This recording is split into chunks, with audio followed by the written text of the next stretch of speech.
Good morning.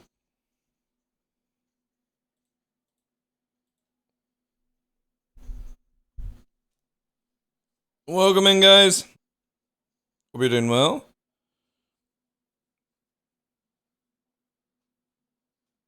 Yo, Joe. Oris. Crazy Chicken. Welcome, guys. Sorry if the mic audio is a little bit different. Cleaning yesterday. I think I may have knocked some settings.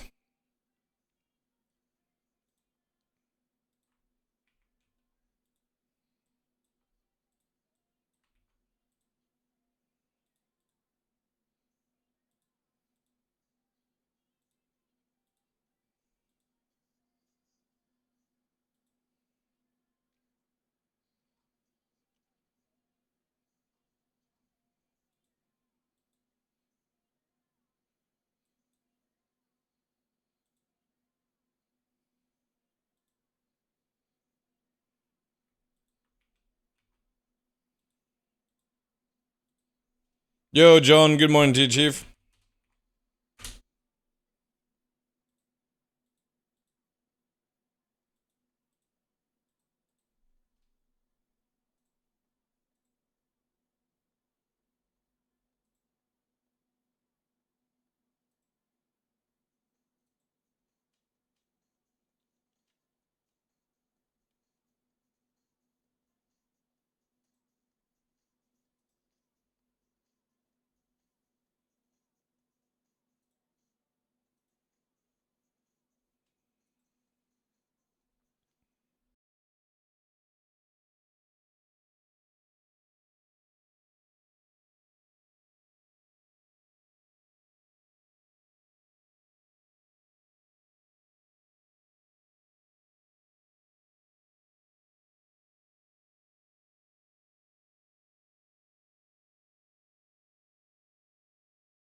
How does the mic quality sound, by the way? Is it a little loud?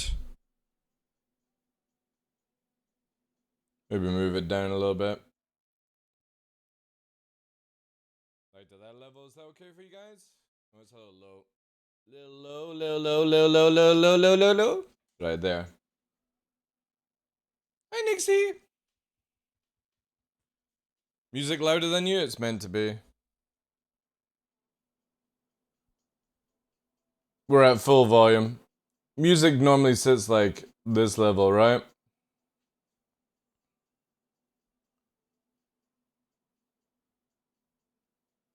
Like there. So that should be good, right? Doo doo doo doo doo. Hey, Nixie Nix.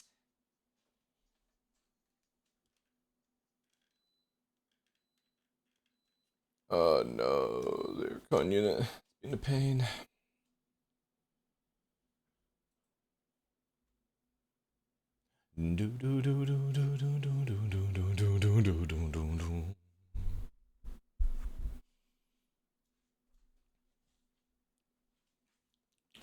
Ba-da-ba-ba.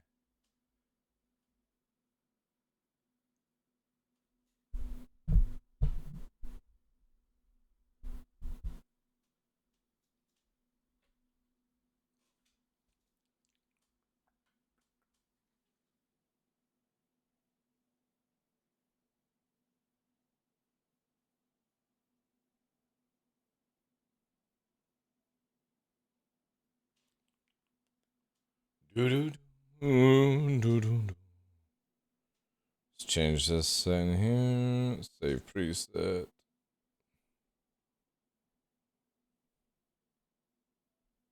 Override. There we go.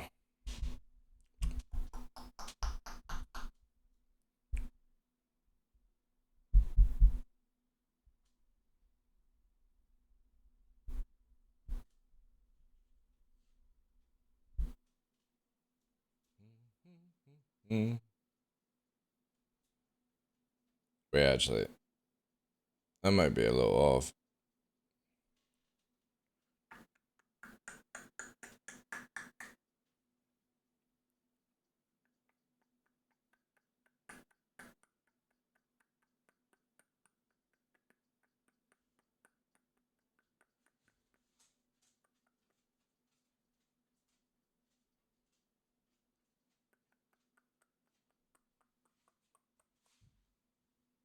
Hmm. Not sure.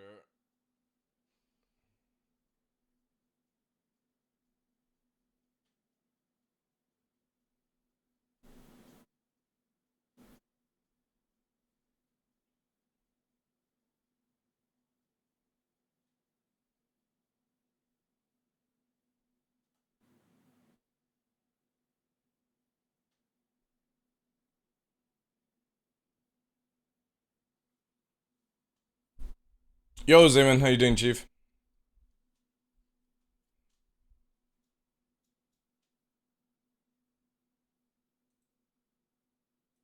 That's the only weird thing with this Rode podcaster is if you're cleaning the damn device and you knock one of the faders, it doesn't go back in the software, which can be a little annoying.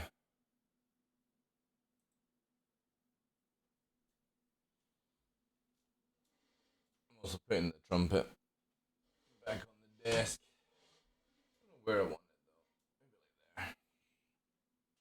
I can't wait till later this year when I paint the room and turn the desk to be like basically here, and then the whole back area there.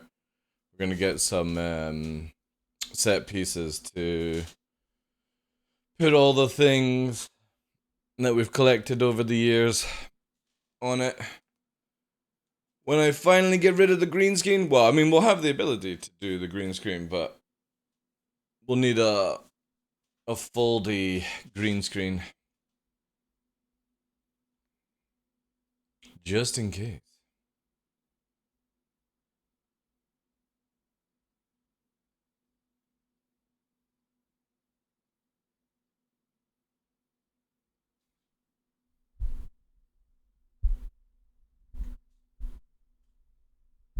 All right, all right, all right.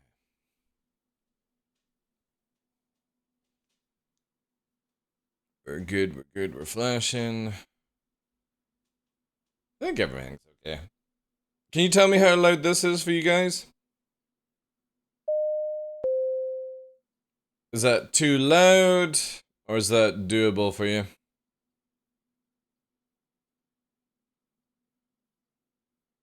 That's good. Nice, nice. Sounds good. Doable. So if I went, that's not blowing your eardrums off, right?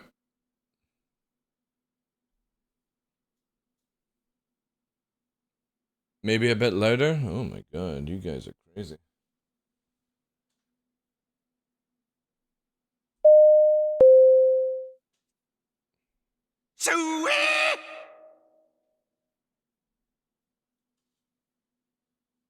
That's good. That's good.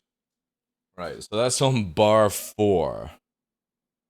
Bar 4. So if we have the levels there. So the annoying thing, right, in the Go XLR, when you change your settings and you turn the unit off, when you turn it back on, it auto moves the faders. The Rode Podcaster doesn't do it. So obviously, for the first time, I was cleaning it yesterday and I knocked all the faders. So now I've got to remember it's main, quarter, main, 70. God. I might take. Yeah, you know what? Fuck it. I'm gonna do a really weird thing, guys. I'm gonna take a photo.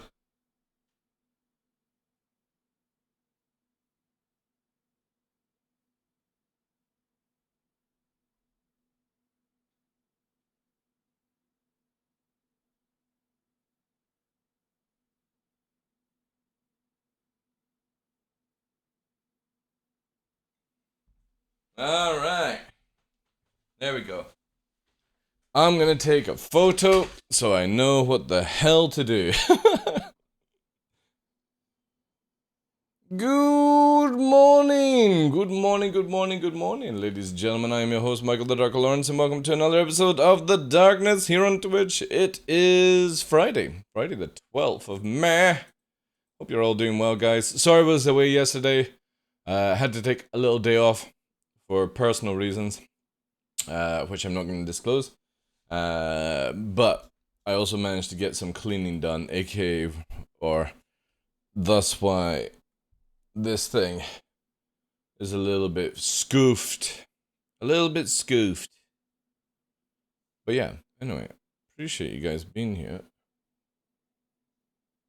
There we go, we just fixed that from my end.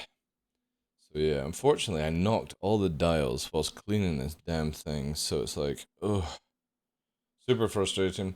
How's the hand? It's actually not bad. You can still see the burn, right? It's sort of there.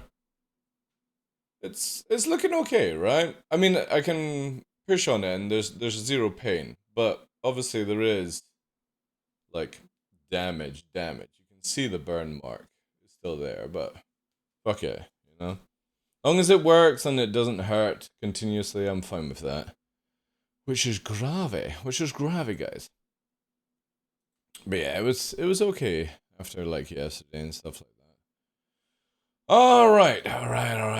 We've got Inside Star Citizen today, guys. We've also got the latest patch, but obviously we've got Diablo this evening. Now, I'm not going to be streaming Diablo this evening because it starts at like 8 o'clock for some reason. Normally they were doing it at 5, but they're doing it at 8 o'clock. So I'm just going to be chilling with the guys and playing that. Obviously, Saturday and Sunday we're streaming, and then we are streaming all the way through next week. So we technically have 8 days in a row of streams. So yesterday I had to do some personal things, and I think that was actually probably a good idea, because if I think about it, if I hadn't done that, that would have been 12 days in a row of streaming. So I think I would have been pretty burnt out after that. So... But anyway, we've got 8 days in a row ready to go. Which is going to be good. Just sort this out. So yeah, we got Inside Star Citizen. Let me get all the stuff set up for Jack. Was working on some things last night. I'll probably have a wee conversation with you, Greg, later on at some point, dude.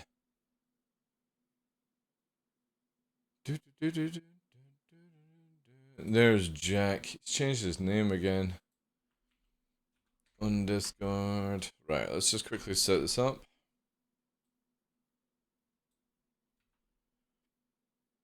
And this is going to be...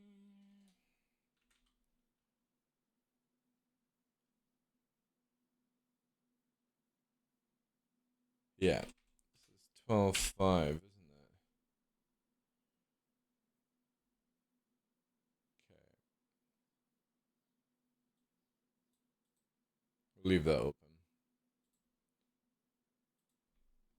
Righty ho, righty ho, righty ho. Okay. Scenes and all that good stuff. Let's pop all this shit away. Oh, look at that. Like magic, right? I hope you guys are well. Welcome in again, John, Orth, Greg, Crazy Toucan, Zayman, anybody else I've missed? Joe, welcome to... God knows how many times I've had to avoid social media in the past, like, 10 plus hours. Have you seen this Dark Law? It's amazing! It looks like a bleep. And I'm like, fuck off. Fuck off. You know, I need to get my fucking YouTube ad revenue content done, you know?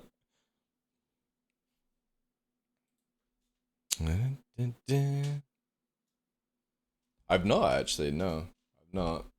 I'm like, right, so I've got a rule, and it was the same in EVE Online. John, I won't fly anything that's not fully designed, right?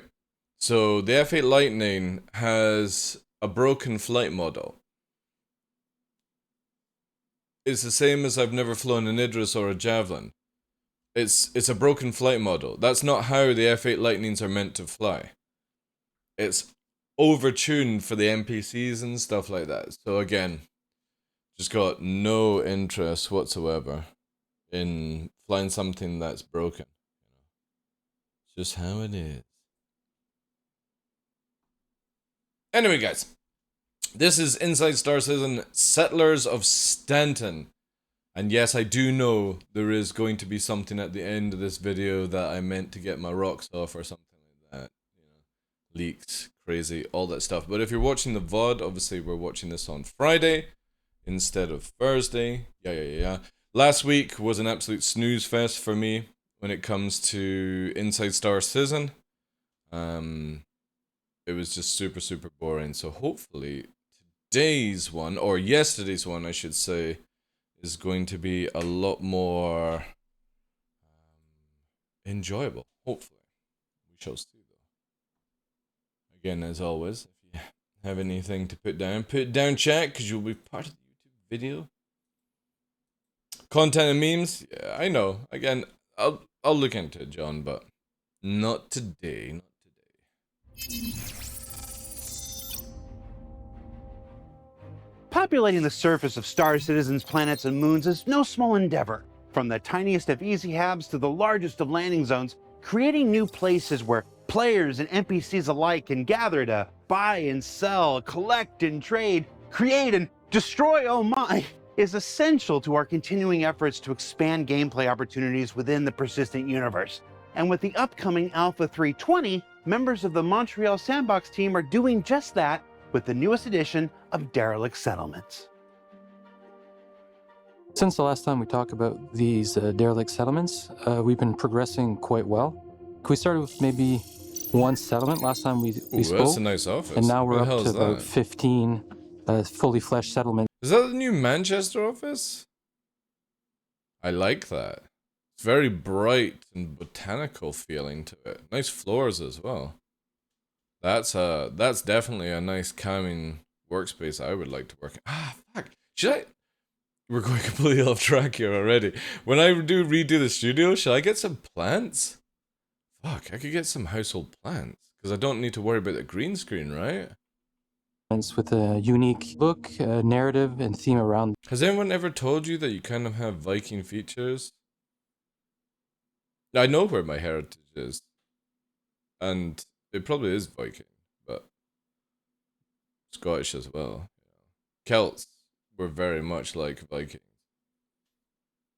However, we do have a challenge coming up in June for our partner-a-thon, where if you unlock or hit the goal, I will be growing my hair for 6 months straight without cutting it, including beard as well. Just for shits and giggles. If you guys hit that goal, obviously. So we could have long hair, kind of dark. I don't know. I've never let my hair grow for like 10 plus years. So, yeah. The longest part is just finding a theme and then... Oh, holy shit. Now that is some verticality in that tower there. This one. Woo. That's pretty cool. Really epic locations throughout the maps, throughout the planets. and then we try and match the theme. Okay, what theme fits with Nice. this location? Let's say we're This is looking at cool Hurston. mountaintops with really nice vistas, cool sunsets that are like on the side of a lake or a river, Cool. or just a little like a water source Fuck off on the with top of the Pico. Alps with like snow and everything. So we come up with these themes, and then we Nice, come up on nice. the That's side cool. with these really cool locations, and then we just like, okay, what can we match together? Let's find a cool name with them, and how do we make these unique settlements? We could easy. I don't know if that goes, to be honest. I would have assumed, like, if you had the sort of lowland area kind of lack, you would go for more of a wall than just, we're going to curb stomp you from high range, right? To see yourself like spend your life with your wife or your husband or Yo, whoever reformed. you want Burr, to play welcome with, in, dude. and just take it easy. This is nice. Oh, down in the water. Oh, down My in the third water favorite again. Settlement would probably be the one beside the lake. It's a small settlement, as if like one person had a small little ship. He was by himself. They landed in the woods, but near enough to a little lake. And he's like, I'm gonna make this little, almost like a fishing cabin on the side of the That's lake and dope. live this super peaceful life. That's kind of like, I'm really not into like building an outpost for myself or organization or anything like that. I have no interest, but it would be kind of cool if CIG made like where you went into your hab, you could plug yourself into a VR machine and go into your own little home area kind of thing. And you created something. This is probably what I would actually create. Something down a river, lake. Very calming. Maybe not rusty, but calming. It has a few little habs that are just like basically for shelter for like shaded areas where they maybe has a little workbench or a little table that they're making like crafting elements. He also built like a little dock so we can like maybe fish there at night. We planted a couple That's pretty little cool. harvestables as well along the coast of the water. He has his little house to himself. He built. This dude is totally talking about something that he wants in real life or has. Look how excited he is. He's not talking about this in the game. He's talking about this as like in real life. As he wants. Maybe players can come and visit, but it's like a really social kind of small little settlement where I could definitely see myself living if I crash my ship. That's what I would probably do. He's not talking about in game. This is what he wants in real life. And, Look how build a happy he little is. dock and just look at the sunsets at night kind of thing. Nice. It's a good dream as well. I would love that. That is beautiful. The next most visually advanced one, we nicknamed it Cable City. There's a lot of wires, so they connect a lot of the solar panels, the windmills, to all their habs. Yeah, It's exactly. like Reformed, overlooking yeah. this really cool lake down below. So we thought like it'd be a good idea. Ooh. So that's on Hurston in the Savannah area. That is also beautiful. Look at that. Bit oily, but I guess if you've been like lifting the metal and stuff like that, you know what I mean? That's pretty cool. Idea to bring like the humidity aspect into it. So the terrain, we try to make it a bit more muddier. We have like tracks of vehicles that went by. The terrain is just a lot more worked, a lot more detailed. So it just makes it feel like, yeah, the people are working there, or there's vehicles going by on a daily basis. They're probably scavenging like a ship that's nearby. We haven't really placed a ship for that one, but like it just story tells really well. Yeah, this a really badass vista with the clouds and, and the lake and really the fog that lifts up in the morning. It's just a really nice one that came together super quick and super well. So I'd say that one is probably the second most fleshed out that I really enjoy, really like. But not as good as the The private kit one. and all our object containers have been growing exponentially, which is making our work a lot faster. We're a bit more efficient. Look at And that we can shit. use our Rastar tool to populate these Oh settlements. yeah, I forgot about Rasta. I totally forgot about Rasta. The tool system that helps them build Lot the quicker. outposts and stuff. We're building these kits as we go. So like every new Nice. settlement or every new theme that we find that we're missing little elements for like pathways, some visual keys that I love makes them a little how bit more unique. we're starting to get to the So as phase we of go, like we're increasing having the the size of the kit assets, because we the keep adding 3D artists like cook up a shit ton of stuff, which makes me very, very excited to see what the Squadron 42 3D asset team have been up to. Because obviously they can use a lot of this stuff, but I guarantee you there's different assets because it's different solar systems, right? So you got Terra, you've got Odin, you've got maybe some Vandal space in Squadron 42. So this is Stanton's 3D assets, and already it is looking good. Looking really, really couple good. more per settlement. As these settlements grow, we get to also share with the new settlement. Oh, well, that's not looking good. Don't look at that. Don't look at the fucking windmill. It's not working. So we're able to do really small settlements, but also go into these really, really large settlements where it's almost like fortresses or small villages. But now we have some that are like, whoa! Nah, that's fucking cool. That reminds me of like the tower in DayZ. I can't remember what it's called, but you go to the very tip at the top of the fucking mountain, and it's like a tower, and there's like a few little things like that, and you go and buy stuff. I'm trying to remember what you exactly do there, but the point being is that's fucking awesome, looking over microtech like that. Fully fortified. We have added gameplay like where we can... Yeah, man. FPSing around stuff like this is gonna be so dope. Sniper towers, hard to fucking hit, couple of ballistas mounted on the fucking sides. This is really, really starting to look cool. Green Mountain or something? I can't remember what it's called. No, well, yeah, I never played Fallout, but there is a place in DayZ that has something like King of the this. Hill. You got other ones with like turrets, defense walls, Yeah, this is sick. security gates. Look at that shit! That is cool. Yeah, man. These guys But are knocking it out the park with this. derelict kind of shape. I like how they're also planning for like ground vehicles to go in. Not big ground vehicles, but vehicles. You can see how they've got a bit of a... more like Mad Max, where you can go down that way, so to speak. it's not abandoned, but like they use ship parts, and these things are still decaying over time through the harsh weather conditions on these planets. These settlements that have been like there for like 100 years.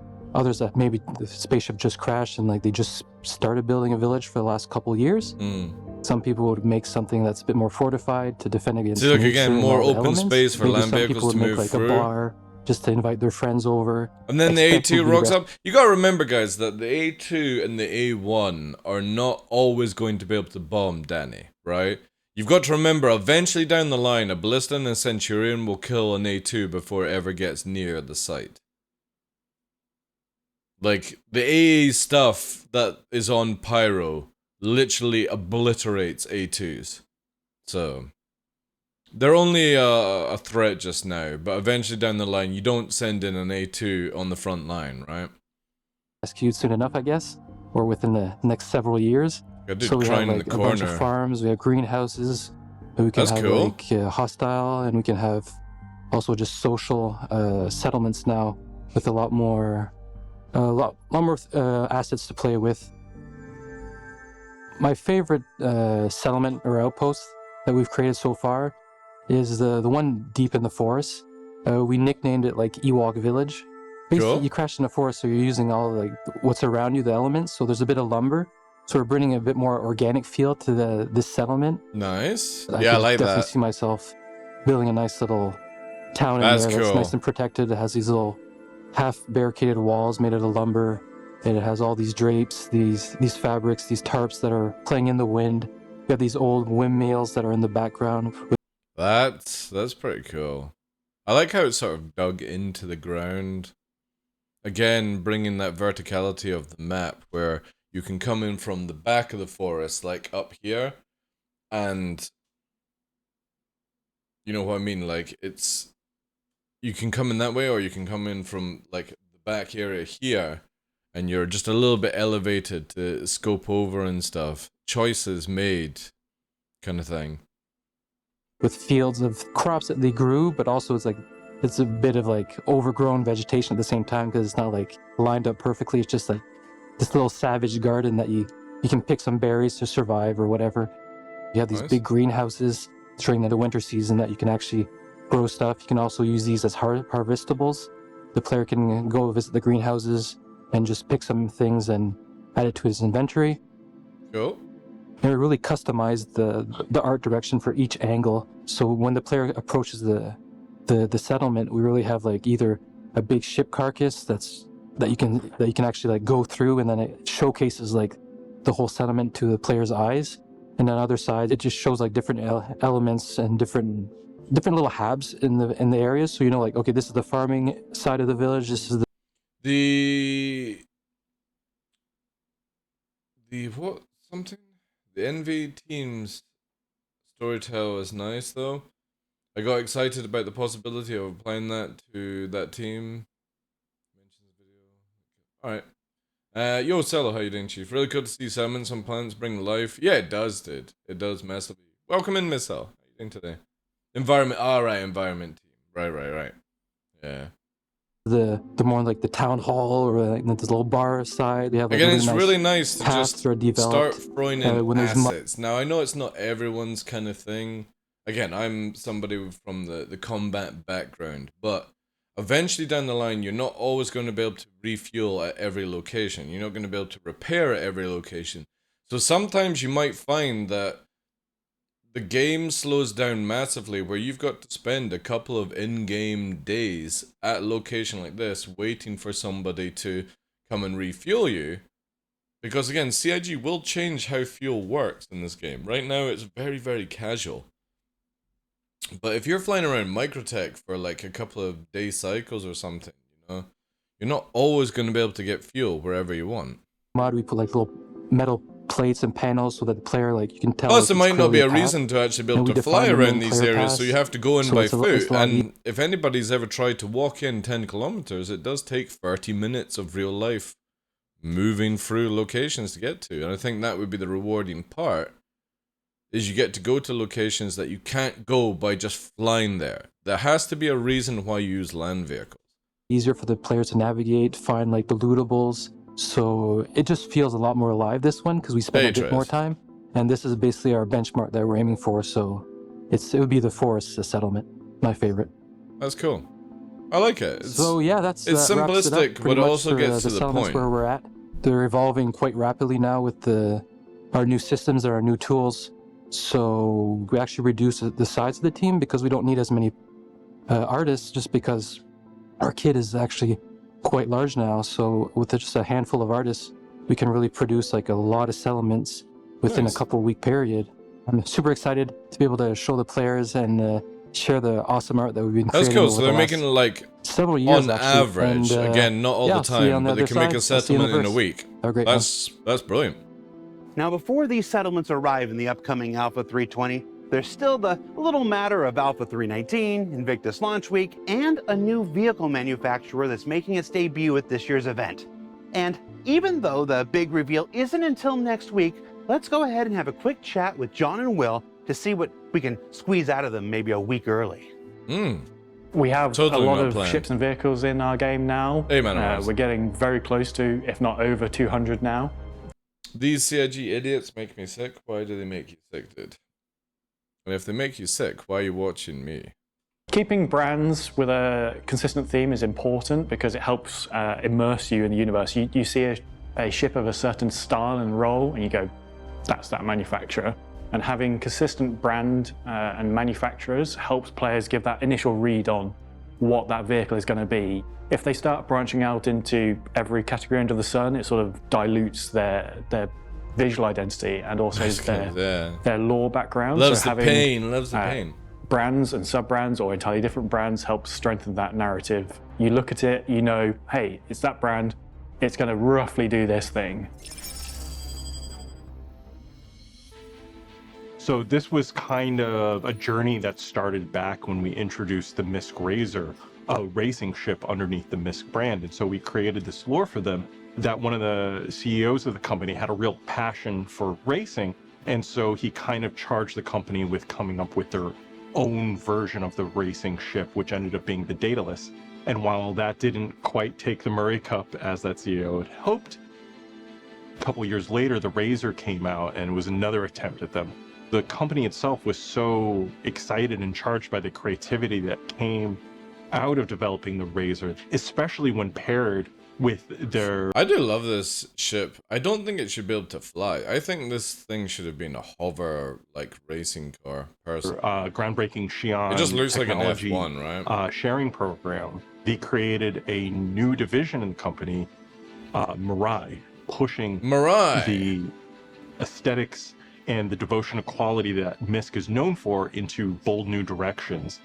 Mirai is essentially a performance brand, and performance is quite a wide-ranging category. So not only do you have things like racers come under performance, but also more militarized and very obviously military-focused ships as well. So while Mirai might have gotten its start in racing, that's not going to be where it stops. There's a lot of possibilities for where we can take this brand in the future. In introducing Mirai as a brand, it also gives us the opportunity to look back at the existing lineup of MISC ships and reevaluate whether they do still make sense to be in that brand or move to the new Mirai sub-brand. And as part of looking at this, it was clear that the Razor series was the ideal candidate to move under Mirai. Oh! Right, okay. I like this sort of direction. As a brand. As part of the conversation, we were also looking at the Reliant, and with its cool kind of hybrid cockpit and the way it rotates, and really uses Xi'an tech. Is this going to Mirai? Would this feel more appropriate as a Mirai ship? And going back and forth, it really was feeling more as an industrial workhorse that would fit better under the MISC brand. So Reliant and the whole lineup of those ships will be staying with MISC. Cool. What kind of excites me about Mirai as a brand is this idea. We've seen this kind of blending of human and Xi'an technology already in MISC, and one of their... So does that mean that every Razor now is going to have Mirai written on the side of it? Their charges is going to be taking... No, Mirai is a new... it's MISC's performance company. So, how can we put it as an example? It's like if...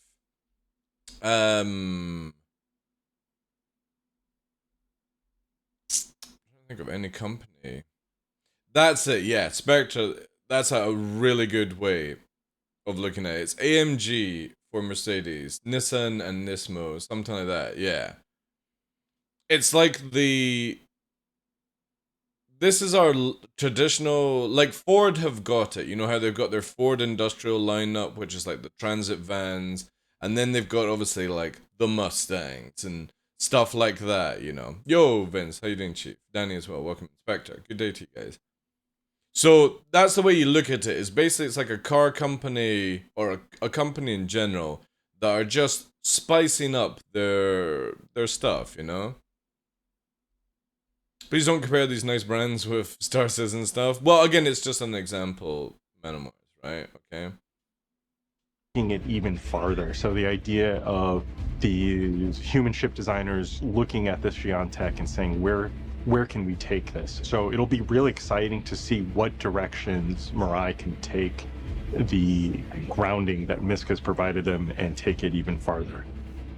So that was a little bit of info about our latest ship manufacturer, Mirai. I'm very excited for them.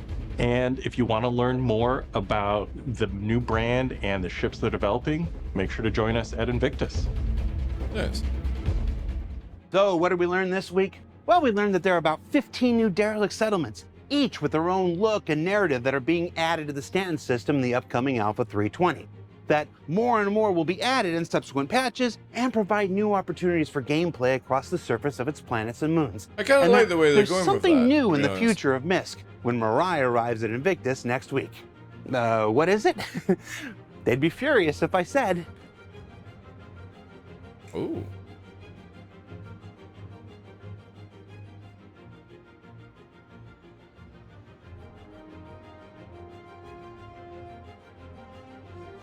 Storage. Ooh.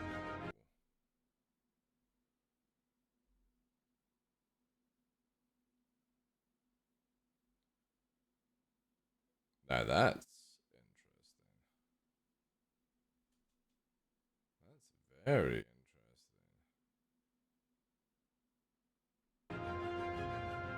For Inside Star Citizen, I'm Jared Huckabee. Thanks for exploring the does process look of game pretty good. development with us. And we'll see you all here next week. No, that's not the Santa Kai. That's the Fury from Mirai, the new Mist company, which is like a more performance, combat, racing.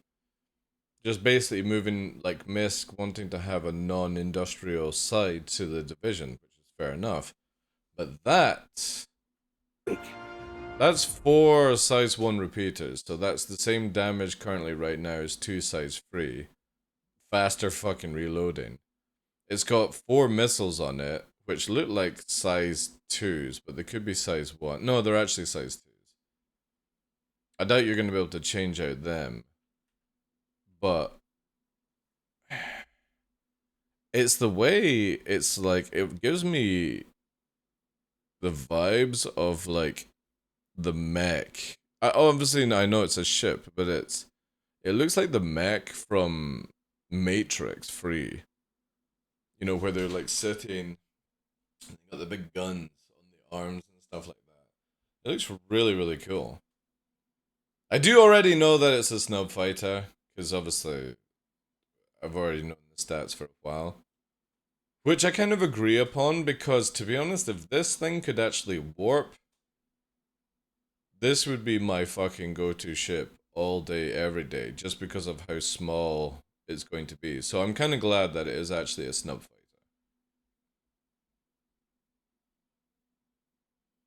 But it does look really fucking cool, which makes me wonder, what could they, like, if they made a bigger version of something like this? This is like, it reminds me of that Tom Cruise movie as well.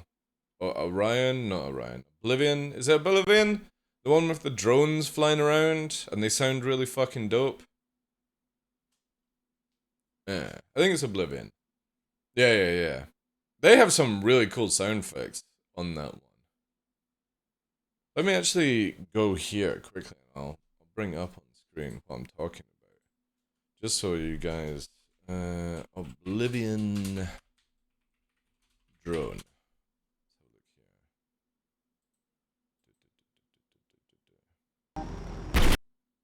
Now, I'm not gonna have it visibly showing. The reason...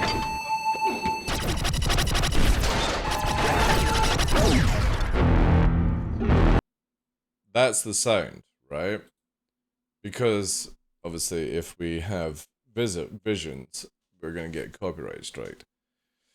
But that's how it kind of sounds in Oblivion. This, I hope it has sort of like similar sounds. I like how this is like, these engines are pushing it whilst these ones are hovering it. This is really, really fucking cool. I also know there's a missile version of it, which I don't agree upon, but that's CIG sales for you. Apparently it's got like 20 missiles, which just seems so stupid. But again, it's a snub fighter, right? It can't warp. So it needs to be carried by something. Hopefully, they might bring out some ship that carries them and stuff like that, you know.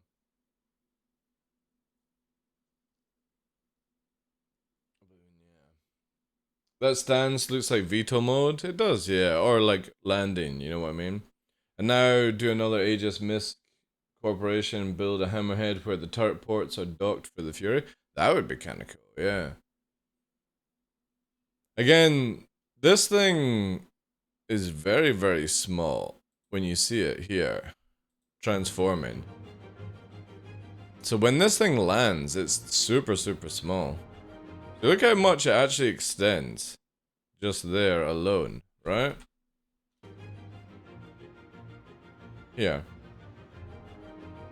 So that means it turns half the size that it is when it's on, you know, all the way out. This is actually pretty cool. I do like the cockpit. It's like one of these, it does feel like a mech, you know what I mean? Like you're putting your arms in, it's coming down like that, you're in a pod. The visibility is going to be so fucking sick. This is going to be a fantastic, like, low flyer atmosphere killer, I think. The problem is, obviously, you need somebody to carry to make it work, you know? Mini submarine, that's another way of looking at it. Yeah, exactly. Really cool. Really, really cool. This is going to be very, very easy to kill, though. Because it's only got one shield. The moment the shield's done, this is not going to have much HP. And if you take out this area, you take out movability and a weapon as well. So before anyone's like, "Oh yeah, I'm gonna kill everyone in this," this is gonna be super squished. You're technically just a fucking cockpit with 4 winged engines. I do like the placement of the lights though, like here. That's pretty cool. Yo, Salty, how you doing? For Inside Star Citizen, I'm Jared Huckabee. That's very Thanks for interesting. exploring the process Gonna of be a game spinning development with machine? us. Yeah. We'll see you all here next week. Again, great for atmosphere, sort of combat, swarm mentality. Yeah, so the package arrives, and it's my new helmet, and it's supposed to be wearable, you know, and everything. So I put it on, and it's a miracle that it fits. And Chris is there, and he digs in the box and finds this bag of like 20 pads. And I'm like, what are those for? And he's like, well, it's probably so normal people with normal heads can wear it. And I'm just like...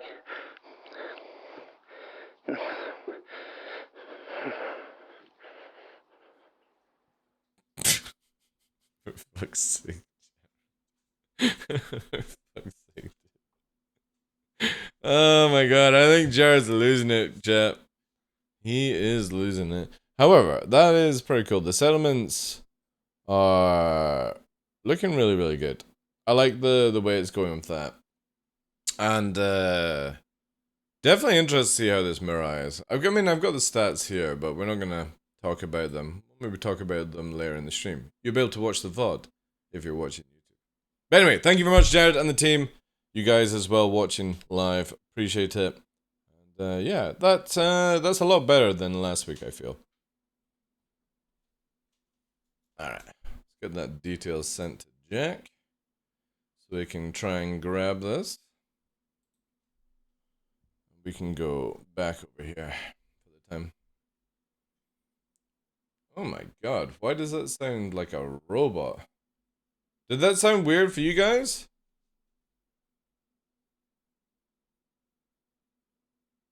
Oh man, my sound is like fucked.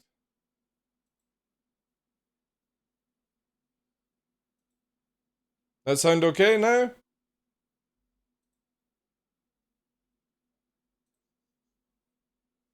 Holy shit. Changing that scene literally fucked the audio. Crazy, crazy.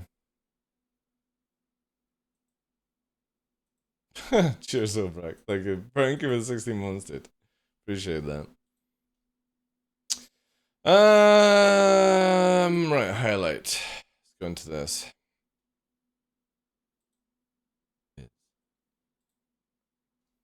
Right, let me quickly just sort this out.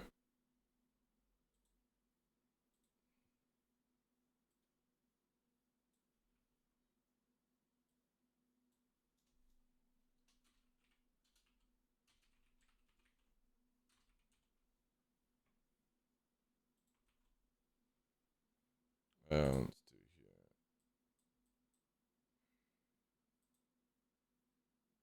Oh, it's not taking all the information yet. Give me a sec, guys. Reload. There we go.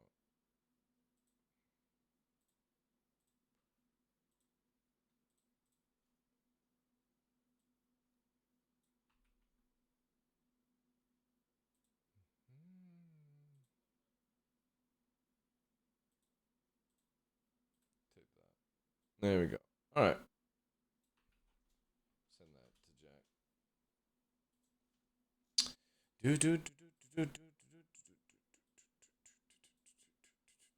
Right, let's load into the game, guys. Let's load into the game. There's something I want to test out, aka the frickin' Hornet, man.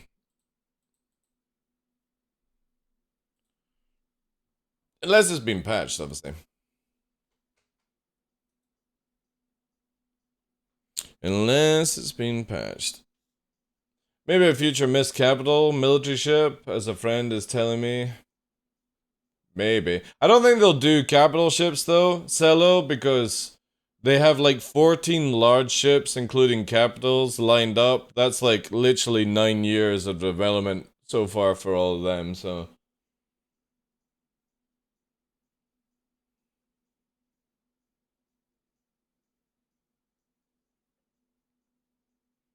It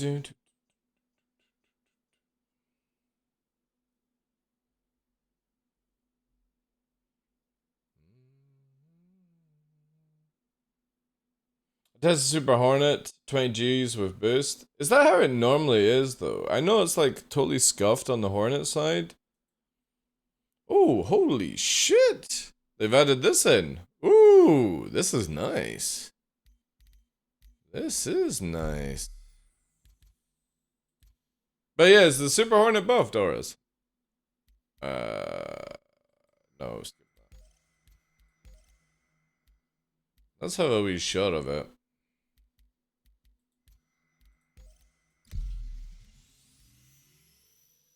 Interesting. Time to get the old fucking... What's it called out?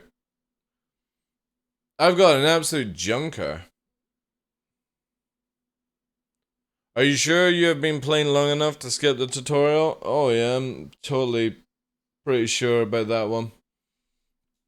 I'm pretty sure about that one, boys.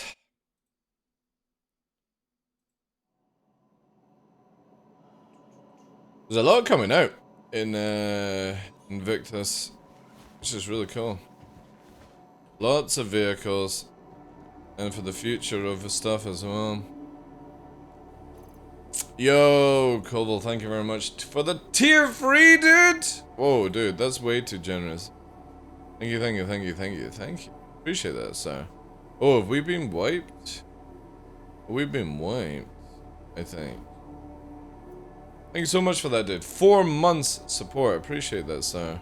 Let's just do ordnance. Yeah, I have been wiped. Okay, cool. Let me just grab some stuff then. That's less generous, thank you. Thank you. It's Ukraine tier 3. Hey, it's still a tier 3 for me, dude. That is still super generous for me. You missed the Inside React? Well, you have to watch the live, not live show, the video fresh. It's pretty cool, actually. Like, the new areas is looking really, really good. It adds a lot of life. And if you're talking about the snub thing, yeah, I think it's cool. We'll see how it goes. It looks very, very easy to fucking kill it, though. No joke. One shield, couple of blaps. It won't have much HP. I don't think the missile one is really needed, but you know what I mean. Like, everyone... CIG have got this fucking need to have something that has the ability to fire 20 size 2s. Or something. Hey, Mikkel. How you doing, Chief? Essie's new TIE fighter? Again, because it's a snub fighter, it requires it to be carried, so it's not like... It's cool. But I would probably see more use of it for like atmosphere, low flying, or small group sort of stuff. We'll need to see how it fits and everything, because obviously you could technically launch it, maybe it fits in a Connie. We'll need to test that. If it fits in a Connie, how many can you pack into an A2? Again, that's... You gotta remember that there is a weakness to them, Mitachi, and it's you just warp away. You know what I'm saying, right? The biggest weakness to a snub fighter is you can just warp away from it. Apparently it fits on the back of a Nomad? That's pretty cool. That is pretty cool, actually. Okay, we're gonna do... Oh, man, I can't remember the Hornet. You know what, let's just buy my typical, like, setup. And then... we will... I'm gonna try the Hornet. I'm gonna just buy this. I can't remember exactly what it fits, but... we'll just do this.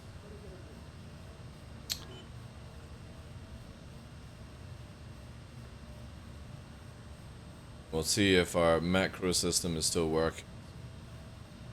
We're gonna move all this as well. I wish there was like a button for just... How you doing today, Mitachi? Pretty cool, actually. Okay. More than 10? The Hornet is pretty bad. What do you mean? The Hornet is pretty bad, even with its speed increase? We'll see. We'll be sure.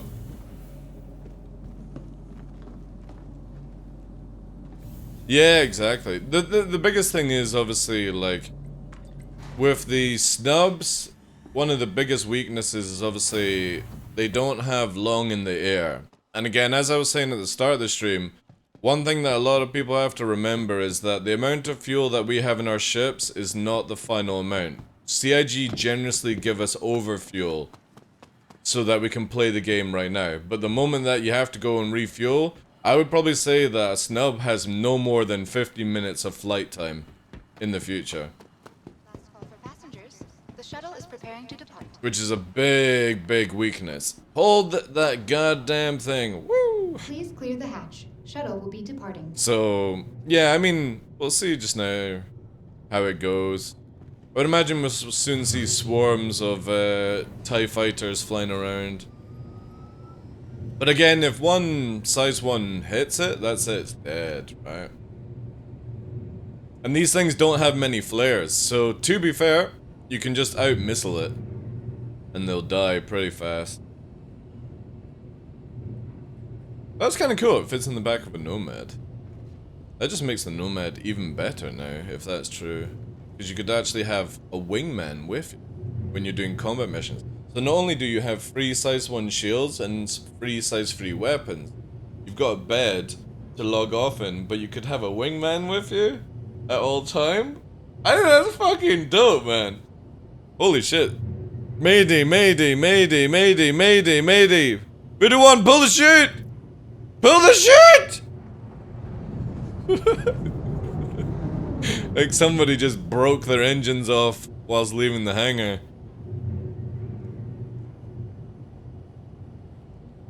I think they're dead. I did loot like half the ship was falling. I wonder how much you can reduce the signature. You would have to turn the shield off, you'd have to turn the weapons off. Cross-section would then be your thing. But then, again, you've got to remember that when Master Modes comes in, The shuttle is preparing to depart. you ain't dodging missiles like you can dodge right now, Mitachi. And that thing's gonna have limited flares, because even like a snub right now has very, very low amount. So, as much as everyone will probably cry that it's overpowered right now, when the future of the game comes out, which isn't that far away, it's literally next year, right, if you think about it, you would have to have a crack pilot in one of these snubs. They will do the job, but you know what I mean. Here's if you guys don't like leaks, look away right now. This is what Fresh is giving me. But you can see here, right? This becomes very scary, if you think about it. Very, very, very scary. That a caterpillar could eventually down the line have weapons. And the thing is that, like, you've got a rear gunner on the Nomad. Man, Nomad sales is going to go up with this. Because that's a really cool thing. Like, I always say that the Nomad is one of the best ships to buy as a start ship because you can do everything with it, including being able to carry an ROC miner. Right? Now you're able to carry a fucking snub fighter that has 2 size 3s worth of damage right now and a couple of or 4 missiles or whatever it's got on it. That means your little farming team goes up massively, like. That's really, really, really cool. I'm very excited for that. Alright, we're gonna do our typical move to Grim Hex. And, then we'll get everything done. 2955 marks the centennial anniversary of the first orbital platform. Broadside cap? Again, it's... If you think about it, it's like, what? 4 to 6 you could launch? Need this. Okay.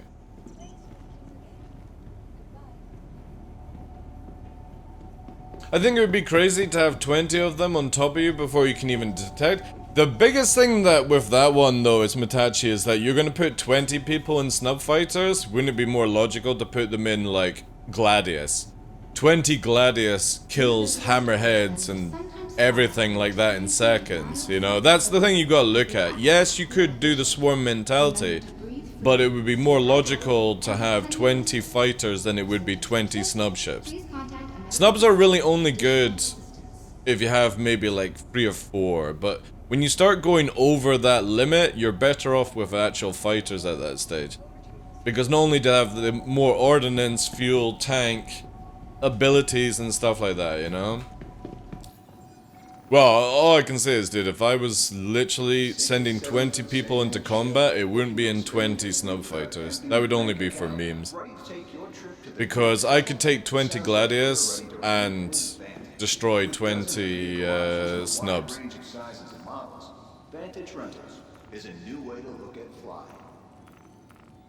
Sure, cost effective and stuff like that. Depends, again, it's all based on scenario and stuff.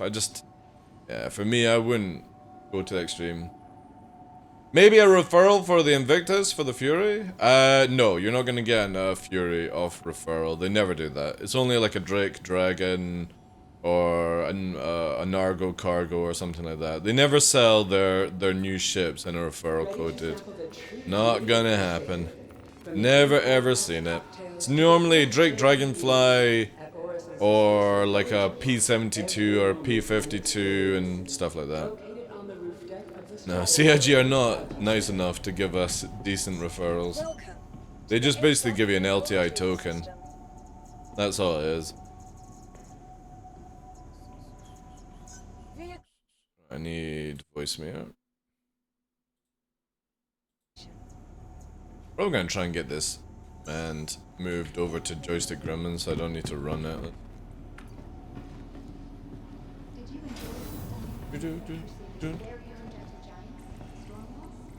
But very interested to see how it turns out. If anything, it'll be great for doing low flying. An atmosphere combat.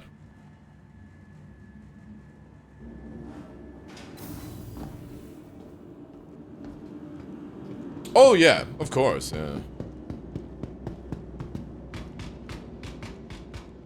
Definitely good for Pyro, because Pyro... Look at it this way, Pyro is 3 times as big as Stanton, so transporting everyone in a light fighter is actually a bad choice. You're better to go off like Vanguard, Defender, so you can actually travel across the area. Which means that if these fit in the back of like, say, a Freelancer Max, you know, that's actually a better way of doing it then. Long distance combat. It allows it to become more of like a carrier and stuff, which is, or be carried. Backup for a PG on the back. Yeah, again, we'll need to see the extent of it. Yes, it's a snub fighter, but you know, these are the things that not everyone is going to use that kind of system.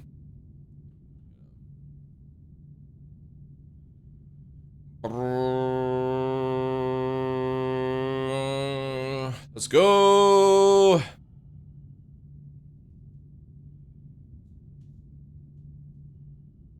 Well, they're tiny. They're very, very tiny. If it fits inside the cargo room of a caterpillar or on the back of a thing, it's very, very small. Everyone will have to shift how they think about it. Yeah, exactly. I'm kind of hoping the Liberator is out by then. Because the Liberator, funnily enough, is one of these ships that works for anyone. Not just combatants. But it actually allows you to do, like, stuff for miners and salvagers and stuff like that, you know? We got P-52 Dragonfly, Hoverquad, Aurora ES so far. Yeah. So you're not going to get a of Fury. You might get it maybe in like a year's time or something like that, but not when it's just about to launch, no. They're not going to give one for free. But they are going to give me one to give to you guys. Which technically could be free, I suppose. No. See, when somebody says move all, you obviously don't know this game. Because if you have anything more than 10, it doesn't move all, by the way. So don't come in here all smart and fucking say press the move all button. Because if you have more than 10 missiles of the same type, it doesn't move all your missiles. It only moves fucking half of them. Don't try to fucking educate me on this game. It's a bad, bad mistake. We can dream? Yeah. It's the same as when you go to jail. A lot of people are like, why doesn't the terminal work? I've got like 50 pieces of ore. Put them into 5, 10 stacks and you'll make it work then. For some reason, CIG have this thing about 10. Like, it's bonkers. Hopefully this will go through, but it's taking ages to load. I noticed everybody's stream there's at least one person telling to move all. That's fine, whatever, man. Whatever.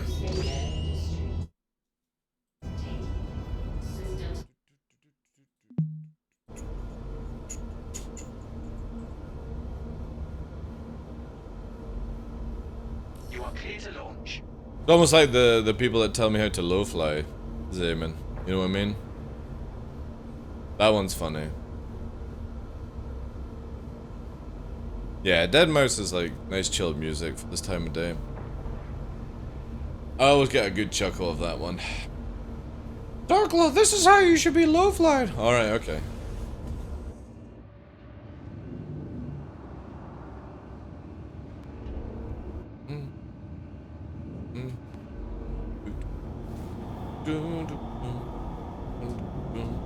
Can't wait until this thing gets its flight nerf. This thing's gonna get nerfed to shit. And I'm gonna be so happy with it. Because it should not be able to do what I'm doing.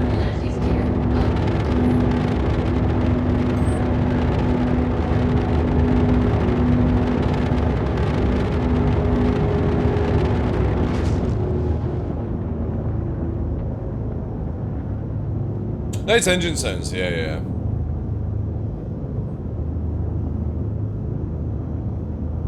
I keep reading no faith stuff, but I mean this alone has been worth the time. What do you mean, Sammy Lee?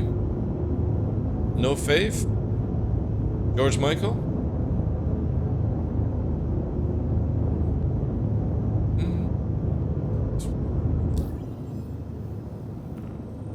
Alright, let's get this to yellow.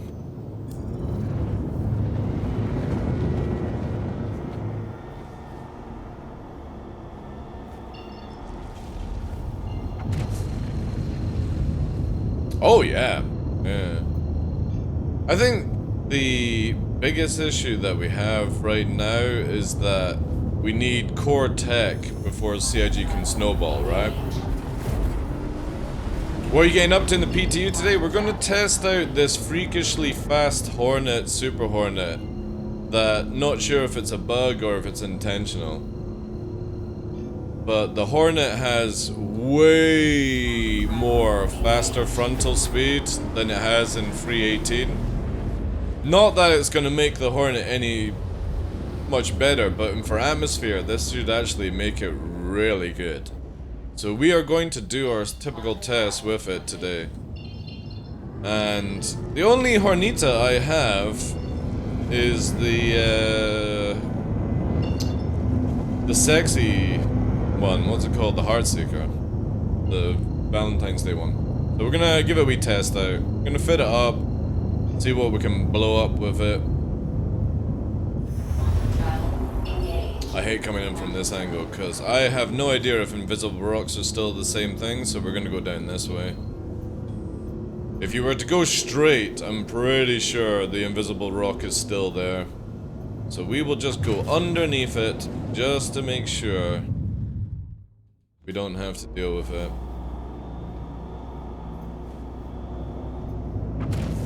To be fair, I've not actually smashed into an invisible rock in free 19 PTU, but I'm so paranoid that they're still out there. Because I haven't seen any fix on it, right?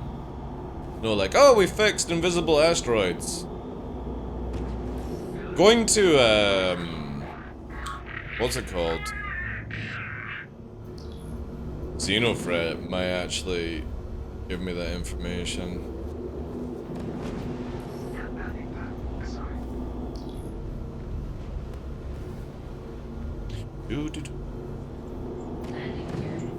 Captain Spangles? Oh my god. UEE Vendul. Oh yeah, they've also changed the glaive speed. Ugh man, I hate these hangars. These hangars are the worst because there's this giant rock underneath you when you're coming in. Like, see how it's like, warning, collision alert, warning, warning. It's like, can you have scraped it a little bit more?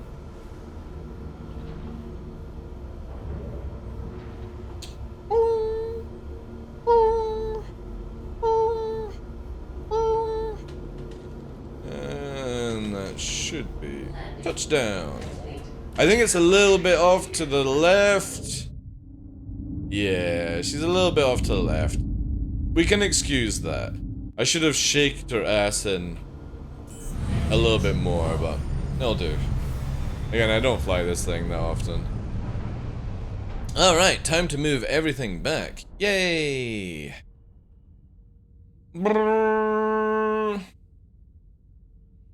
We need game mechanics complete that allow us to be self-sufficient for longer durations in space.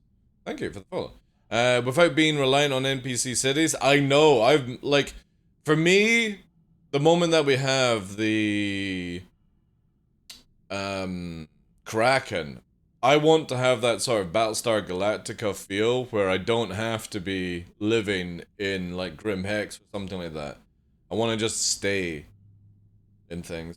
What I heard was that CIG reduced the weight of components and that's why the Hornet accelerates more. Interesting. That means the Arrow is even better in atmosphere if they've reduced weight. Ooh. Alright, so Hornet and Arrow atmosphere testing today. Nice. Okay, that's a little bit more than what I was expecting to do. We will forever have PTSD. What's PTSD again? Can't remember that. That's why I bought one, the dream of mobile space. Yeah. I look forward to attacking Berkplex Kraken. just as a meme. I won't kill it. But just, you know what I mean? Just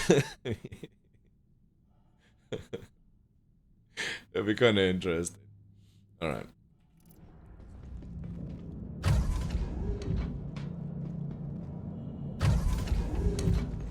If the game ever gets to that stage, it's gonna be super dope. Operation Crack the Kraken. I don't know, like for me, it just feels so satisfying. Like Idrises are cool, Mitachi, but the idea of being able to broadside with a Kraken just seems way cooler, right? Same with a Javelin. The idea that you gotta constantly face the ship with an Idris just puts me off it massively. But that size 9 turret on the Kraken can just literally go broadside, and yeah, that's super dope. Did you hear the Hull A engine sound yet? If not, test it out. It's a damn pleasure. Yeah, because all those ships, Menomars, are basically gold standard. So the sound team have done like a great job on them. And then you go back into like any ship that's no gold standard and you're like, oh, it's so boring, you know? Then they really need to catch up on all the ships that are not gold standard. But that's gonna take years at this stage.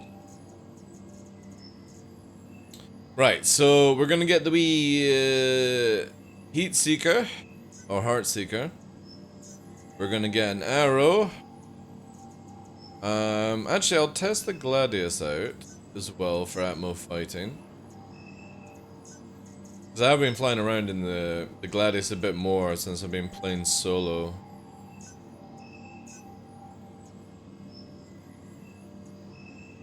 I need somebody to carry my Fury from now on. So I can... That's actually going to be pretty dope. If I think about it, like if I can get an alt, then you can go down, do bunkers and a couple of Furies, and then head back to the mothership. Especially as it said, it's got storage. I wonder how much you can actually put in it. Maybe like a couple of weapons at least. Alright, we're gonna need nothing else, because we are literally test dumbing the shit out of this. I'm not even gonna get drive upgrades. Store this quickly. So yeah, this is pretty much test flight today in atmosphere. We can go through a lot more other ships, but let me just quickly change the time now. Atmo test flight. Get some feedback on it. But we are gonna start with the Hornita. The little Hornita. Oh. Kinda wanna... Can we get the doublers here? I don't think you can get the I should have bought that when I had the chance. I don't think we can get the... Oh, wait. We can strip it off the Super Hornet, can't we? I'm pretty sure the Super Hornet comes with it standard. Let's just do that quickly. No, not the Redeemer. Silly game. We don't have any other Hornet to test. And this one is a Super Hornet anyway. It just doesn't come with the... Oh my god, you have won a Ring doorbell? Fuck off.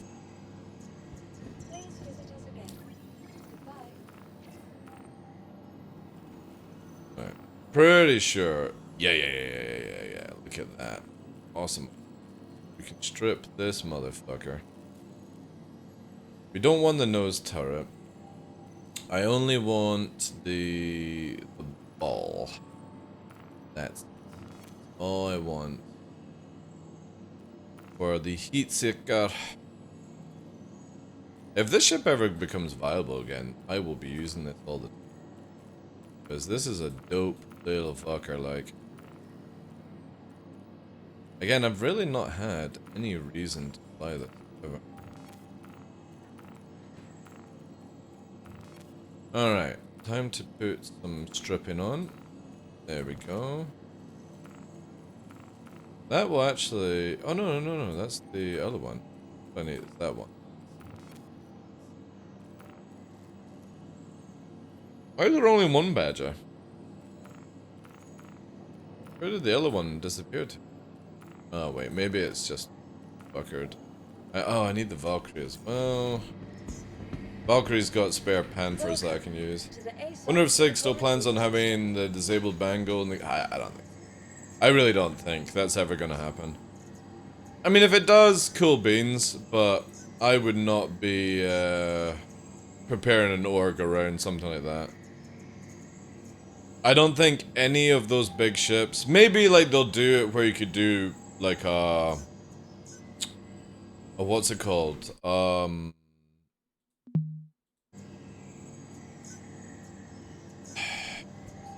Like a javelin or something like that, but I don't think we'll ever see where you can repair a Bengal up. That could be like a dream for the future, you know, but I don't see it. It's too much.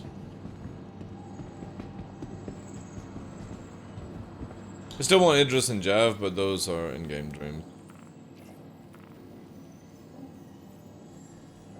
I'm still waiting for them just to release like another carrier or something. But the thing is though, again, like, unless it's flight ready, you're never seeing these ships anytime now. You know, it's the same as when somebody bought a Galaxy last year. You're kidding yourself, you're gonna see that in the next 2 years. And I think that's really disappointing, you know? But maybe CIG have the ability to add more in the future. pen first. This is gonna be.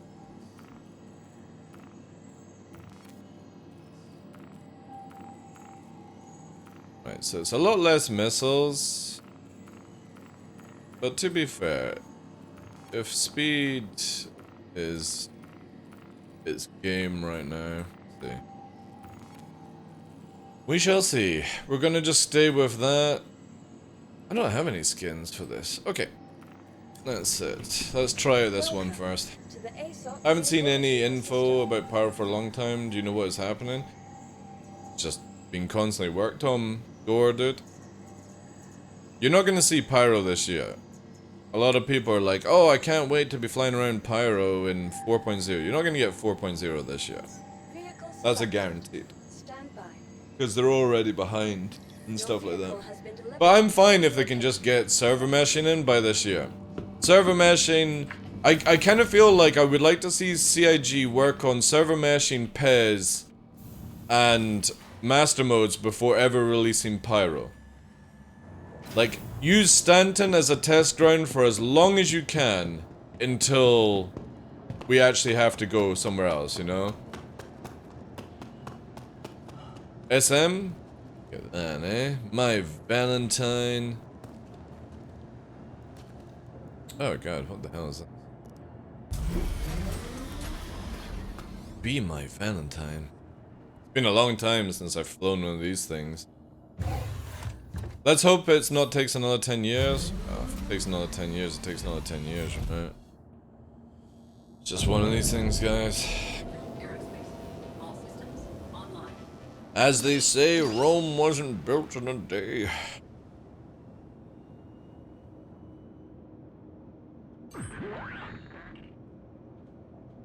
I do like how this thing's got 6 consoles. That is pretty sick. Alright, let's see what this fucking monstrosity can actually do then. The cool thing is, with this ship, you could technically do this right from the start and never have to worry about that NPC ever talking to you. Which would be swag. Okay, so it does have actually good visibility in the Heartseeker. Good, good. I don't think I've got... Oh, do I have... Yeah, I've actually got it saved. Nice. Nice. Oh yeah, I forgot it's 2 seats as well. Okay, let's have a look. Why can't I pitch down though? Oh, is it still got the bug where if you close the wings, you can't pitch down? 23 forward? You fucking what? Holy shit, that's a big fucking thing as well. This is definitely feeling like an old ship. This is definitely not because of components, by the way, guys. Components doesn't make it this fast. Because if that's the case, the Arrow's gonna have ridiculous forward strength. CIG are talking pish with that one. Alright, let's pump up a little bit of tunage. There's no way I can test out an atmosphere flight on this kind of stuff. Let's do... We'll start with it. This is a bit better. Right. What do we have as options? Let's go straight to Prashad then. Already it's feeling pretty fast though.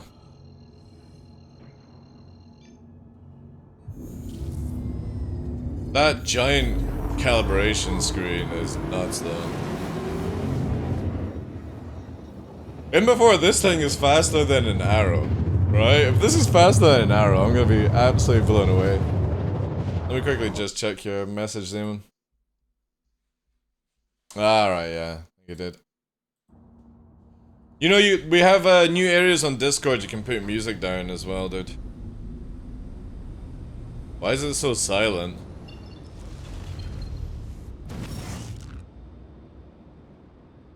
This doesn't feel right, guys. This is far too fast.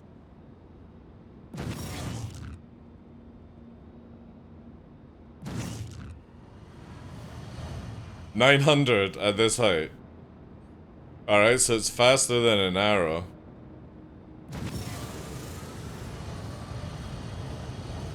Faster than Defender.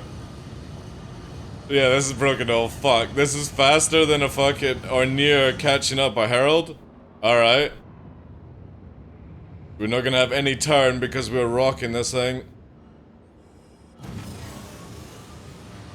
Jesus Christ, like. This is broken. This is not right, CG. You can't fucking blame this on components at all. So it still has its shit turning ability, but it's got one hell of a fucking nose tank, that's for sure. And we're having to do angled movement to get the turn in. Because the maneuvering thrusters can't carry it at all. However, this is so fucking fast, like.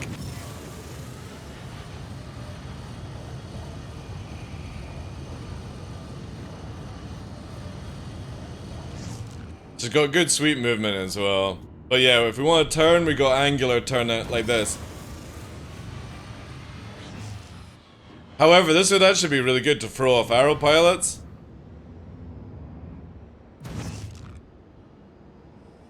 Because you drift a lot through it. This actually might work. Holy shit.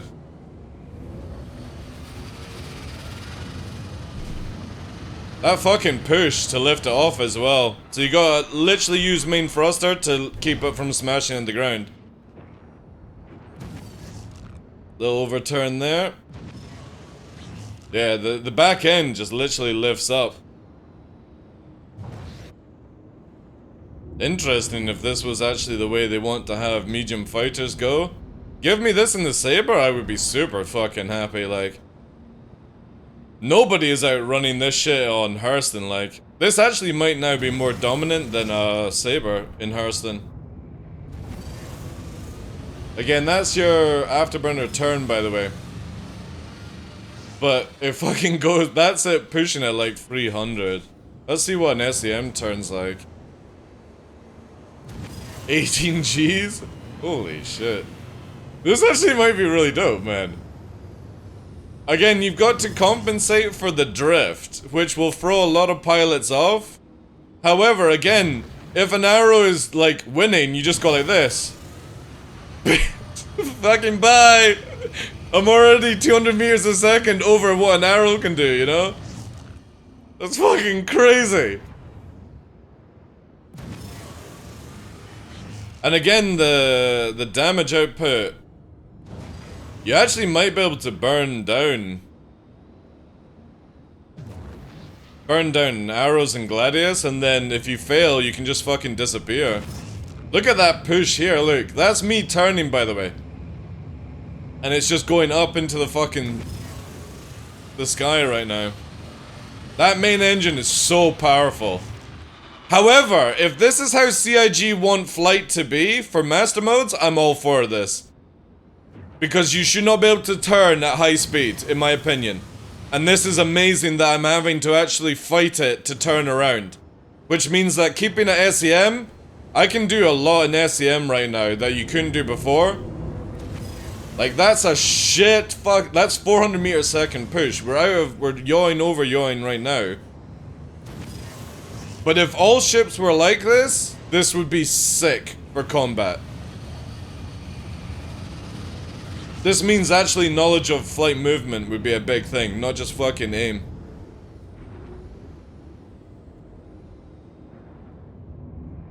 Again, we can't yaw here. We're having to pitch and roll to turn. This would be really sick if this is CIG's intention for all fighters, not just the Hornet. Because again, I can't yaw, I'm getting pulled, which would what happen in real life, so we're having to do this. And bring it around. Which is actually very, very natural.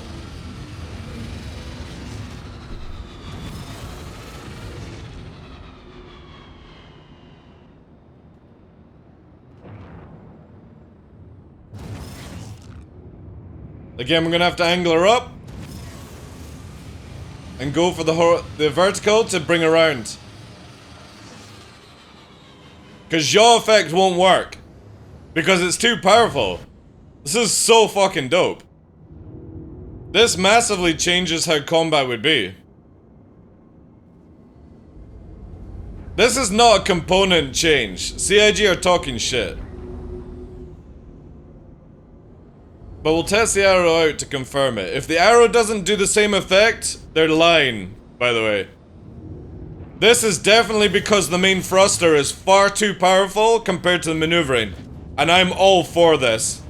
Like, look at that. I can't pull it around because I need to do this.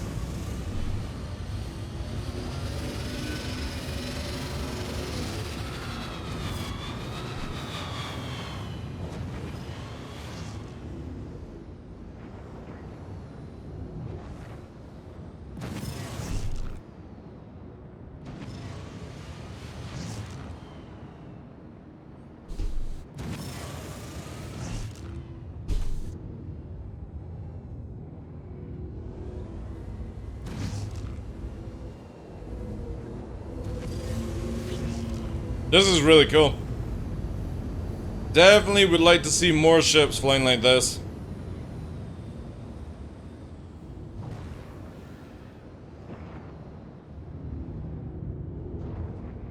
So over yaw is definitely a huge thing on her. This is definitely a rolling picture for atmosphere combat now.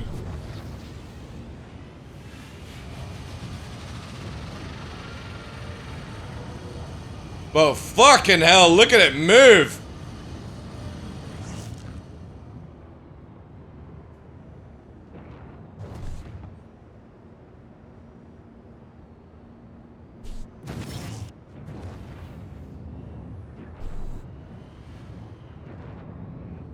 Fucking Jesus, man. This is fucking hell, like... I can actually take people low flying now, because this is a 2-seater. What a difference, like... Because the Hornet in 318 can't do this at all. It's so shit in atmosphere. But this is insane. Testing 319 new Hornet spec, Juxa, right now. And I am all for this.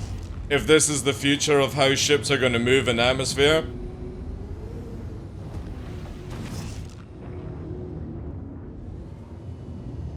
Because it's way more like flying a fighter in real life.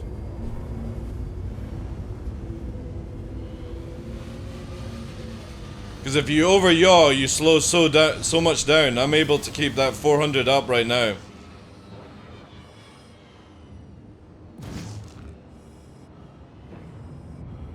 And we gotta bring her down to yaw, right? So here. Now we've got the ability to yaw, because we're under SEM. This thing has no yaw capability over SEM. And now that's how it actually should be.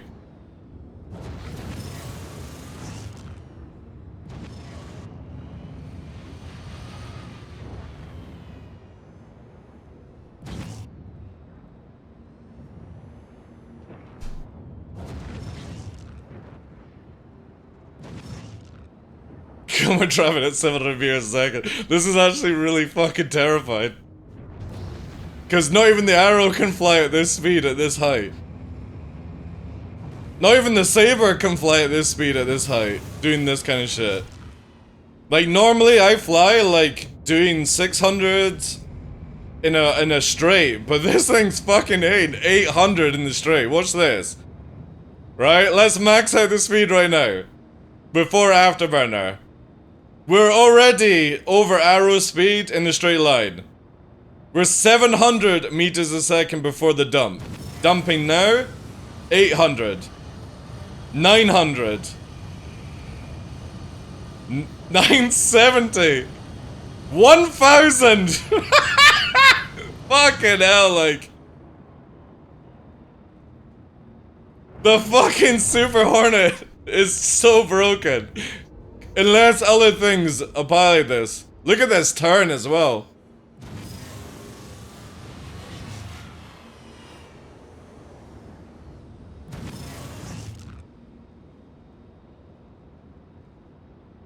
Again, we'll see what the arrow's like.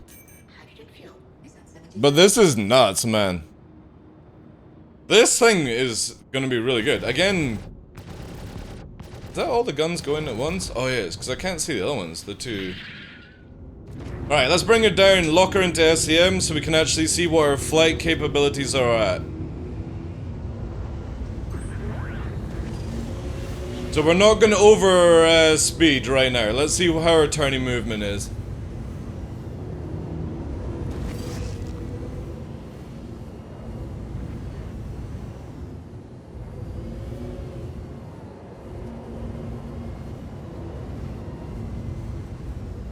Yep. Right, so she can over-yaw way harder than anything right now. So very, very bad. Unless you have it fucking on them. Glaive is 20. I don't have my glaive right now to test that one out. I need to test this. I'm using joysticks and pedals. Right. Let's confirm if CIG are telling the truth. Let's take an arrow onto atmosphere, and if it doesn't perform the same as that,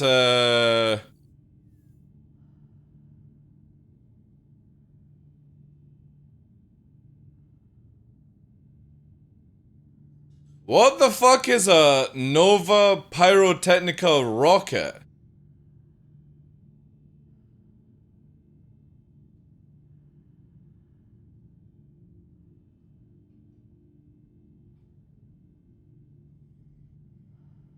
What the fuck is this? Wait. Is that a Rattler micro missile? Is that what goes in a Rattler?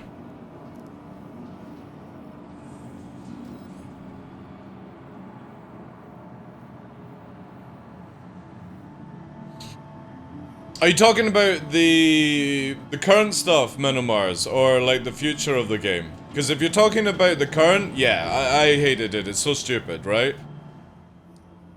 The way you've always got to look at it is, how the hell would a small fucking maneuvering engine outdo a big engine, right? Yeah, exactly. You should have to slow the fuck down, right? And this is even on the big ships as well. Like, one of the biggest things that annoys me is when a Carrack is coming in at maximum speed, how the fuck does it just stop? How does it just stop?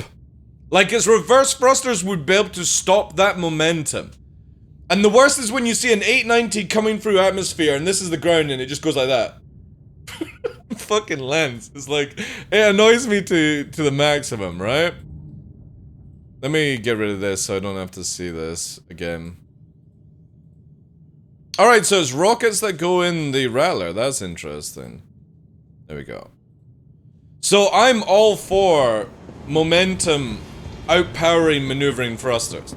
It's a big thing that I've always been campaigning for, that in the previous game, like 263, you had all thrusters that moved at the same speed, up and down, and the game worked when it was like that. But then CIG started to move into the idea of, we need it to be like where it looks like jet fighters and stuff like that. But when you go that route, there is no way that a side thruster that's tiny compared to a giant thruster, this thing can outpower it, right? It doesn't make any sense when you do it that method. So, the Hornet right now can't turn if it's using its main thrust. It just outpowers it massively, and I'm all for this. However, I'm gonna debunk CIG right now by showing that I don't think what they're saying is true. Because if the arrow doesn't behave like that, alright? And we're gonna use the same mentality of equipping it with the same sort of things as the Hornet to give it as fair as possible.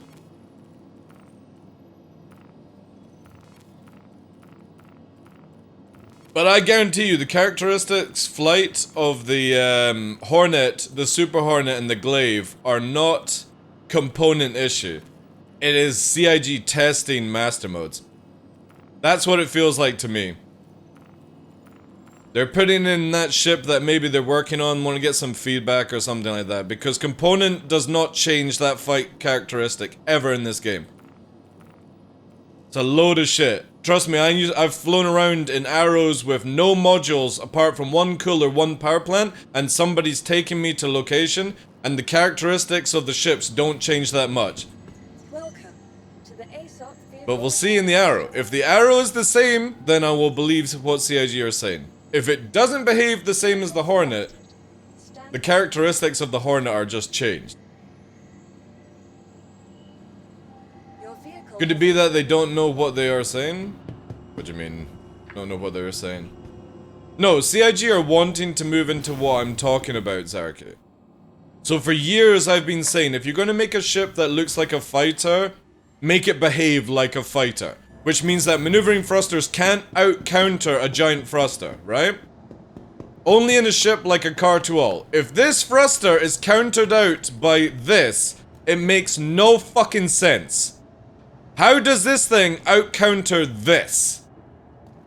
You know what I mean? So we'll see here. Well, again, if they go the route of the Hornet, that makes the game massively amazing.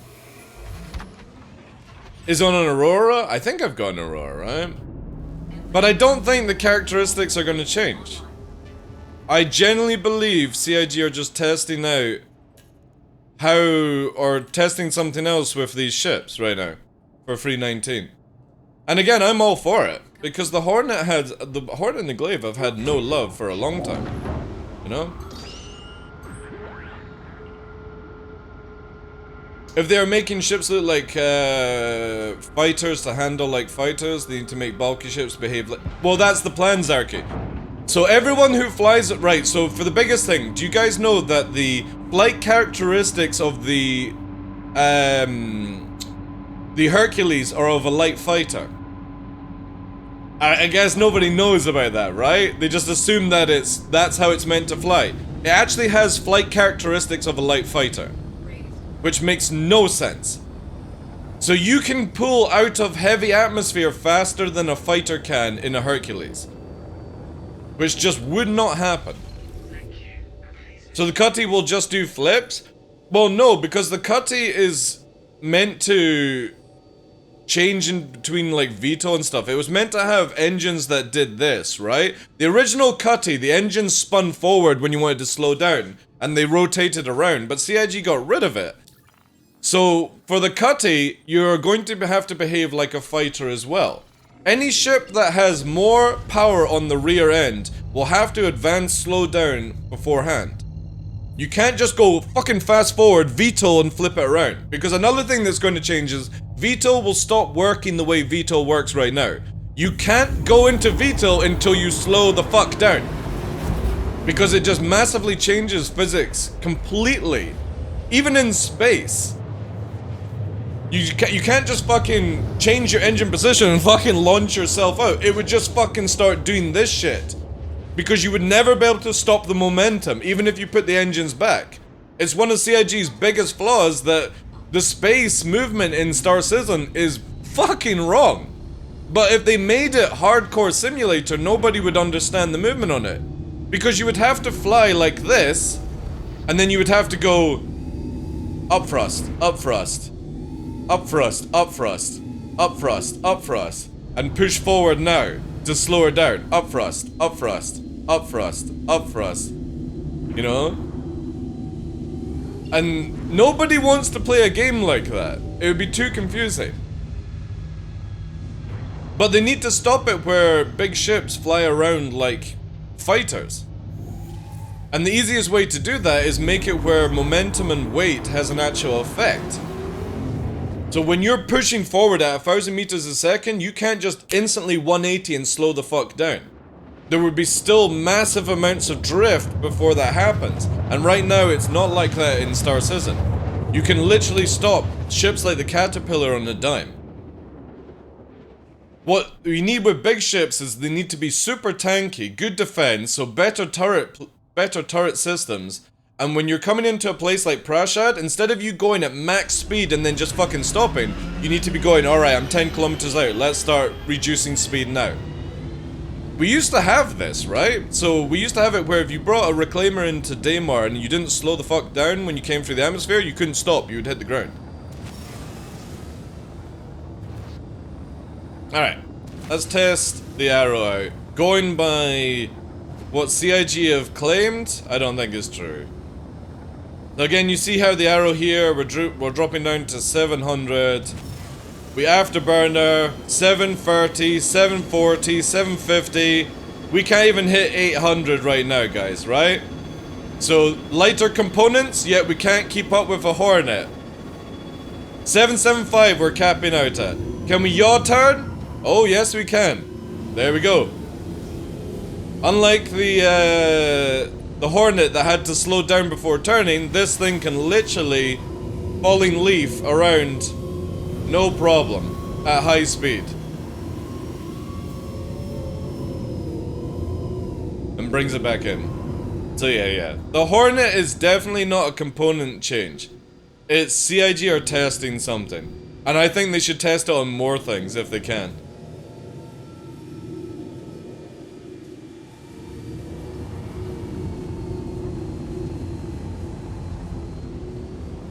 Yeah, the 360 is too fast. Again, in real life, right, you can see this. This is a great way of showcasing it. So if we stay in SEM speed, right, and my pedals have yaw.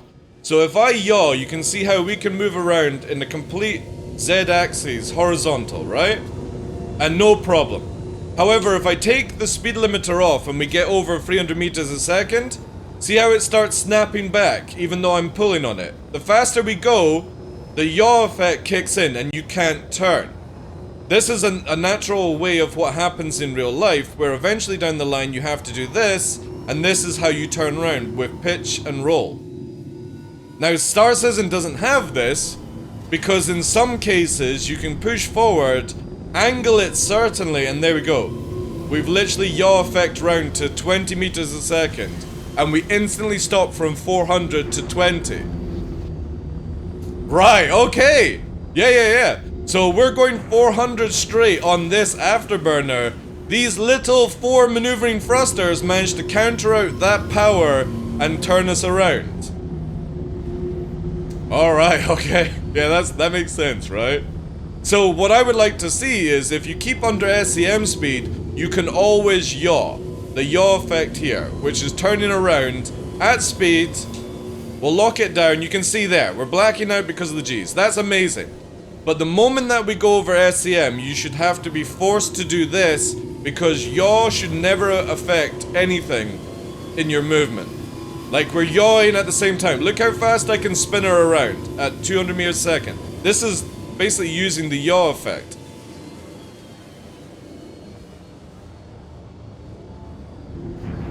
This entire explanation is why I don't listen to PvPers. The game needs much more work for it to actually make sense. Of course it does. But I'm also a PvPer, Sigma. The Reclaimer still can't enter atmosphere unless you use VTOL from my experience. Yeah, but the thing is though, Extreme Terror, when the original Daymar, the original atmosphere we had in this game, the original movement we used to have in this game, we couldn't warp into the atmosphere 20 kilometers. You had to come in from space and go down, right? So say for example, this was the outpost, you would be above it, right? 80 kilometers or something. And as you were coming through atmosphere, if you were like this in the Reclaimer, you were dead. You were dead. Hitting Daymar. You had to have it where the nose was up like this. So that when you came through the atmosphere, the flames went on, and you had the ability to turn and put VTOL in and slow you down. But no joke, dude, if you were 50 meters a second over the threshold, which I think was like 120 or something, if you were over that threshold, you could not stop before you hit the ground. Because the game actually had momentum and weight in it, and CIG stripped it out. Because they changed the model of it. It's the same with the Starfarer. The Starfarer on Hurston used to actually have engine failure because it was too much strain for it to fly in a straight line because the VTOLs kick in. Because again, when you're moving like this, by the way, you know the only reason that the ship stays steady is that the game is telling the thrusters underneath you to hold you. Because again, look, when I let go, how do we just magically stay in the air? It's because these wee thrusters, even though you don't see them working, are keeping you up. Because if you actually go into decouple mode, you start to fall out the sky. Look, we're now moving at 8 meters a second down. See? I'm not pressing anything. Because, again, the computer is turned off. So when you're flying in a straight line, because we don't actually have aerodynamics, the way CIG fake it when you're in couple mode is it constantly upstrafes for you to keep you in a straight line. So again, couple mode, cruise control, we're moving in a perfectly straight line, not even touching it. If I take off couple and do the same thing pushing forward, see how we naturally go down? Because gravity is taken into effect. The game is so arcadey, it's ridiculous. But that Hornet literally shows us what could be, and we'll go and get it again, just to show you.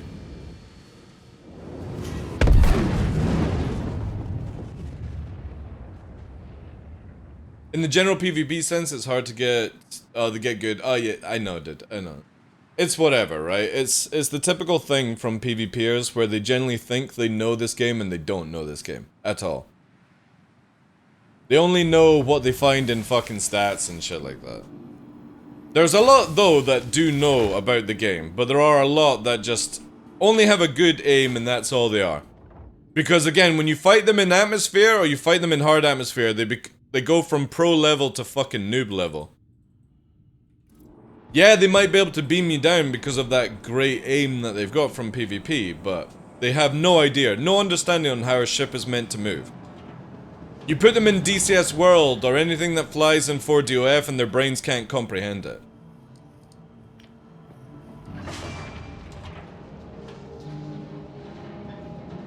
But if CIG are deciding to go this method with the Hornet and they put that into all the other fighters as well, this would be a really, really good standard for flight.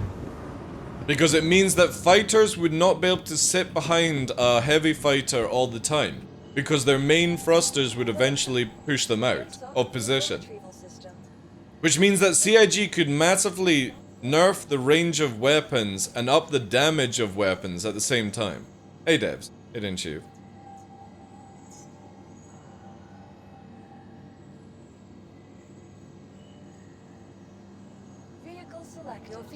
Well, again, it's a different, like, a different look on it, you know what I mean, Manamar? It's like, a lot of people in Star Citizen are only good, and we bring it up all the time, they're only good at strafing and backstrafing, and just generally having a good aim. But any time that they're involved in knife fighting, watch how their hardcore PvP brain goes to monkey brain. Because they don't understand it. And they complain about it. But I generally feel that master modes will bring in more knife fighting than ever before, and I'm all for that. Just make it where, again, like this ship, if you overextend your main thruster, because again, you've got to look at it. Look at the size of this thing. How the hell... Where is it here? Where are you? How the hell does these little fucking tiny things... If we can even see them, right? Where are you? I think that's actually them. Where are the maneuvering thrusters on this thing? Let's get into it and we'll be able to see.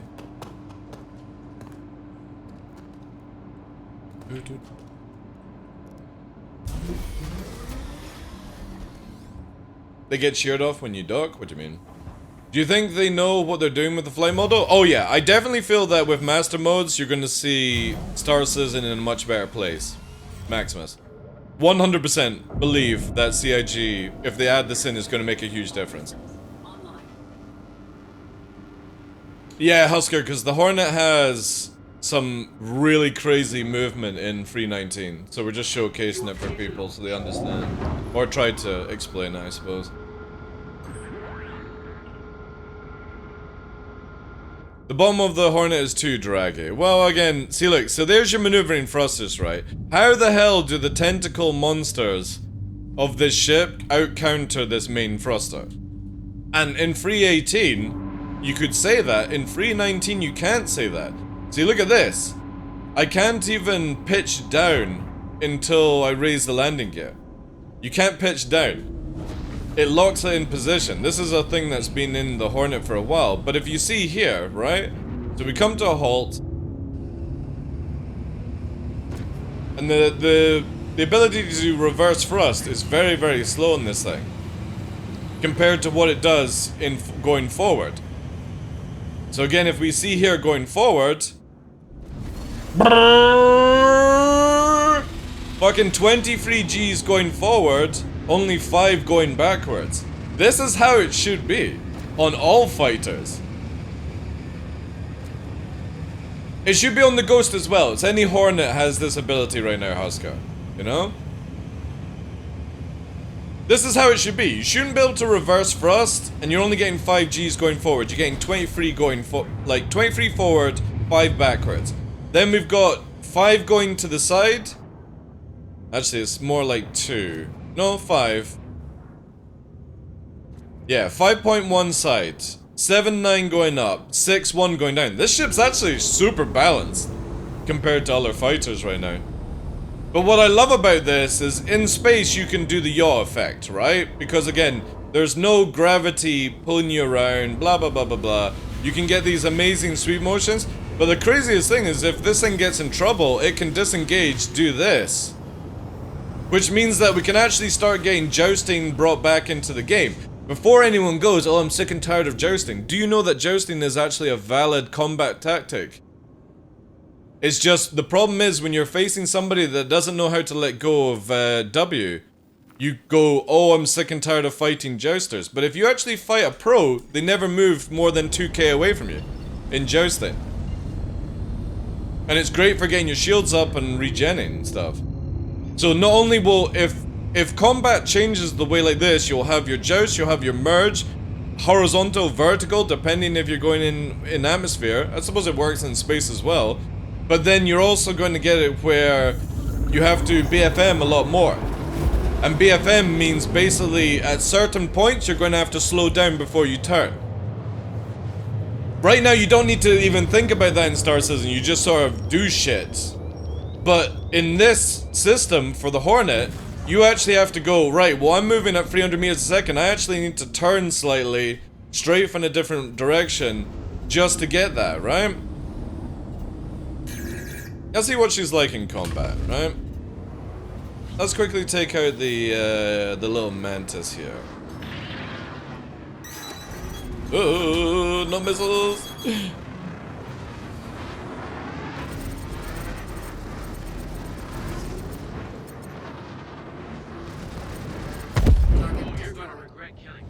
No joke, it actually feels really good.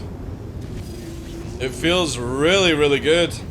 Look at that, I'm able to yaw around and get in behind.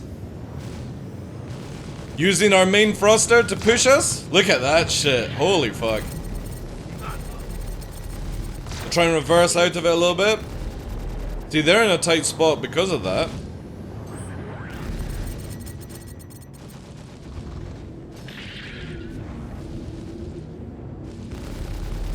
Again, it's just an NPC, so nothing to really like fret upon. A sweaty arrow is going to be a different story.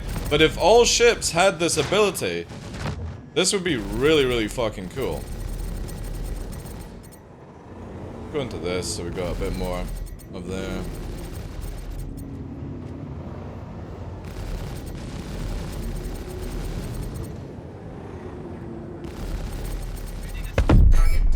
Very nice. And it doesn't feel bad, it feels really good. Now we just need to get it to where other ships fly the same way. No, this is the two-seater, dude. I can put somebody in the back and be the gunner, if they wanted. But I don't know how that works. I'm not sure if it fucks with the capacitor. The Hornet is the only one that's changed, Misfit. Because CIG, quote, claimed that it's something to do with capacitor weight, and it's nothing to do with capacitor weight, or component weight, I should say. It's nothing to do with that, because we tested the arrow, and the arrow's characteristics are not changed in one bit. But the Hornet is. Because the Hornet has really, really powerful frontal speed now. And this is how they should make all fighters, personally. The Hornet is not viable right now, Maximus. It's only viable if they choose to make all fighters like this.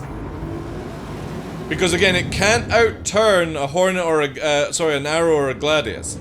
But you can't escape from it, either. Because this thing can move a lot faster forward. How much coverage does the second pilot have? Well, I mean, it would be able to shoot backwards, right? I don't know if you really want to have a second pilot in it, but again, you have that option, right? Because again, you can see here, there's where the second seat is, behind the pilot. The problem is it's remote turret, and remote turrets are shit for gunners right now. But if you made every other fighter this sort of characteristic where the main thruster counters out the... See, look. We're now drifting to the side because the little maneuvering thrusters can't carry us around. If all fighters were like this, where they had to come right down to a slow speed to yaw around, like what we're doing just now, this would be a really, really good situation for the Hornet. Because the Hornet has so much more damage and stuff like that than the Arrow and Gladius. But if the Arrow and the Gladius had more ability to pull away, that's completely fine as well. The biggest hindrance for the Hornet right now, especially in 319, would be that you would have to go fast, build up your shield again, build up your damage, the same as the fighter, and then fight this way, basically. Because you're not going to out-turn. You might get one or two passes, but then you have the ability to pull away. Like it has ridiculous forward thrust. The problem is it takes ages to slow it down. Well, the Arrow is more like an F-22, to be honest, the way it flies. But compared to a 318 Hornet, the 318 Hornet, the biggest problem was its forward speed was like you were fucking, come on, come on, come on, come on, come on. Now this thing literally dump valves, you get into your white vest, you start saying this is Rio, and you fucking Fast and the Furious out of there, you know? This thing has nuts. It goes up to 900 meters a second, 1,000 in a straight line on Daymar. Absolutely bonkers, but then you can't turn around. Look at this, you can't turn. You've got to come to under SEM speed to turn it. And this is how all fighters should be. The tech in Stars isn't a joke. Well, again, you've got to look at it that it's very difficult to build a game that I would want, Manomars, or you would want and sell in today's date. There's a reason why not many people play DCS World or stuff like that, right? So CIG, I kind of feel, are doing the right way to market it for their kind of game, but they don't need to go crazy where there's no need to ever use like a Hornet or a Saber or a Buccaneer. If every ship was moved into this mentality, you could probably use everything. Like, Saber would be good, Hornet would be good, Buccaneer would be good. All you would have to do is disengage. And the great thing about disengaging is that in master modes, and again, we're all talking about the future of Star Citizen, not the kind of present. If anybody's gonna go, oh, I can't wait for 319, I'm gonna be shitting on everyone in Hornet. Yeah, you could probably do that already. The point being is that this is more chatting about when master modes come in, and if the behavior characteristics of the fighters are behaving like this, it does mean that a lot more fighters can be used instead of the typical Arrow, Gladius, Blade, and that's all you use, right? They decide to mix World War II stuff with sci-fi. Yeah, exactly. I would like flight systems closer to Flight of Nova, but could be tough for most. Again, CIG can't sell it around making this game too simulator, guys. It won't sell. Like, there's a lot of people that have probably bought this game, they want to do, like, Freelancer flying, Cutlass flying, Constellation flying with their friends. They don't want to have a degree in fucking 6DOF movement to actually play. So I can understand when CIG dumb it down. We didn't used to have it dumbed down, but I think that just stopped sales. And you can see how sales really work right now. The thing we want to see is we want people in Vanguards to be viable, long as they've got a gunner. We want to see people in Cutlasses be viable, long as that they can keep their engines. We want to see people stop flying around in solo connies, who take on dogfighter bounty hunting and then they get clapped, right? Or they warp away. There needs to be a reason that you use ships for certain scenarios. But also, if you want to go to the extreme of using it, you can't always win just because you have a bigger ship, right? And that's what happens right now in this game. It's like, oh my god, we can't beat Darklaw in a fighter, so what will we do? We'll all get in a Connie. And we'll hide in the Connie's HP. We'll chase, 3 of us will go in a Connie, chase Darklaw, who's in an arrow, because that's our only way of doing it. And at that point, yes, I would agree, I can't kill the Connie, but you shouldn't have the mentality of, oh, I'll go for a bigger ship just to win. It should be, right, let's do 3 fighters and maybe do it this sort of scenario and try it that way. But the mentality of Star Citizen backers right now is bigger equals better, and it shouldn't be that case. Just because somebody spends $220, it shouldn't have a huge advantage over somebody that spends like $40. And prime example would be the Hercules, right? The Hercules literally can out-dogfight light fighters in atmosphere, whilst you're hidden behind 2 large shields and a huge amount of HP. That is not right. That needs to be corrected. Your big ships should not be able to outturn or catch up with light fighters. But the light fighter should not be able to kill you. I completely agree on that one.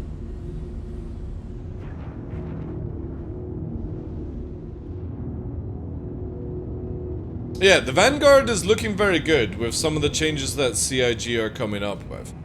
Again, I'm not going to disclose the ones that they've not announced yet. The Gladiator would be fucking awesome if CIG would just stop it where the turret blinds the pilot. And also get rid of the wavy, flammable tube person. Hentai fucking engines that's on that thing. But this is definitely in a good place. I think it's maybe too overtuned, but Master Mode should correct it, right? Because I personally don't feel like a fucking Hornet should be going near Herald's spec in a straight line. But it's very difficult for CIG to test out some characteristics until they turn on full Master Mode. And that's the biggest thing that everyone's like, oh, just turn Master Mode on right now. It's like, they can't just turn Master Modes on. They actually have to go through... Thank you for the follow, Chief. They have to go through every ship and go, does this make sense that your arrow is literally hitting Mach fucking 3 10 feet off the deck, you know? They'd be like, no, let's tone this down a little bit. But if we tone this down, does it affect it towards other ships? You can't do that until every ship is bound to Master Mode. And that would be is that, yes, you can go batshit crazy speed, but you lose the ability to shoot, fire missiles, counter, and everything like that, you know? And that's a big thing that only Master Modes bring in. You can't test it right now, whilst everyone can fly super fast, shoot, fire missiles, countermeasures, all these things. Master Mode is the only way to balance this. If missiles were more of a threat, light fighters would be a dangerous opponent for a heavy fighter though. True, but you also have to think of ordnance, right? The biggest issue that you have with missiles right now, Misfit, is that CIG allow a light fighter to carry a crazy amount of ordnance. Gladius, for example, can carry 16 size 1 missiles. Why can't it just carry 4 size 2s and 2 size 1s? Why does it have to have the ability to have 16? So if you look at it this way, right? If CIG did a very smart thing and they took all their missile sizes, because you know that they've got 4 different missiles for each size.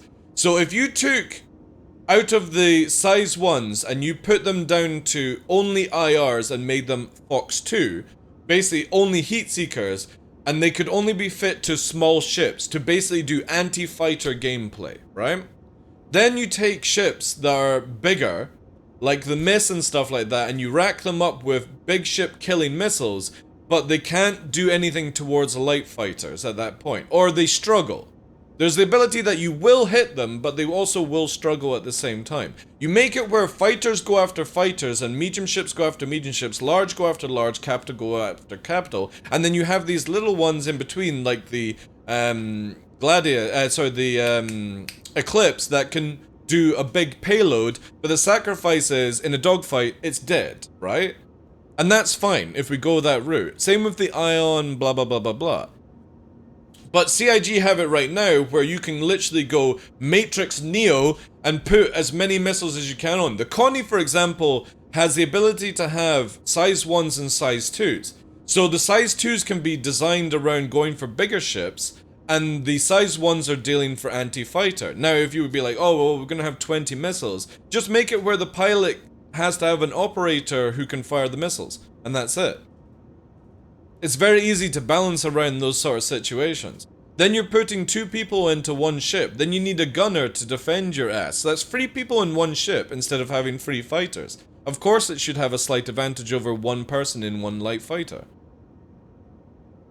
Obviously, if you know what you're doing, and maybe the people are absolutely brain dead, then you get away with it. But you shouldn't be able to deal with a ship like that. And then obviously, the bigger ship shouldn't be able to catch the lighter fighter. It should be moving away.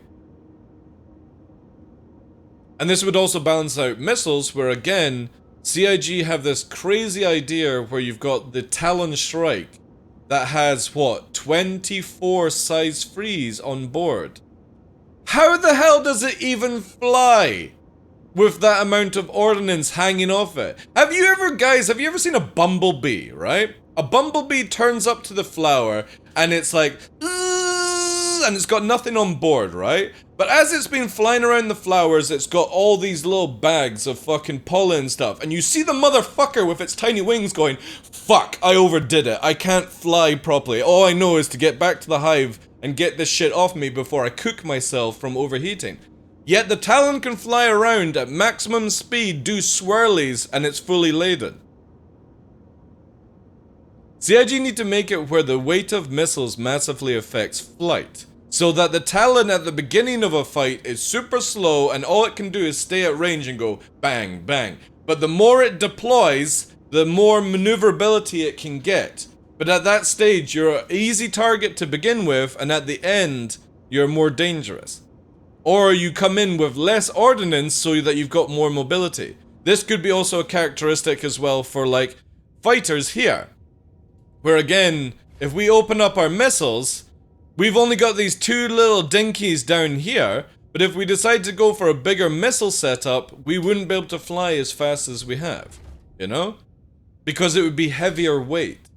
Now, we do have weight and difference of missiles. If you don't know, you can actually go down to lighter missiles and it works better. But the problem is CIG allow you to have more missiles if you go down a size. It's the same with the weapon system and stuff. If an arrow can only have like 8 missiles, even if you go down a missile size, it should only be able to have 8 missiles. This ability to change your launcher is so stupid in this game. Because then when you look at ships like the Connie, the Misk, the Vanguard, they've all got internal missile launchers, right? Which is fine. Just make it where you can't change the sizes of the missiles and that's completely fine around it. You balance where bigger the missile, the harder it is to track a smaller ship. The smaller the missile, the less damage it does to a bigger ship.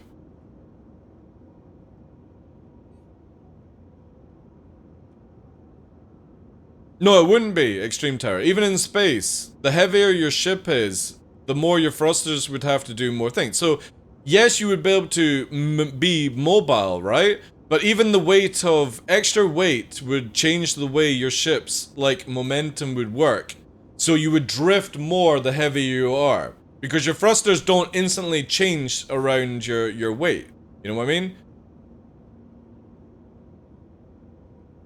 Like, if you think of it, if you go on the moon and you pick up a rock, right? And you throw it, you can pick up a boulder and throw it at the same speed. Because it doesn't have the same thing on it. But if you... Well, no, actually, that's a wrong way of describing it. You've got to look at that. You can do these sort of things, but you're not going to be able to get that momentum to throw the rock. That's how I should be describing it more. You're able to pick up a small rock, and you're able to use more energy from your arm because you can actually move it. But you can technically pick this up, and that, you know, they will still eventually get up to the same speed in space.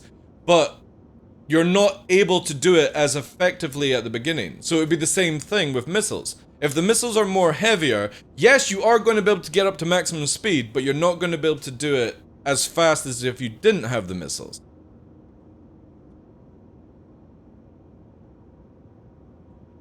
That's it there, yeah. More mass equals more momentum. But you would also require more energy to do the same sort of speeds as lighter.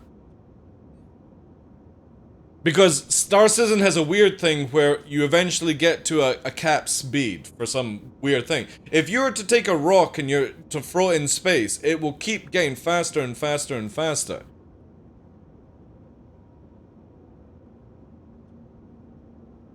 Yeah, that's the other look on it. The heavier you are, so when we go into, we're talking about flight, if you have, say, for example, a caterpillar, and the caterpillar is going in a straight line and it's got no cargo, it would be set speed that it can do, right?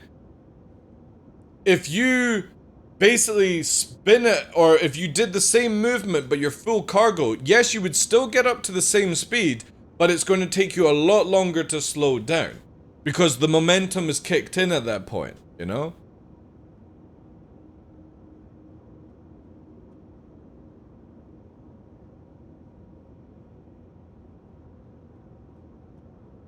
We don't have cargo weight right now. We don't, no, sadly. No.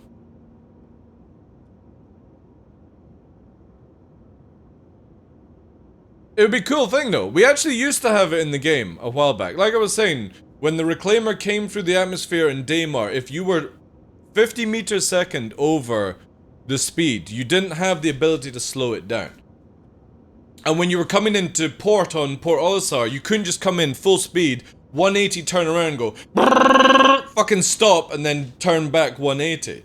You actually had to be like, right, well I'm 10 kilometers away, time for me to start slowing down now. And you're reverse thrusting, and then you would be able to turn your ship and start slowing it down even more by turning it around kind of thing. But they took that away years and years ago, and we're left with what it is right now. But you still have to have the weight, the mass, anything like that. These calculations still need to come into the game. Reclaimer on Hurston was like flying a cargo container. Yeah, because it wasn't designed to come through a heavy atmosphere. It wasn't meant to leave Orison or Microtech or anyone like that. That's a space ship. It's not meant to come into atmosphere. Yes, it has landing gears, but it was never designed at the beginning to do that on a daily thing. It's the same with the 890. The 890 is not meant to just fucking land. It should also require a crap ton of fucking energy to get it off the ground again.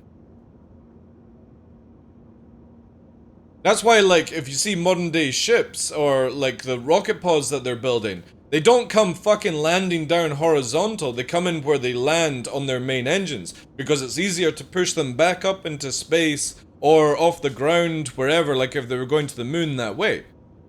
But we have it where this ability to take off, and then just fucking go like this, and then fly up and stuff like that. However, I kind of feel like it should require a lot more fuel to bring her up to this sort of level, unless you're going like a typical airplane and starting to nose up. Like, I can literally go into Orison, undock in a fucking 890, go up to 90 degrees like this and start pushing forward. Like, it just would not have the power to do that. It would generally have to sort of slow boat it up.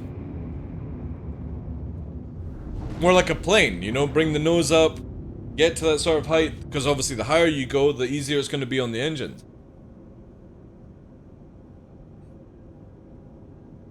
In SE there are spaceships and dual purpose ships.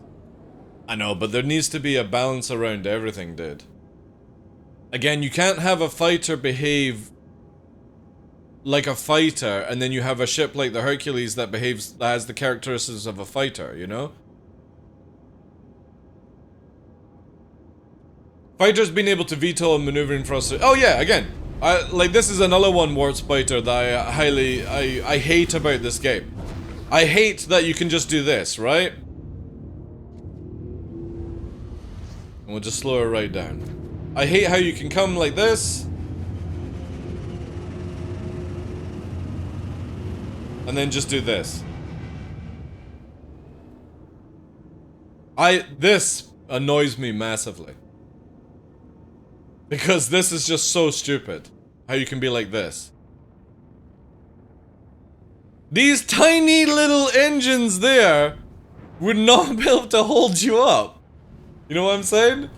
Like, VTOL is only used for landing and takeoff. And even at, like, you're able to VTOL at high speeds. That just doesn't work, right?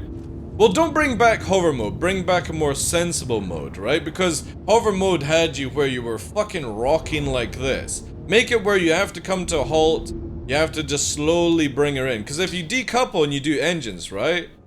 You can see here. Actually, no, this is the worst ship to showcase this. Because for some reason, CIG make it where you can't pitch when you've got your landing gears on this ship.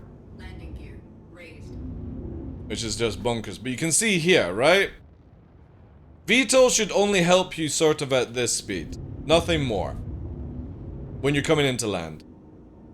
But people are VTOLing around and pulling fucking crazy things in cutties and shit like that. That has to go.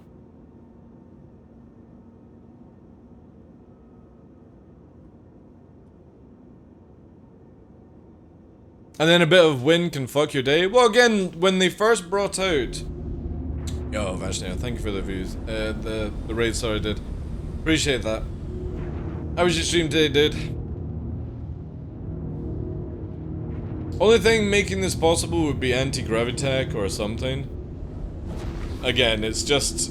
For a video game, it can't be where some ships fly differently to other ships. The physics have to be standard for out, right?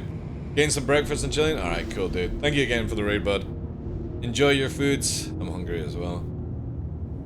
Like, if a big ship has to come into a slow halt before it can land, so should a fighter. It shouldn't just be able to fucking...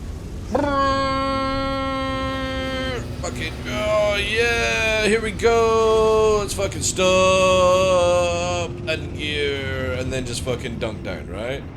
There's a reason why airplanes have to go around the circuit at airports and stuff like that. They have to slow down massively because they can't just come in like fucking rockets and land on their bellies. And I would like Star Citizen to be like that. It doesn't need to be to the extreme where you're having to go around a whole airport and, you know, come in and runway land. But you have to stop flying in at super speed, even in space, then 180 turning, slowing the fuck down and then just landing, right? It needs to be cautious where when you're coming in to land, you're a bit like, right, I'm gonna keep my nose up.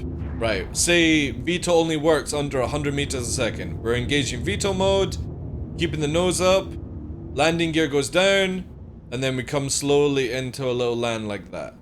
That would be amazing if it was like that. But if you made it where, for example, somebody had their nose down like this, you would just literally plow into the ground, right? Because your little VTOLs wouldn't be able to carry you at speed. More horizontal flying, less fucking being able to do this, like a helicopter. You know? Or design helicopters, man. Why is everyone knowing now? What do you mean?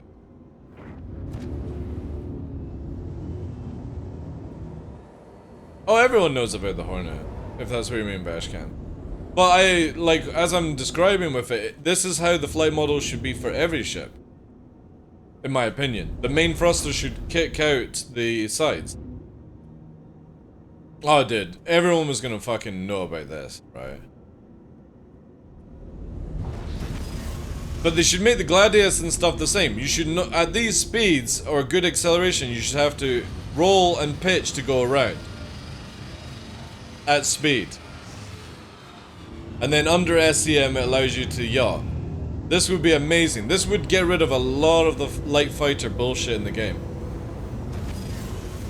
I miss that as well, Warp Spider. I miss having to go into pre-mode, into SCM, into cruise mode. I really enjoyed that, but apparently it was too difficult for people to play with, so they changed it. Again, CIG constantly keep dubbing down the game because, unfortunately, the market, people don't like to play sweaty simulator.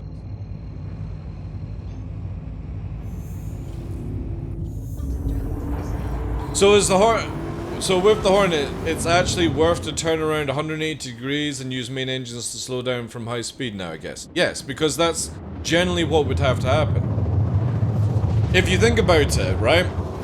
You're using your main propulsion, this main engine that pushes out a crazy amount of momentum, okay?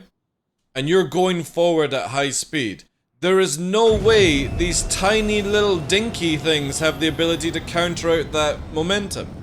You would have to come and basically do what fighters do, which is come more in slower, you know, and actually do certain things to keep your energy up. Basically using horizontal, vertical movements, and you keep your high, like the aspects and stuff like that, so you have that energy, gravity, all these sort of things. Again, we're talking about atmosphere with this one. Maybe not so much in space, but you know what I mean.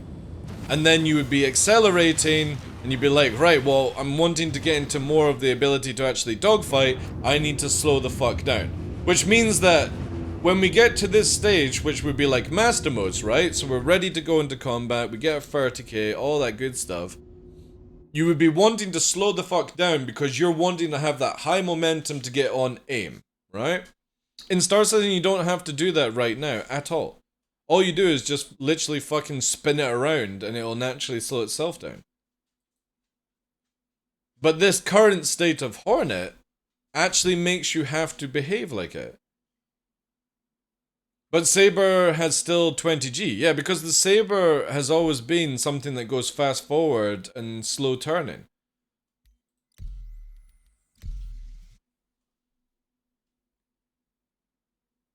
But the thing is also, all the other fighters need to come in line with this as well, Vashkan. The main thruster can't be outturned at high speed. This brings combat massively down to SEM speed. Because of it. Because you shouldn't be able to turn at 1,000 meters a second. Like, you're 1,000 meters a second, oh, there's somebody over there. Let's fucking delta merge, tricord. Oh, I'm right behind you. You know? So you fucking Tokyo drift around a corner like this, but you do it so much faster in Star Citizen. Because again, you wouldn't be able to just go, oh, look, let me disengage my fucking nose and then start going in the opposite direction. There would be way more consequences to it.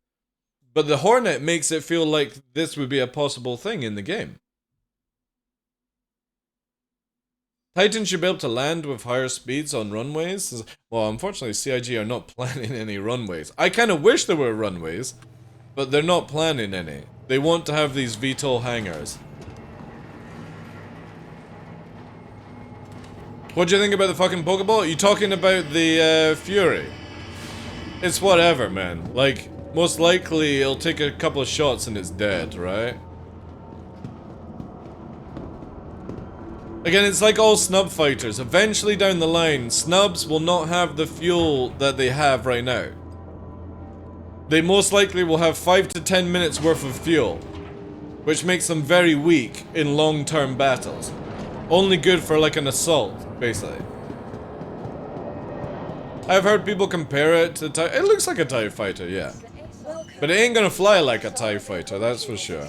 It's got the 4 thrusters, like, it's gonna be able to go some barmy shit. But I think that's fine. Again, if you're gonna have it where this small ship has this weapons and stuff like that, it'll be in a good spot. Again, the easiest way to counter snub fighters is just warp away from it. Just warp away.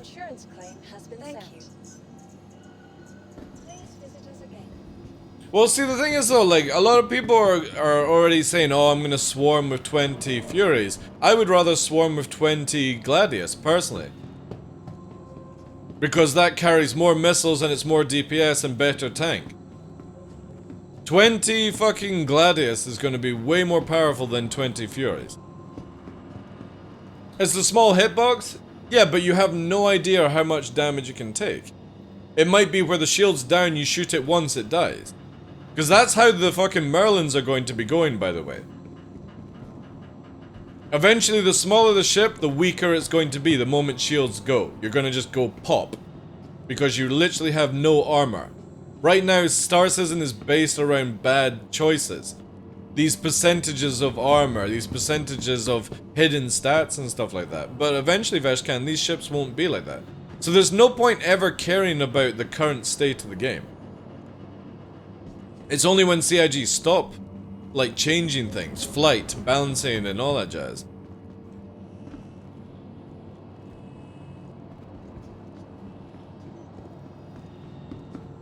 I cannot rock the size 3 ballistics on Hornets because I have 50% less damage. It's so dumb. I know, dude. I know. Because instead of doing the ballistic changes, right? All they had to do was up the ammo. That's all they had to do, right? Up the ammo. And maybe lessen the damage or something like that. But instead, CIG go, right, let's make it where it can penetrate shields, but also everything has 50% armor reduction to ballistics. It's like, well, why bother then? Why not just leave it the same and give us more ammo? Because that's all we were asking for, was more ammo. But CIG always do things backwards.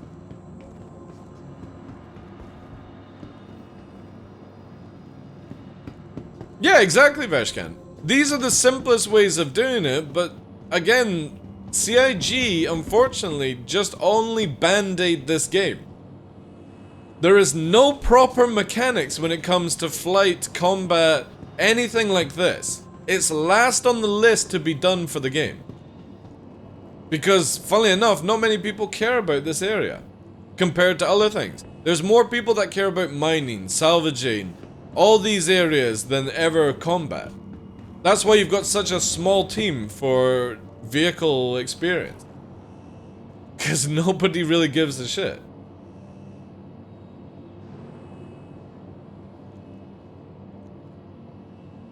But you would think that flight and characteristics of all ships and weapons and modules would be a high priority, but it's not. It's not. Again, we've had no changes to weapons in nearly 2 years. Probably more than 2 years now. What does that say to you? PvP has been in a bad spot for over 2 years. Longer than that, probably. All the way back to 3.9 was probably the last time the game was fun. So let's look at 4 years since combat was ever viable. It's on the last of the priority list, and unfortunately, as much as we would all want it, especially my community, other communities that love to do PvP, love to do combat, we're at the bottom of the fucking dream pool when it comes to selling things in this game. CIG would rather make a snub fighter that looks like a TIE fighter because all the fucking bathrobe jockeys are gonna get their dicks hard on that shit.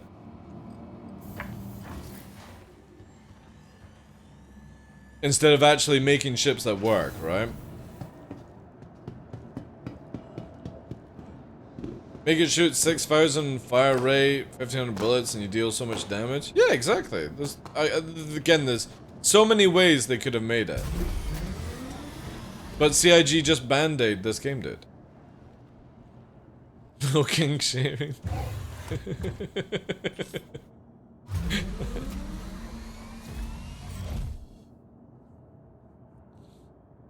I mean, it's like, oh yeah, we made the X-Wing. What can we do? Let's make it where the TIE Fighter is a tiny TIE Fighter, right? Again, I think it'll be a fun wee ship to fly around in, but the game requires way more mechanics than just having snub swarm, right?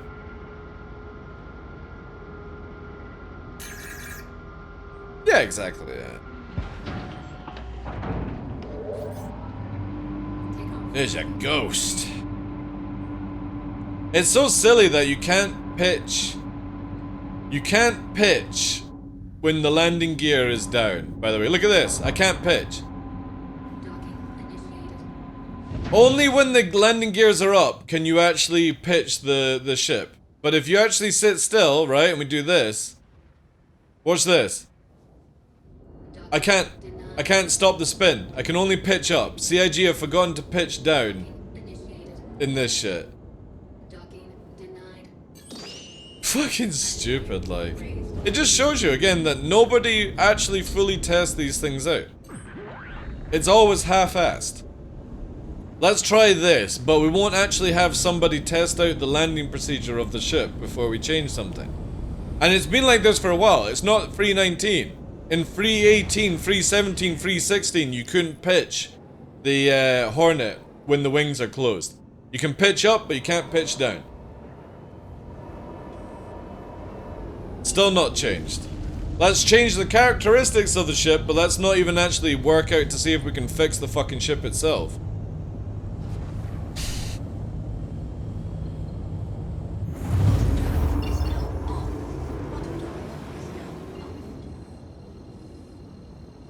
And you wonder why people get frustrated with this game all the time. Quantum drive is now Because it's half-assed. Most of the time it's half-assed.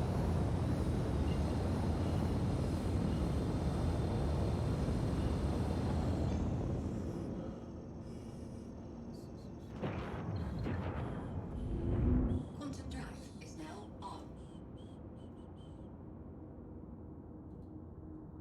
But I guarantee you if this ship was coming out for sale, it would all work correctly, right?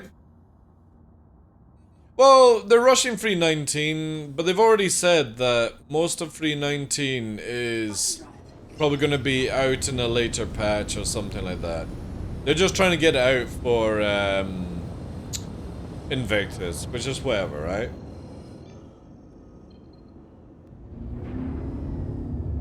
Quantum drive is now on. Just sad seeing ads for the game on YouTube. I've heard this. I have YouTube Premium, so I never see ads, but yeah, I did hear that, Clown, that there are now like Star Citizen flight ready adverts from the actual company. Quantum drive is now on. And that's a bit crazy, right? Not sure how I feel about something like that. Again, if CIG need to do marketing, that's fair enough, but it kind of feels like a full-blown lie at the same time.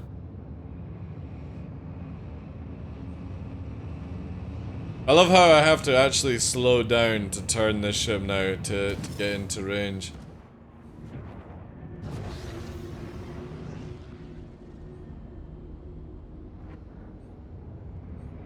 I haven't been this hyped about a project since Daisy. What do you mean? I want this game to succeed. Dude, we all do. We want Star Citizen to be a game that everyone enjoys. The problem is our lifespan is not long enough to deal with it. I'm already 10 years deep. In October, it's gonna be 11 years, dude. I am gonna be 6 feet or fucking charcoal by the time this game ever comes out.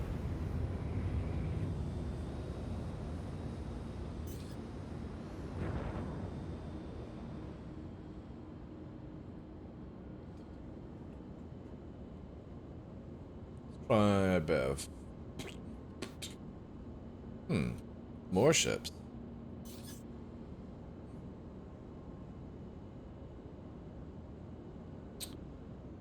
What am I looking for? Yeah, let's do that. I also heard they finished some more of the Idris interior just for the time. Yeah, exactly, dude. Got it, right?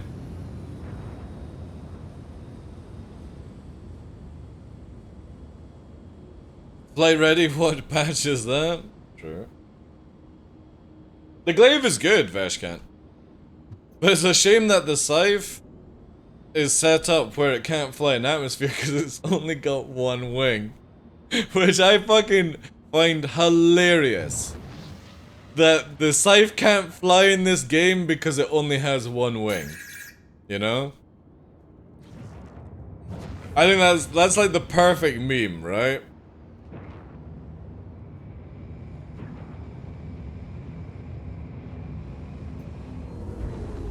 The patch names.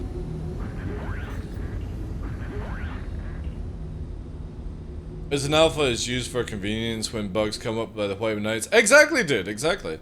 It's why I can't watch content creators that literally chest beat and fucking flap off CIG. You know?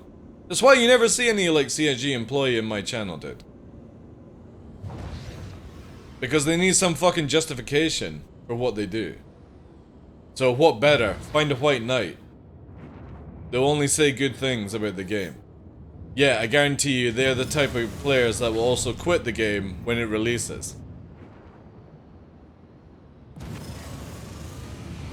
It's the same as when like somebody like Lyric jumps in. You see every fucking social media CIG employee jump into the channel and start going, "Hi! Would you like some giveaways?" It's so funny, man. They go full fucking white knight mode.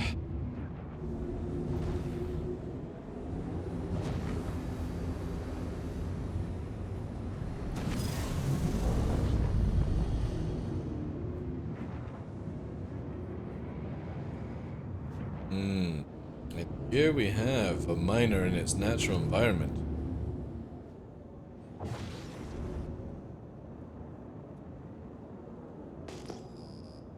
Oh, got some stuff down here.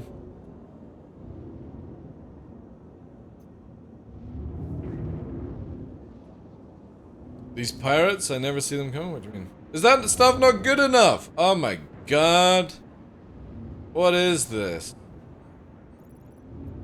I'm investigating. Why is this not good enough for this mining ship chat? They've been watching Salty Mike and they're like, I demand better pay. That's just marketing though, hitting the people you don't have to game already. Very true. Hey, you flashed. Followed it. Hand minables? Well, yeah, I would have thought they would be going, because mining's like upgraded in 3.19. Where you can get these like massive rocks now and stuff.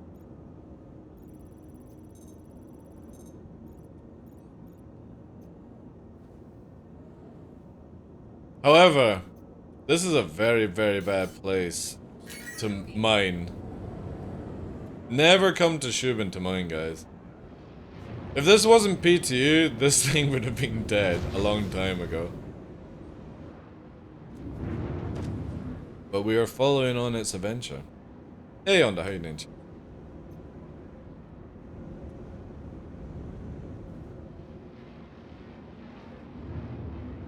Let's wait. Yeah, totally. Let's. You know that you can cut their saddlebags off now in 3.19 and then sell it and stuff. You could do it in 3.18 as well. Is telling me the best spots to mine? What the fuck is going on? Yeah, totally. Daymar Shubin, where you all need to be for mining.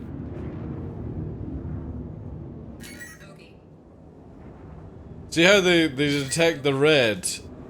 They detect the red, and that's an NPC, right? Yet the real threat is actually sat behind them, and they've never once, like, locked me. Because the radar lock is just a bug.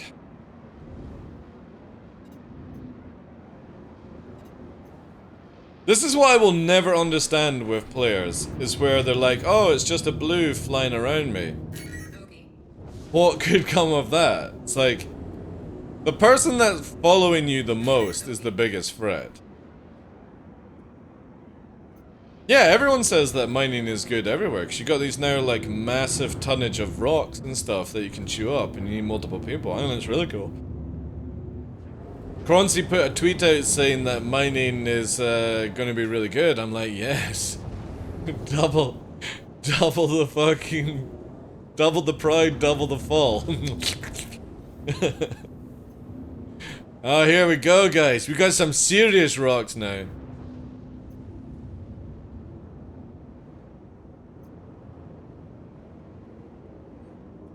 What do you think would happen, right? We're gonna go over here. And let's do this, right? What's gonna happen? Is it gonna move? Oh shit, it actually might be reacting. Maybe?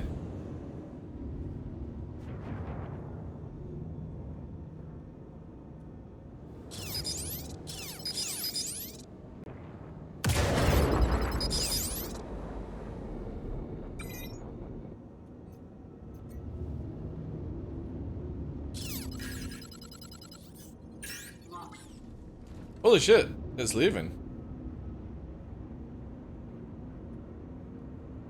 I love how it goes up. Instead of going full vertical, it's fucking in line. Wee, man, that's the longest warp away, eh?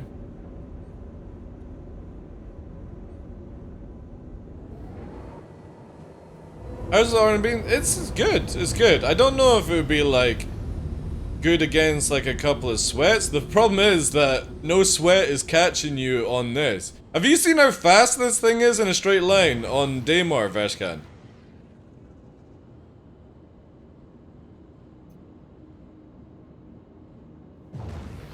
Obviously, if you went into space, you would get caught, right?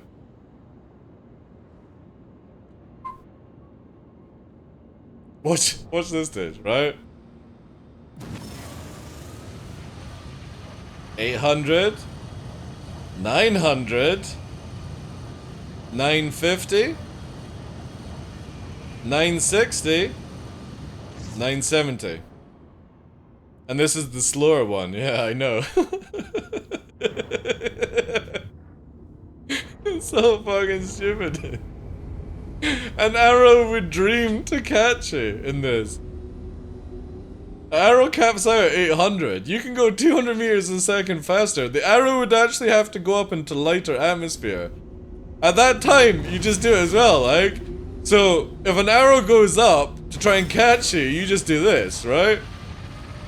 Put it up to the first vertical, which will be 2k. There's 1,000, 1,200. So we're at 2k up, and we're doing 1,100 meters a second. Even a mantis can't catch you at this speed, dude. They would have to go up higher, and at that stage, all you do is slow down, turn around, and go in the opposite fucking direction, and then warp away. Because by the time they actually keep you in the bubble, you can fucking warp out. It's fucking barmy, man. I think I'll, like, if this is how they're going to keep it, I'll probably get, like, a ghost for release. Or for free 19 live. Again, like, against, like, some sweaty arrows, this thing is not going to be good. But it's got potential the way it is right now. Oh, I'm in the Heartseeker as well, dude. It's the only one I actually own of the Hornets.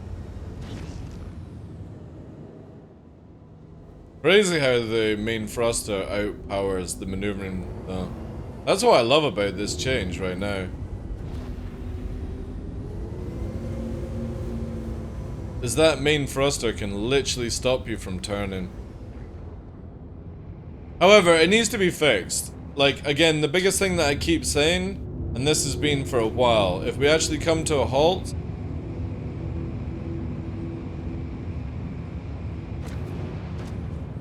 it comes to a halt, and we go into landing gear, you can't pitch down, but you can pitch up. So if you pitch up in landing gear, it just spins around. Right? See? If I press on pitch forward, I can't stop the spin. But I can keep making it go faster and faster in that. Well, that's coming to all ships next year, Veshkan, hopefully. So how the hell, like, how did CIG make this? And this has been a while now, right? Because I also can't roll in this situation. You can only pitch up. You can't roll. You can't yaw whilst landing gears are down. So I have to raise the landing gear to be able to turn around again.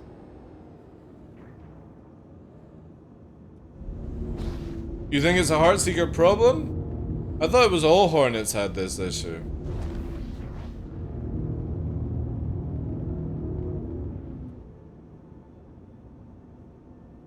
Two competent people in a Super Hornet can wipe someone in an arrow if they're not too sweaty.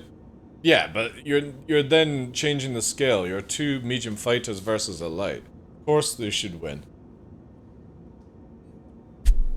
All Hornets have that issue? Yeah, that's what I thought.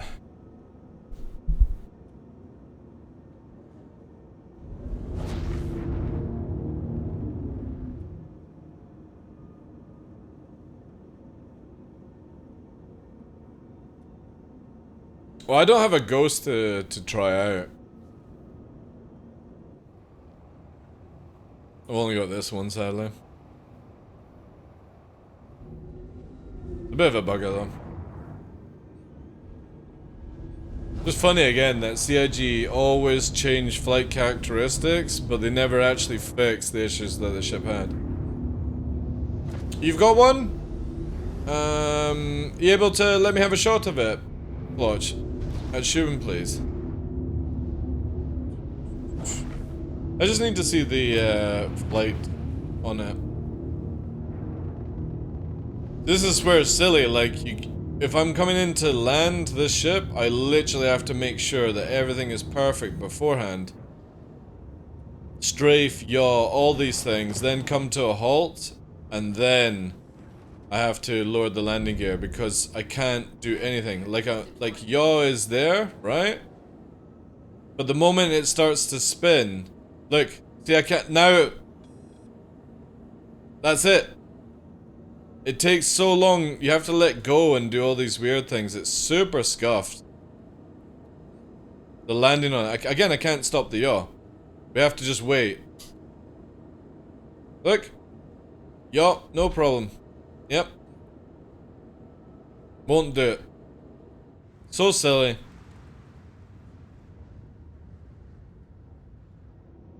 That needs to be sorted out massively. Offline.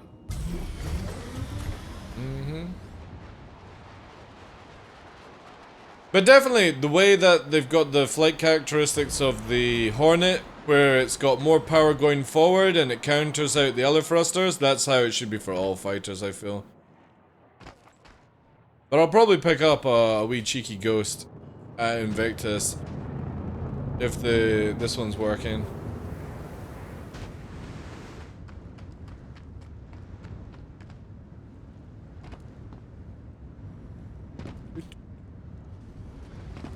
Need to make sure it's the ghost, yeah. Dude, I can't wait for the Mark II. The Mark II. Oh, you can open stores. Did you unlock it, dude? No, just send me a... Hold still, hold still, hold still. Oh, you can just do it. Was too squishy for you? Yeah, because they can't fly properly, that's why. They just can't fly properly. But they've sort of got a little bit of an advantage right now in 319. A little bit, I say.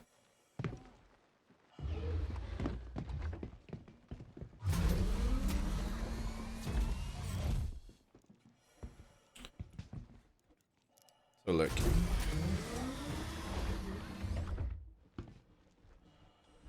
Ghost has got really good skin. Look at that. Black chairs and the shame this is still broken, right? This should have been connected to that. Ooh, that's a little bit off. Look at that. Wonder if I can fix that. See what I mean? It's meant to be stuck. Funny thing is, this thing is like that in here we go. In DCS World, the F-14 does the same sort of thing. Alright. Let's have a wee shot. Engines online. Takeoff complete. Oh, yeah. So it is just the... Oh, CIG. Why? Why did you do that? Yeah, okay. So, as Veshkan says, the ghost is working. That's nice. So the Heartseeker is not working for flight. Alright, let's see how fast this motherfucker goes. Because isn't the Hornet faster than the Super Hornet, right? I'll bring it back in a sec, dude. Unless I die. So we're doing 700 in a straight. Let's dump valve. 900. 950. 980. It actually hit 1,000 meters a second. If I didn't upstrafe, we'd be fine. Do I take time? Oh, you did. Let's have a look. Yeah, so same flight characteristics as the Super Hornet. We have to go into a vertical horizontal movement to bring her around. To dump on behind somebody. It'll be beam, beam, beam, beam, beam, beam, beam, beam, beam, beam, beam. And then it's basically, obviously if you got enough afterburner to push, we can see that we fall here. But then she pushes, and she's already up to 700 meters a second. It'd be the same sort of thing, get your cap back. The regen is just still super slow in this ship. For afterburner, I feel. And then you would be able to beam and beam and beam. You generally would want to be just sort of like going up more into this position for atmosphere. Bring that nose down, knowing that if you brought somebody to the ground, you can just do that. To instantly counter it out. And again, sweep in here. Using just pulsing the main thruster to bring it around. Still holding that 200 spin. Just watch you don't afterburner whilst facing forward, because you're going to end up crashing into the ground. Just because of how fast that main thrust is pushing right now. It's amazing how much it's counteracting against all the other movement in the game. Look at that. Barely yaw. However, now we can turn if we actually... This is what all fighters should be like. If you're gonna yaw around...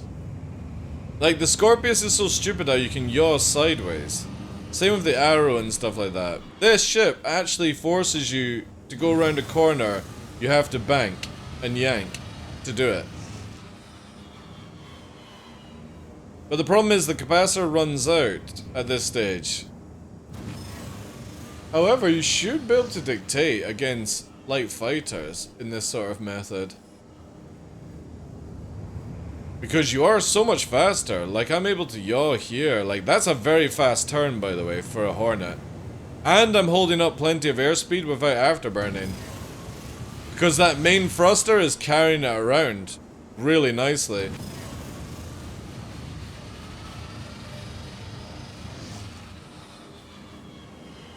Yeah, this is how it should feel for all fighters. This actually has you to dogfight and take hate of where you're going.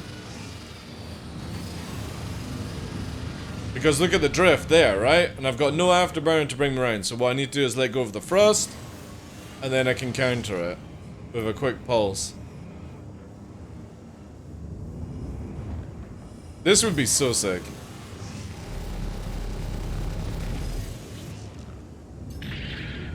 But it just needs a faster regen and afterburner, I think.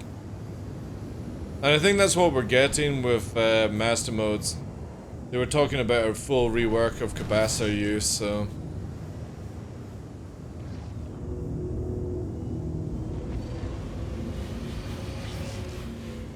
Alright, so I need to get myself a ghost for 319 then. Ghosty ghost it is, because this, again, just feels a little bit better than Super Hornet because of its movement. Hey vegan, how you doing, dude? God damn, not seen you in a while. Hope everything's well, dude. Is it supposed to be the saber equivalent from the anvil? The saber is a lot more maneuverable, but it does not have this acceleration, Misfit. Which means that hopefully we'll see the saber maybe come in line with it as well. If the saber had this flight, I would be super happy. Like, this is insane acceleration. And again, I can't turn around fast. This is the fastest with a pitch and roll. But it is a lot faster than what an arrow could do. The problem is I just don't have capacitor to keep it up.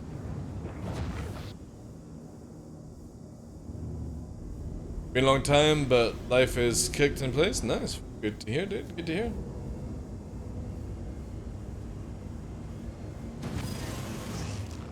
Again, a decent Gladius or Arrow pilot can counter this. However, I think an Arrow would actually struggle with this, because here's the kicker, right? You can obliterate an Arrow shield with one volley. And the problem is, the Arrow can't run away from the fucking Hornet anymore, right? Because that was the advantage. The Hornet, you could just leave the Hornet in the dust. You can one-shot with... I know, but if you miss, like, say the calculations are off, Eshkan, let's not look at perfect scenario. Let's look at Star Citizen scenario, right? Okay? But the Arrow could escape the Hornet. And you could get your shields back and you could come back in a different approach. The difference is now, the Hornet goes... It's like that advert where somebody's running and then this other dude is running up alongside the Arrow, right? And going, where the fuck are you going? You know what I mean? You can't escape this thing. The only way the Arrow can escape a Hornet would be to take it to space. Because in atmosphere, especially on Daymar, you can't run away from this speed. This is like a saber chasing you. It's just stupidly fast. The Arrow will still be able to overmaneuver though. Not really. Because again, Vegan, say you go into a slow turn, right? You're burning. The Arrow starts to struggle whilst all you have to do is that, and you're already 200-300 meters away from the Arrow. Beam it down, push it, beam it. Instead of trying to go for the high turns, you're going for more of the Joust Gompat. You don't need to run away, but you're basically not trying to hard turn. You're basically wanting to just full volley the Arrow. And then if shit gets bad, you've still got plenty fucking... Look at that. Like, an Arrow ain't getting to 800 meters a second on 20% tank. So, you are going to have to joust in this thing. But that makes it good, because, again, you're not meant to out-dogfight these fighters. You're meant to outsmart them. This thing can actually... Yeah, it can actually juke. But one of the coolest things as well is that if you're ever about to hit the ground, all you have to do is this, and you just go, see ya! You're fucking away! Absolutely insane. I'm 8K up. Thank you very much for the 4 months, vlog. This is really cool. Again, against 2 sweaty Gladius, you're pretty fucked. But if you have 2 decent Hornet pilots, like if I was flying with Veshkan, I think you would have to come at us with like 3 Gladius to even take one of us down before you die. Yeah, the Hornets are gonna win in this situation.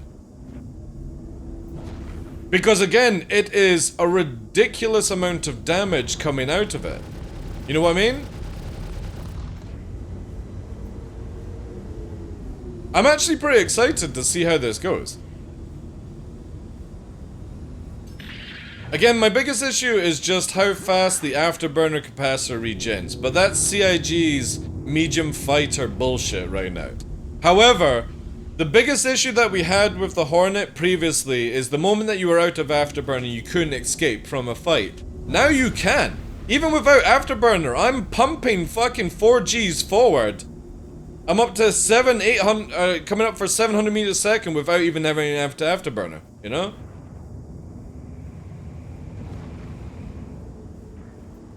So top end speed is its killer, Flotch. You gotta remember, you might be able to pull away from people, but obviously, in the long run, other ships can catch you, because you only do like, what, 1200 or something like that. But this is sick. This is really good. I kind of want to fly around with just ghosts in 319 now. Is it alright if I take, oh wait. What drive does this have? Can I actually make it to Hurston? You okay if I take this to Hurston, dude? Okay, again, you could just reclaim it, right? I can go Hurston, right. Can I go and take it to hard atmosphere? I'm very interested to see how fast this goes. Because no joke, oh god, we got a torque. Well, we'll repair it, fine. The Saber is absolutely top meta when it comes to under 10k flying on Hurston. Without a doubt. no Gladius, no fucking Arrow, Sweat is not going to struggle against a Saber that knows what they're doing. Because it's just so much output damage going forward. So let's see what this thing can actually achieve. So the Buck with its 2 massive engines should be nuts if they... Exactly, Reaper, exactly did. The Buccaneer, it's the same with the Vanguard. The Vanguard should have ridiculous forward movement. Yes, the Vanguard weighs 250 tons. In lore. But let's look outside of that, right? Twin engines are always faster than single engines, alright? Like, the Tomcat Hornet, the Tomcat, the F-14, still to this day is one of the fastest fighters in the forward push. Like, the moment it goes to super cruise height, it's ridiculous how fast that thing is. That thing can push Mach when other fighters can't push Mach. And that's because of the twin engines and just how powerful they output. Now, the Vanguard should, technically, because not only does it have the twin engines, but it's also got extra ones interior, it should be able to fucking push you at some ridiculous speed, but you shouldn't be able to turn around when you get to those speeds. Which means the boom and zoom of the Vanguard could come into play if CIG went this route. And it's the same with the Buccaneer. The Buccaneer and the Hornet and the Saber and the Vanguard and the Defender are not meant to be able to outturn light fighters. They're meant to be able to boom and zoom. They have big amount of weaponry. The problem is that everyone has this mentality that you should be able to outrate a fucking fighter in this game. And sometimes it's best to outradius. And that's what the Saber does really effectively. The problem you have is that when something can outradius, basically going round a circle and it can do it faster, the smaller ship can just basically stand still and beam you at 1400. If CIG go this route, bring it where weapons only have like 300, 400 range but higher burst damage, you could actually get proper dogfighting in this game.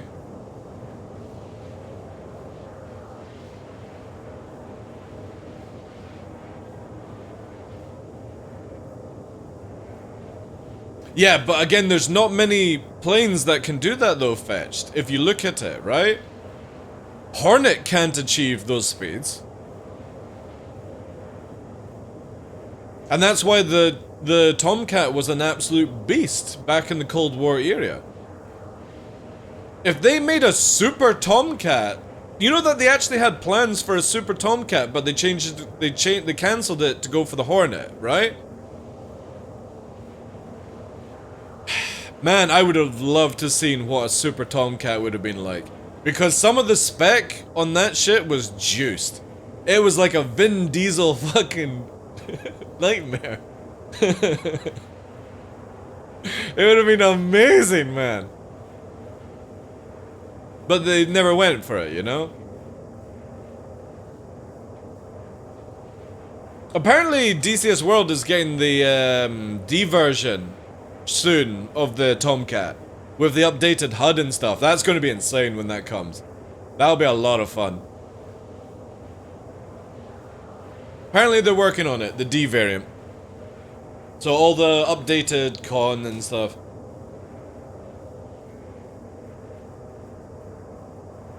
Dude, I would have to fucking relearn. Noodle got me out of the fucking F-14 as I was learning it into the F-16. Because the NPC Rio was pissing me off so hard, it was so useless. But I would, like, if I had the time, I would love to fly with full, like, player Rio doing all the stuff. It'd be so cool. But they're bringing out the Strike Eagle. I pre-ordered the Strike Eagle one where it's got the ability to have like it's the 2-seater, yada yada. Confirm it's cool, yeah. Again, this is what I would like for the Super Hornet. I don't think the Super Hornet should be activating the gun. I think it should be a Rio player. Advanced radar or something like that on the Super Hornet. That would make it so much cooler.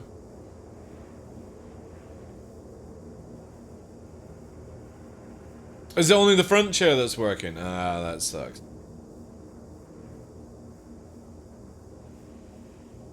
Is arriving to what I've said. Light snubs are for the numbers, and going big is for squad, boom and zoom. Yeah. But you've also got to remember, Veshkan, that when we get pyro, snub is actually one of the most strongest methods to go, right? Because not all fighters are going to be able to fly around without the ability to get taken somewhere and refueled.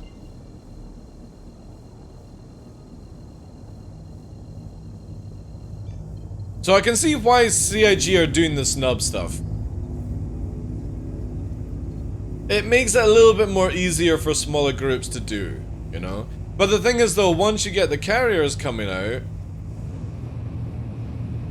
and people are able to fly around in like 5 Hornets, there's not much the snubs can do. Because again, you've got to remember that CIG one day will change how fuel works in this game. So when you're able to fly around in your Hornet for a couple of hours without needing to refuel, this will go. When you're able to fly around in your snub fighter for like 30 minutes, this will go. You will eventually probably only get 10 minutes of fuel on snubs. Because again, they need to make it where there's a reason for you to always, like, fuel needs to be a commodity that you is like a life source, basically. Bottom drive is now up. Alright, let's see what it is in the dive. Hydrogen fuel is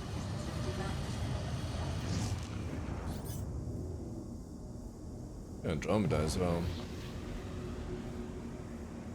I kind of feel like the Saber is still faster.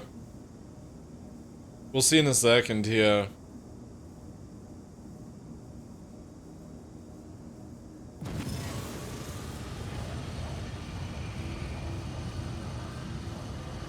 Oh, they're actually pretty much par. They are actually par.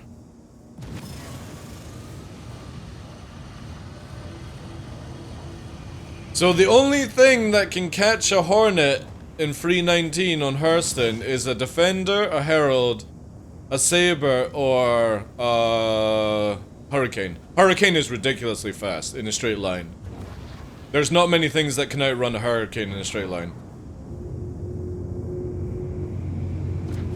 However, this does allow you to do the yaw effect a lot more. Oh yeah. Denied. Targeted. Landing gear deployed. Second ship is quickly do this. Also, we had major torque, but apparently it's not. Doo-doo. Hydrogen fuel is at 100%. Alright, that gets that noise sword. Bottom fuel is at 100%. Again, we got here, let's see. So we're right off the deck. This is where Arrow's Gladius struggle. Arrow and Gladius massively struggles at this height, by the way. It's not even funny how much you lose your momentum. Now this thing is pushing 480 without afterburner. Don't use decouple in hard atmosphere at this height. Use couple. Because we want to achieve that speed. So we're up to 600 now. So we're at Saber speed. And it's capping out at 655. 655, I would say, before you run out. And because it naturally brings us down back into how master modes will work in the future, we're able to turn around, go into the fight. We can go up and over. The Arrow at this stage can't do shit because we're in hard atmosphere. It can't tricord, it can't backstrafe, and again, using the vertical of these ships because they've got the engine speed, you can climb and razor right over as you regen the weapons, and you're only using like a few bit. Yeah, this will be so dope. No, B. Only the Hornet has some special. Right, so CIG have claimed that the Hornet only flies this way, B, because they've changed the weight on modules. Yet I went to an Arrow and it flies exactly the same as 318. So this thing has ridiculous frontal speed now. Like on par with a saber, if you think about it. So it hits 1,000 meters a second on Daymar, and it's faster than a saber in the straight line on Hurston, you know? That explanation makes no sense, I know. They've tweaked it. Now, I'm all for this, and the reason for, like, if anybody's joined the channel, why I always campaign for this is, this thruster pushing on the thrust should never ever be counted out by these little maneuvering thrusters, right? Yet they do. Now, because the Hornet has the ability to go fast forward, when you yaw, you can't yaw around. Look how it's going, right? And the only way to go is this method. But even at this, we can't turn round because the main thruster is literally pushing too hard. Yet if you were to do this in like an arrow or anything else, you could 180 turn no problem and get back up to speed. Gladius as well. However, because this now has the speed of the the saber, it means that an arrow can't get away from this thing even if it has afterburner, because the Hornet will come behind the arrow as the arrow's running away. It's like, fuck, I've got to go 10 kilometers up, right? The saber literally, you know that scene, they're in Jurassic Park and he looks in the fucking room, the T-Rex is coming right behind? That's what your Hornet's like, bruh. It's like, where are you going, bruh? Where are you fucking going? You shake Wayne? And then you've got all this damage, right? Yo, Delta, thank you very much for the 5 months, dude. Appreciate that. So this is one of the coolest things within Hard Atmosphere, and it's why you never see any sweaty PvPers in this area. They never fight each other in this area. You know why? Because you can't tricord and you can't backstrafe, and it's down to actual ASI, how you fucking fly around. Airspeed, basically. Okay? Because even if somebody's 400 meters, if you actually do a 300 vertical horizontal turn like this, you can actually deflect shots, right? In this game. Even if they're only 400 meters away, 400, you can deflect shots on the Hard Atmosphere. It's the only place you can do this shit for some reason. And it's most likely because the calculations of the game are actually working because everything is slowed down, aka reason why we need to have master modes brought in. That's why in the Atmosphere tournaments they went to space. Of course they did, Zeman. Because that's all they know. However, again, if you bring this, even a sweaty arrow pilot is going to struggle against a decent... Like Veshkan right now. Veshkan plays in the Hornet all the time. Veshkan, if you come with 2 Gladius, I think Veshkan in this Atmosphere will kill both of you. Before you even kill him. Because you can't do the bullshit. This thing has so much frontal speed to turn around, and it's got the 3 Panthers and 2 Badgers. It's a shit ton of DPS that's hitting you. By the time you turn around, you can be ready to go again. That's 2 mags on the first pass. Because again, the arrow can't fucking do its wiggly movement in this Atmosphere. This is where medium fighters literally kick the shit out of the lights. Nah, it's just a blockade.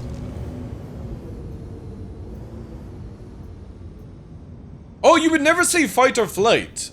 I actually dare Atmo Esports to do their content creator fight and flight in Hard Atmosphere. I dare them to do that. And let's see exactly how fucking other pilots behave, right? Watch them as they try and make it a 10k ceiling. Watch as they try and go to 20k to make it feel like space. Because that's the thing with Hard Atmosphere. Is that 10k, under 10k, it feels good. The moment you go over 10k up to 15, it starts to get lighter. At 20k, it's like flying in space.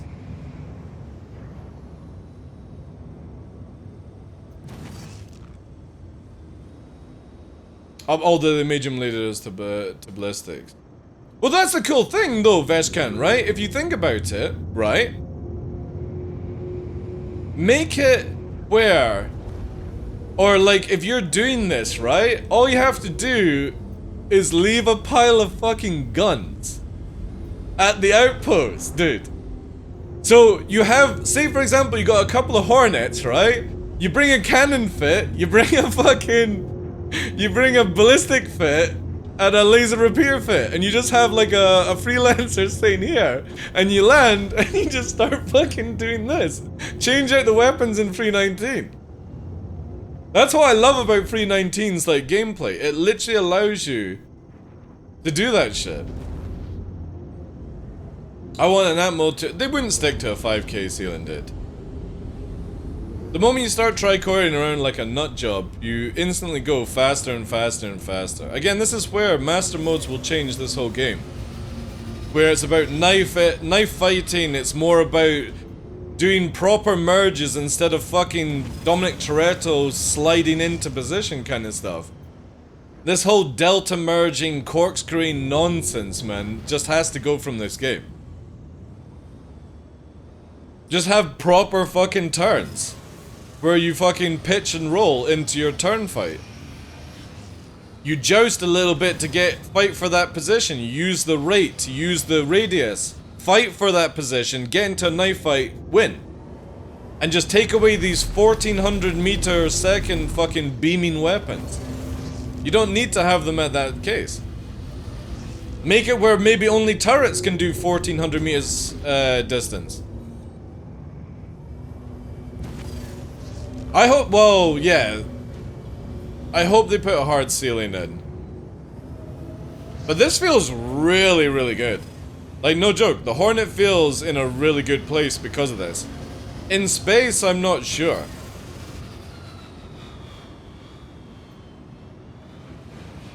Again, I don't spend a lot of time in space anyway, unless I'm in an Arena Commander, but... Again, I kind of feel like 2 fucking Ghost Hornitas is going to be the play in Free 19 for like small groups.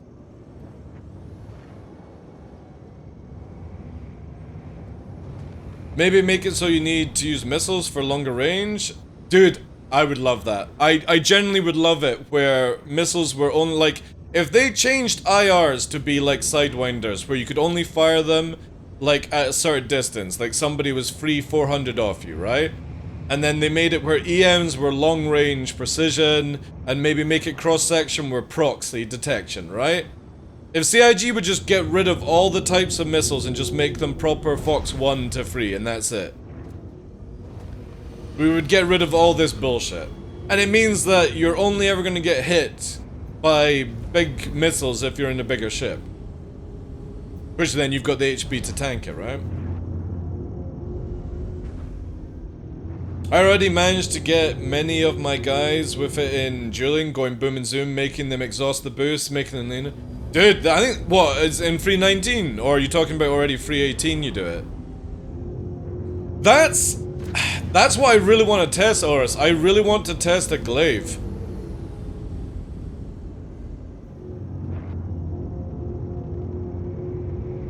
Exactly, Fetched. That's all they have to do, right? That's all they have to do is what you've put down. And just get rid of, literally make it where, for example, on an arrow, right? You can only carry 2 Fox 2s and maybe 4 Fox 3s, and that's it. And then just don't let people customize to how they want it. Or, for example, you could drop the IRs or something, you know? Delete porn. That would be amazing. And I'm only talking about for fighters. Does anybody have a glaive I could try out?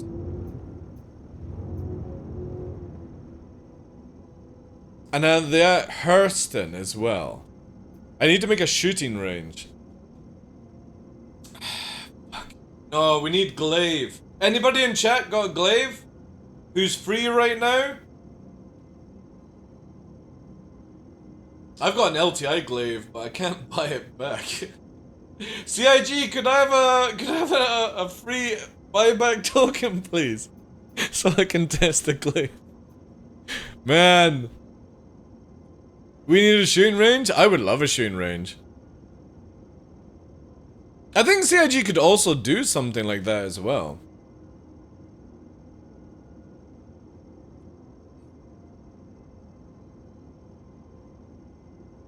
I'm definitely gonna get a Ghost Hornet for Free 19. I think this is gonna be a lot of fun. Just, not because of it being meta, I just really like the way it flies. I really, really like the way it flies, and I think more ships should have to fly like this. Main thruster outpowering the maneuvering thrusters, unless you actually slow down and take turns correctly. Be so sick. I don't know anyone that has a glaive that is available. Yo, Tough, how you doing, Chief? We can change our title.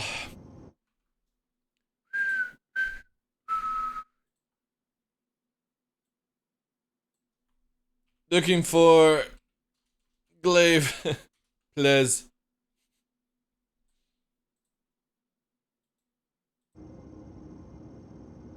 Yeah, I get mine on the alien buyback stuff salty, which is a week after Invictus, so it's like, alright, whoops.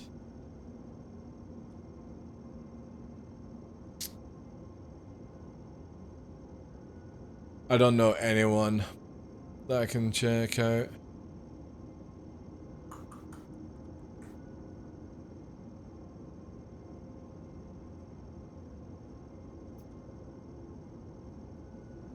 You can buy the Ghost Hornet. You know one thing we could do? Can you buy a glaive in game? Maybe we do it that way.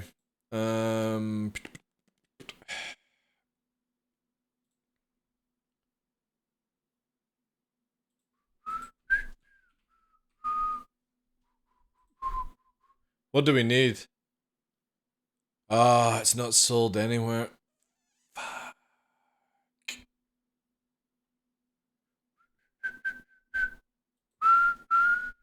Motherfucker.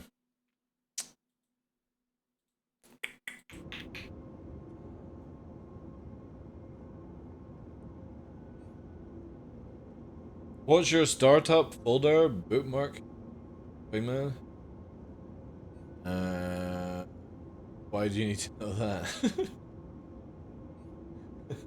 If you're looking for fucking porn to come up, sorry, that's not gonna work. No, I'm looking to buy. I need to try out the glaive stuff. Because we're in the ghost right now. Are you wanting the ship back, Flotch? Let me just land it for you, dude. Landing gear deployed. Yeah, well that's coming next year, Fetch. Saber, all these things will be able to do it. Saber, Vanguard, Hornet, they'll all be able to sweep their wings eventually. CIG are adding it. You know you can do it with the Scorpius, that's and the Astaris. That's what's been added. Corsair does it as well. All the new ships basically come with it. Oh my god, you're so ugly. This actually is really good, but I need a glaive. Also, let's move this off the pad so nobody has to deal with it. So there's nobody in chat that actually has a glaive that I can use in PTU. Hey Mordos, how you doing, Chief? Oh my god, disconnect. Yeah, so the fucking Heartseeker is super scuffed. Yeah, I've seen the mirror. I think that's a really good idea that CIG have gone with that system. Landing gear deployed. Landing. Foresize 2? I don't think it's Foresize 2, dude. I think it's Foresize 1.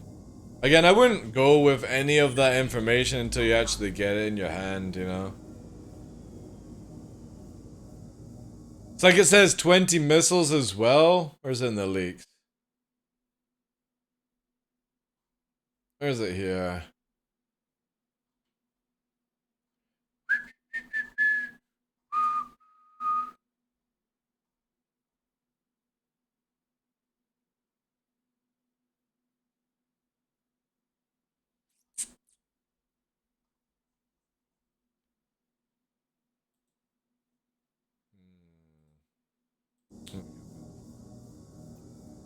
Yeah, I generally, I wouldn't go with any of those descriptions till we see it. If CIG have literally made a snub fighter that has 4 size 2s more doors, might as well just melt all your fighters now, guys. All you need to do is have one person in a Freelancer Max deploy you, right? You can put 4 in a Freelancer Max, it looks like. You can have one on the back of a fucking, what's it called? One on the back of, Nomad. Might have, Vegan, we're talking about CIG, dude. Alright?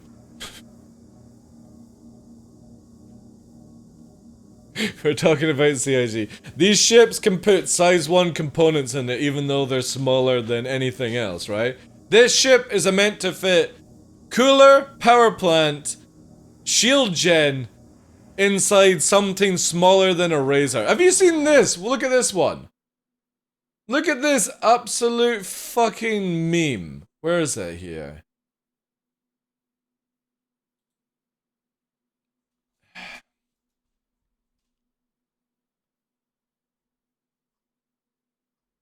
Where did I see the fucking... Yeah, look at this. Look at this meme.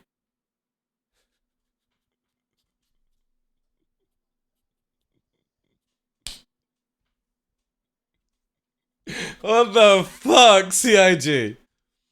You know what I mean? Alright guys, how can we make something super small that's probably super fast, super maneuverable, super deadly, and its only disadvantage is it can't warp, right? How many can you fit in a C2? Probably about 20, dude. You can fit in like 10 Merlins or plus on a Hercules, right? Yeah, that's a fucking salty prime example of that one. That's exactly the face. I love how I always have an emote for situations like that. This is fucking stupid. This is it in landing mode. It only grows a tiny bit more to the side. You know? This is meant to have a shield, coolers, power plant, and storage space on it. You know? This is what I call yeah. This is a power creep where basically CIG go, right, well, building big ships with big guns takes far too long, so how can we please everyone? I know, let's make small ships with big guns, and that will please everyone, right? So I don't think it's gonna come with 4 size 2s, and if CIG have put 4 size 2s on a ship of this size that can fit on the back of a fucking Nomad, dude, I'm gonna find somebody who loves to fly the Nomad, and I'm going to be literally sitting on the back end of them. We're like, alright guys, wait, is that somebody I'll be like, this Gladius is gonna be like, oh look, there's that fucking Nomad noob, flying in, yeah, I'm gonna get you, and it's like, oh my god, what the fuck is this little thing? It's like, fucking riddled, absolutely fucking riddled. Oh my god. I'm looking forward to it, to be honest. TIE Fighter sounds, yeah. I imagine, like, here's the thing. I don't really like these kind of ships because they're so small and nippy. However, no joke, when I've been playing solo by myself, I've been really enjoying flying around the M50 because I can't kill as fast, but I feel a little bit more safer that I'm fast. This thing... I would imagine this thing probably won't be able to warp in the future, just because of its size. I'm looking forward to actually having this. I need to find somebody that's going to carry me.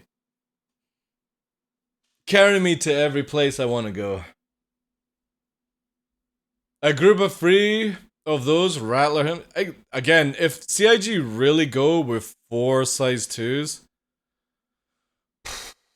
fuck me, like... However, it's got me more excited for the Santokai though.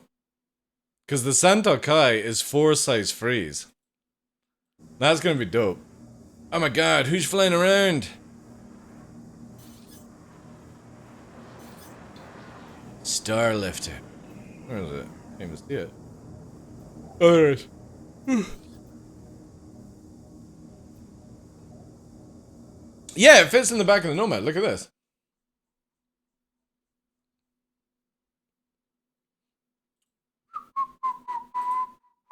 This is it fitting inside a Caterpillar. This is it on the back of the Nomad right now. If it actually goes like that. This is so fucking dope, if this is.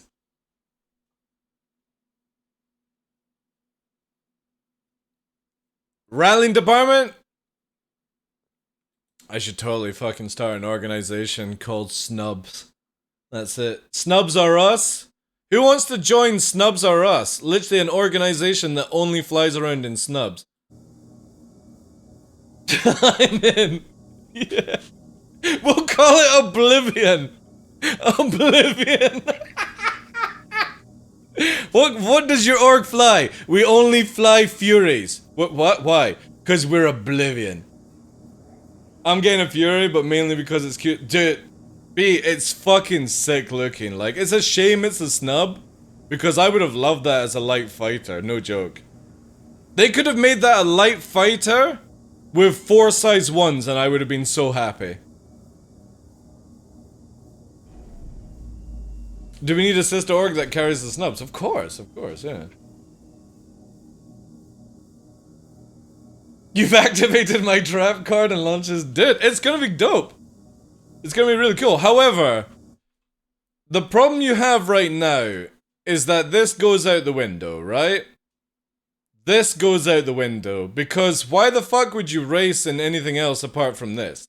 This thing is so small. I'm not even sure this is right. This can't be right. Do we actually have some stats on it? There's no way it's this small, right? Can I buy a Kraken without having a chairman club? Yeah, when they come back on sale, Invictus did.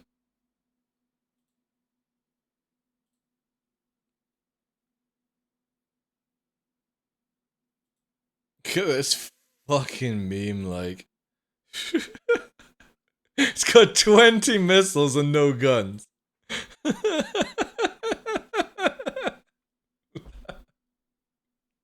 All you need to do is park this, right? Hear me out, guys, right? You put this on the back of your Nomad, and when fighters are chasing you, you just go like that. Bang, bang, bang, bang, bang. Fucking missiles. 20 missiles just launching off the back of the Nomad. You don't even need to fly anymore. Just fucking launch missiles. Looks like a turret with the engine. Well, again, it unfolds and stuff like that. I need to have a Nomad pilot who escorts me around all day round. That's the new meta. Again, it's really, really cool. But I have a horrible feeling this thing is going to be so overpowered. In the right hands. Here we go. 3D model. Does this actually show the transformation? Maybe it doesn't, right? No.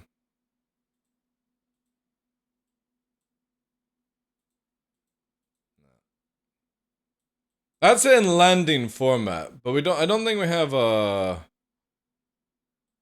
popped out version, right?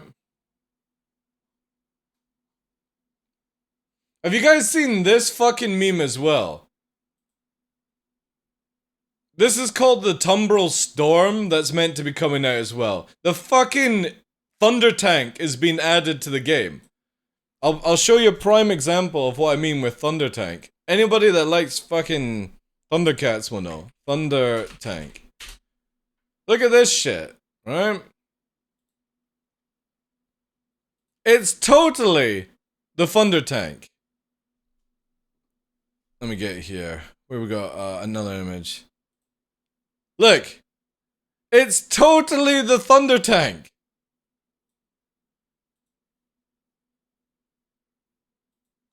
I hope it has claws that moves up and what gun size? I don't know, dude. It looks like it's got a fucking searchlight on the top of it.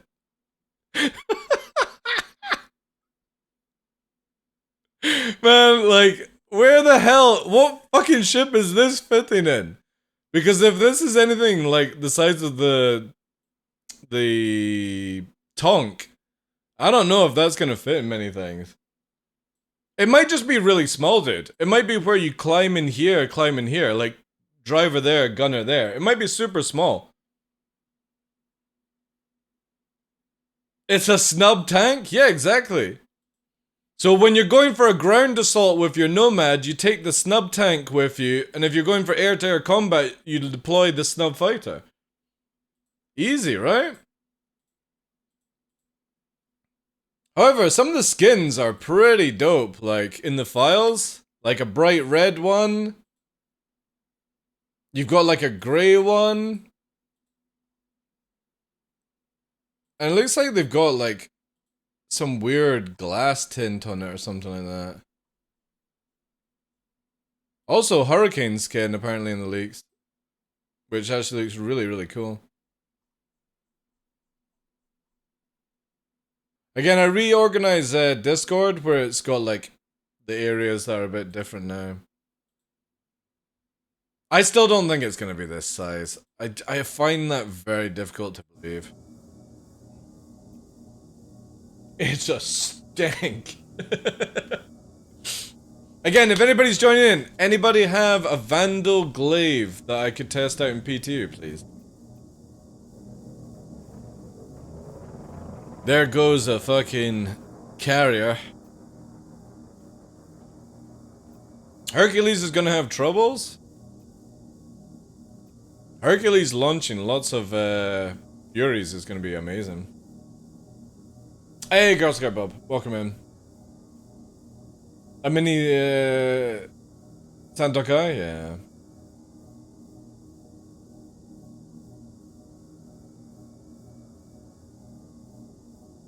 Yeah. Where are you located, Girl Scout Bob? If you haven't chosen, Hurston would be fantastic. And I can meet you at the port. Engines online. Takeoff complete.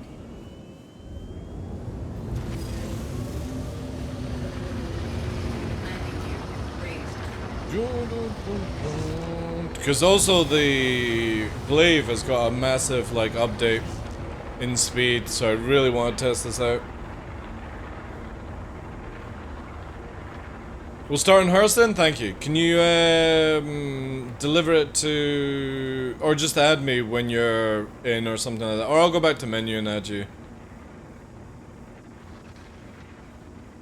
I don't need that. So. Oh! Alright, let's go. Oh wait, got the nasty thing. Well, the only way you balance snub fighters in the future is you have to make it where they run out of fuel fast. That's the only way you could balance it, right? You can log into my account if you want one. No, I'm not gonna do that. But appreciate that. Appreciate the offer. I got Girl Scout Bob coming to bring us. So. It is updated. It's not like in the Hornet Jag, so I pitch on Discord. Dude, man, you really need to stop sending me your fucking nude shots, Mordors. Oh look. Dude, that looks fucking dope with the cockpit. It's so stupid. Look how many missiles. It's got size 1s and 2s. It does. CIG, you need to stop with these variants, man.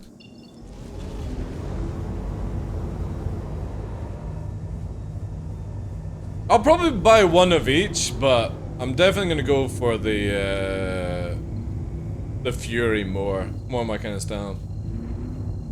I need to connect a car there and make Voltron. That would be funny. Yeah, it's meant to have 20 missiles apparently, Mordors. Just nuts, dude. Super silly. Mordor is a creep? Yeah, he keeps sending me mugshots, guys.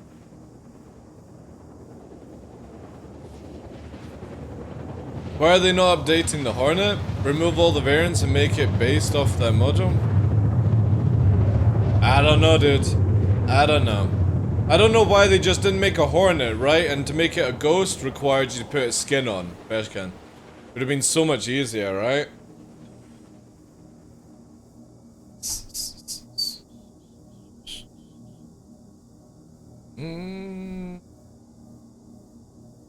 Jeez. How close?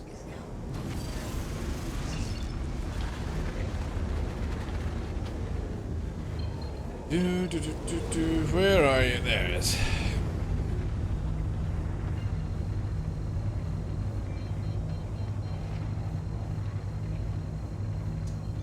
Again, a lot of the choices that CIG made for certain things are like that.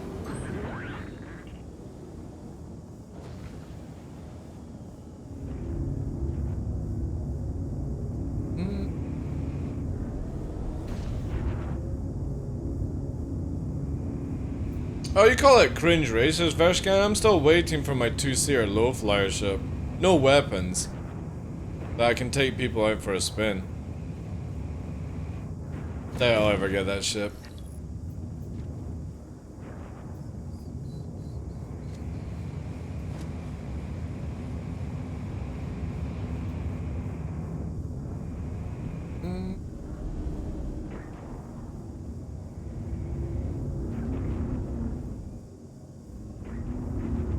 Come on. Please proceed to assigned landing bay. Yeah, but that's marketing, dude, right? You should never buy a ship in cost, you know. Oh, landing this is gonna be a bitch. Because you can't fucking picture yaw. I'm gonna have to go into the hangar with the landing gear down, yeah. I'll try and see if we can get this sorted for this Hornet. Because when you lower the landing gear, you can't picture yaw correctly in it. So we're gonna have to do this to actually land it. Oof, calm down. Landing gear deployed. Yeah, see, like I can't picture anything. We're gonna come in on the side.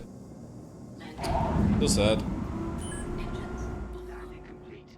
Have a pleasant stay. Hover mode engaged now. It's only the, only seems to be the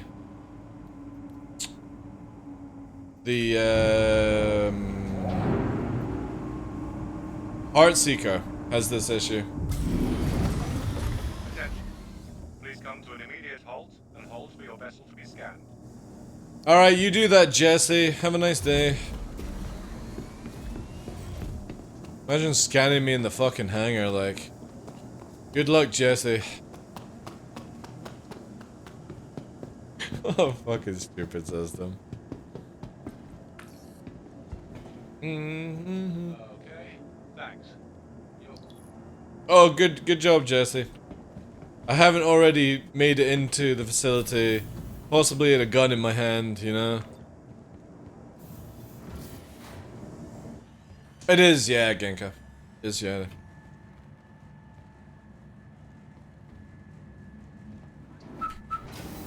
But they said they want to have it out next, Welcome to the ASOP Vehicle Retrieval System. start of next week, I think. That's what they want.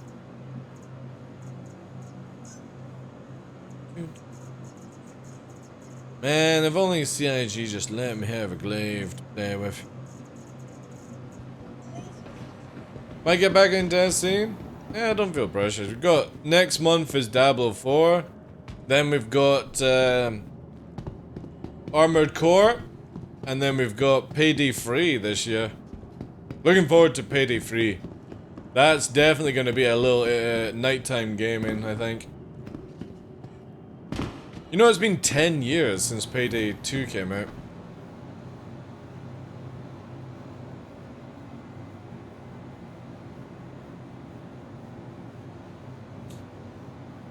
There's a new ship coming without engines. It's called the Titan. Look at Sleepy Huskies. We've got Floofy Nix, and then look at Nova on his little pilly. He's sleeping on the bed.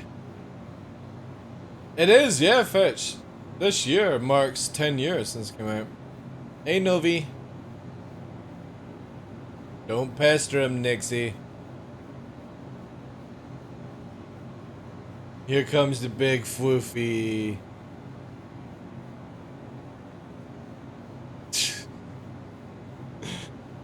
I thought I said not to annoy him. Look at the sleepy Nova on the pillow. Dang. We'll be out soon, sorry. We got a bit to go, pup. Man, we've been live nearly 4 hours? What the fuck? We've actually had fun today.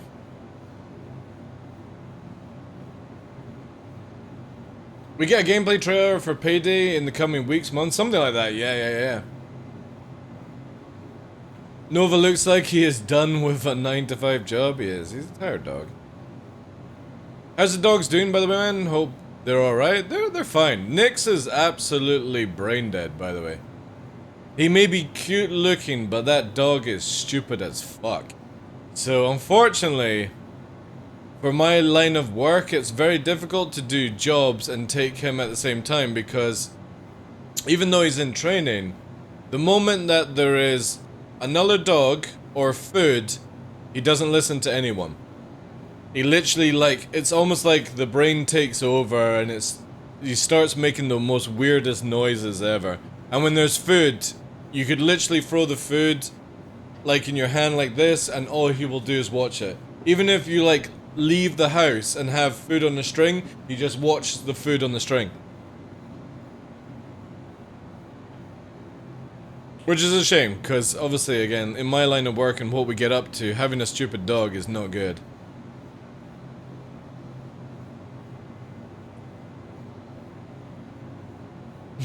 Just nickname him Mordors. Oh god, Bree. Come on. That's a bit cruel, that's a bit cruel. He's special in his own ways. But yeah, they're fine apart from that.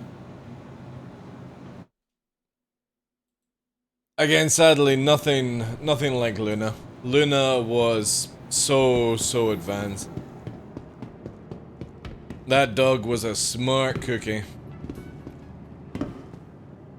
One thing I will say though is, because obviously he's not a full husky, I definitely feel like when the time comes for Nova, I will probably go, like I always said that I don't want to get like the same type of breed, but I don't know, like the husky pures are really good fun to work with. The wheels are spinning but the hamster's dead, yeah. Invite on the way, thank you!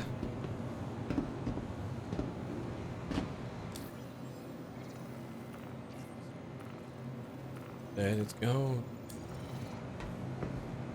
Thank you for this. Appreciate it.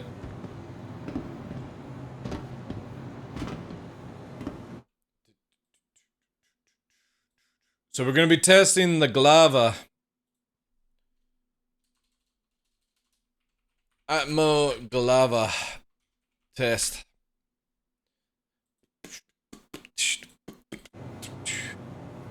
If this is as good as I think it's going to be going, holy shit, I might have to fucking get my glaive back early.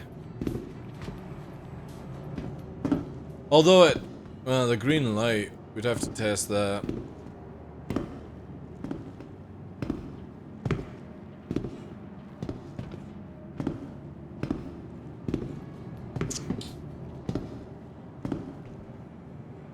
Yeah, there's some good games coming out. Also, Silica, a game that Mordor's got me to play. Detox was doing some good videos on it. That also helped. It's getting an update shortly, which is looking good. Like, have you seen the stuff that's in the files already, Mordor's? The Queen, the flying ships, some other vehicles, turrets for humans, and stuff like that. It's a really good game, Bree. Really, really good. Also, they're testing 36-player servers as well. Yeah.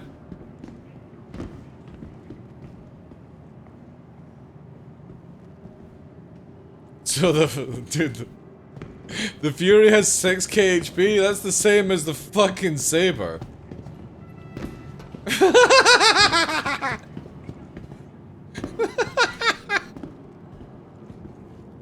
Fucking hell, man. I'm looking forward to Armored Core. Only thing I'm not liking about it is the poor graphics. Well, we'll wait and see, right? We've got until August for that.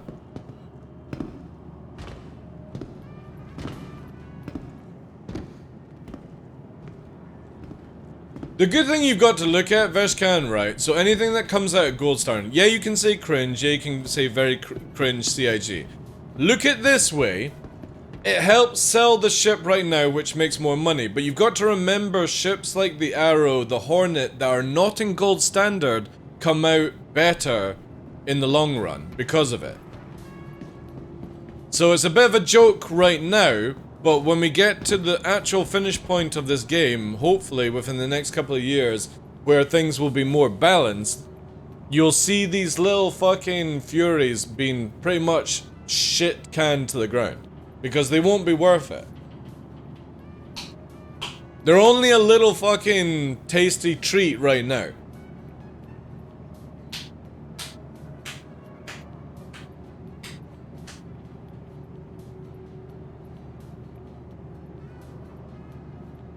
Well, you've also got to remember, Gekka, this is the first time Armored Core has been on the PC. So, I don't think we've seen PC graphics, personally. Hey, Divs, doing well, Chief. How's things with you? Let me get a fucking can. And go for some of that, Peps.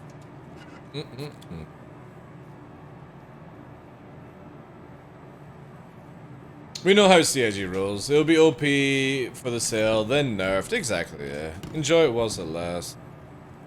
Let's get some of this, wherever this is. Alright, fuck it. I don't even need to bother. I'm just gonna eat it. For a minute there, I thought it said, been Googling myself with Jedi Survivor. That's a bit kinky, I have to say.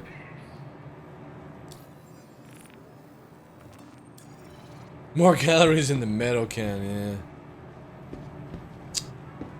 It's stuck in my hand, though.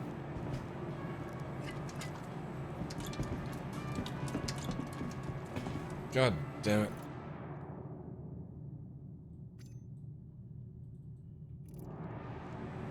Yeah, I've heard good things about Jedi Survivor. It's not my kind of game. I would rather just watch people with it. Oh, that's just broken. The drinking animation's broken my walking. I can't fucking turn with the head. That's fine. We'll need to get into the glaive. Are you on my server, Girl Scout? If not, I'll jump on yours.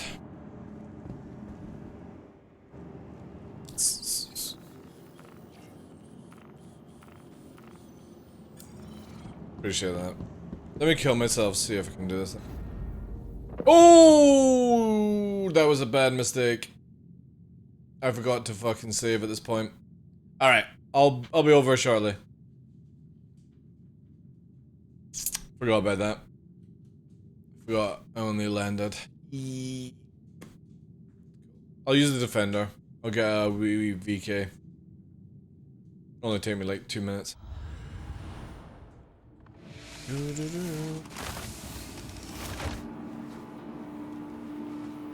I personally feel that when you arrive at a station, it automatically should change to the nearest medbay. That's just me, though. Obviously, if you're a criminal, then yeah, you can only arrive here. But I kind of feel like it should be automatically updating for people. The only thing I say with that, Divs, is that the animations of the dude running around in the game look super janky, like. It looks like he's literally shat himself all the time. To the ASOP vehicle retrieval system. They're super weird.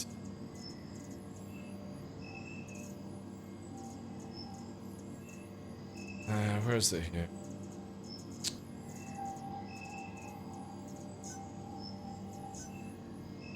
Alright, let me go and get a drive.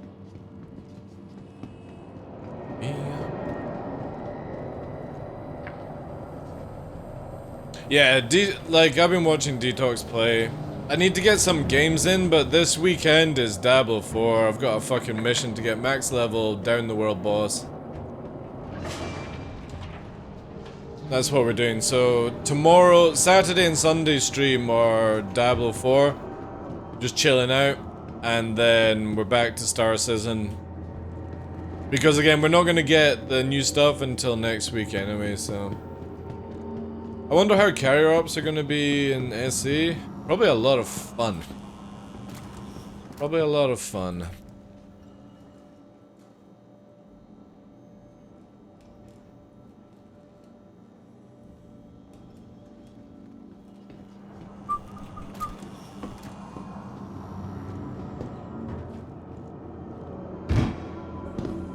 Parkour. Yeah, Invictus is next week. And then my plan is in 3.19 I'm pretty much going to be going down to just playing Arena Commander. Unless I'm doing stuff with people during the stream. But the thing is, I'm streaming super early just now, so unfortunately there's not many people to actually play with that I normally roll with, you know. So we're pretty much solo for the time being.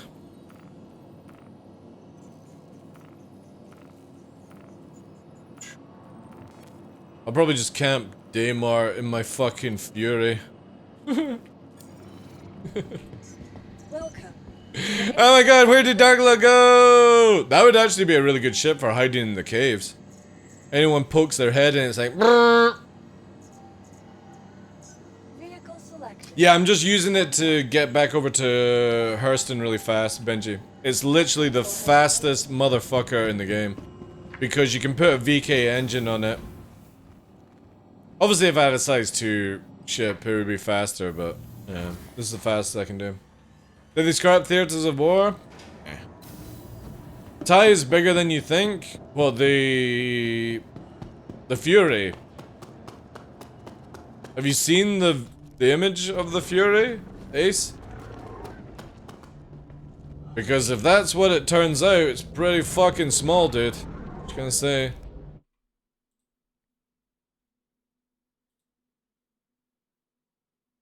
I think this is pretty small, dude. Just gonna say.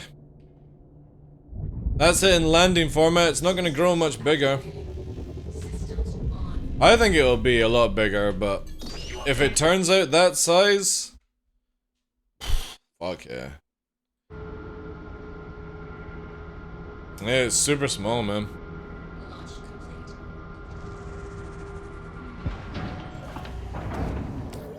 Yeah, let's go over it. Landing gear up.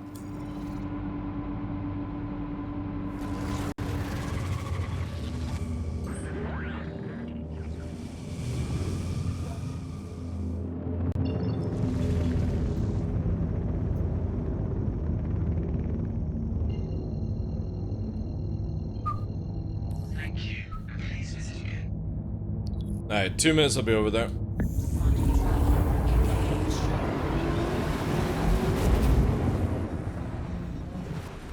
Well, it's got 4 size 2s to me. So, if no joke, if they bring out this ship in this state, yeah, you're gonna see people fucking flying around in swarms.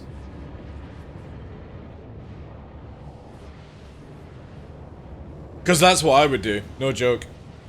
If I had 5 people, I would literally launch 4 Furies off the back end of a ship that can carry them.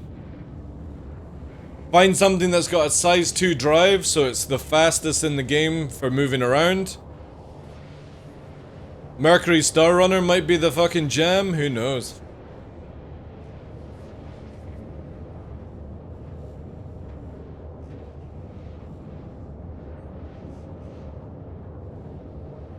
Trying to think of anything else with size 2 that would fit it in.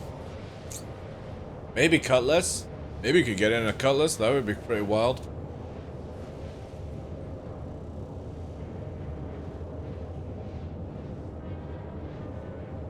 Taurus? Yeah, that's also... Oh yeah, because they're size 2 as well. Yeah, Taurus actually might be a play as well for a mum. Taurus, gunner, because you only need one gunner, right? The Taurus has only got a top gunner, doesn't it? So 2 people in the Taurus, 4 fucking little shits. That's pretty dope, man. That's pretty cool. We used to launch Merlins into a Caterpillar and use the mini camera. Yeah, but the thing is, I'm looking for size 2 drive to me, where I can get around Stanton the fastest. Size 3 drive is slow. So yeah, you can carry, like, you got images here, right? This is what it would look like, right? But again, if you can fit more in a Taurus or something close together.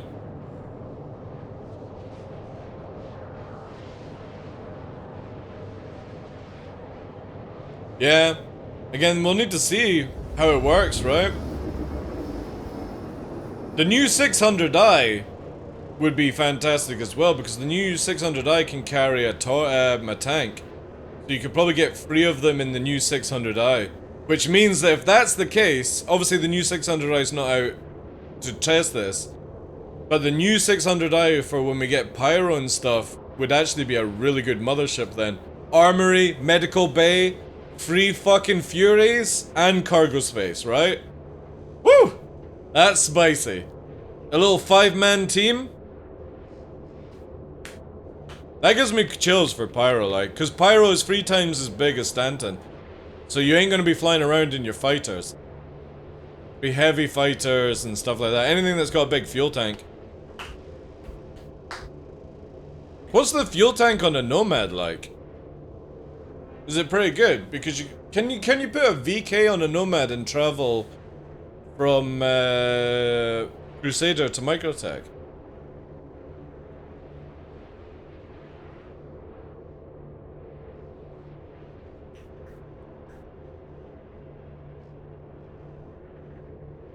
Size 1.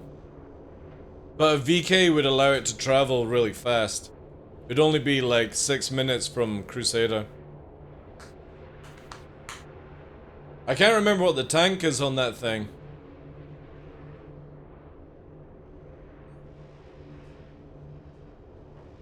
Yeah, most people don't normally... Like, the only ship...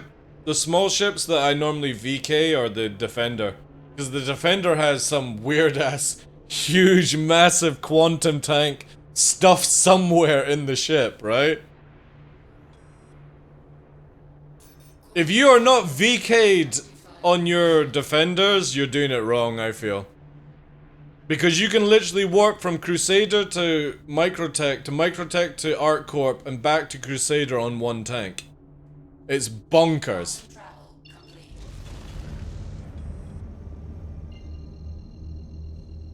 Actually, we'll do this one.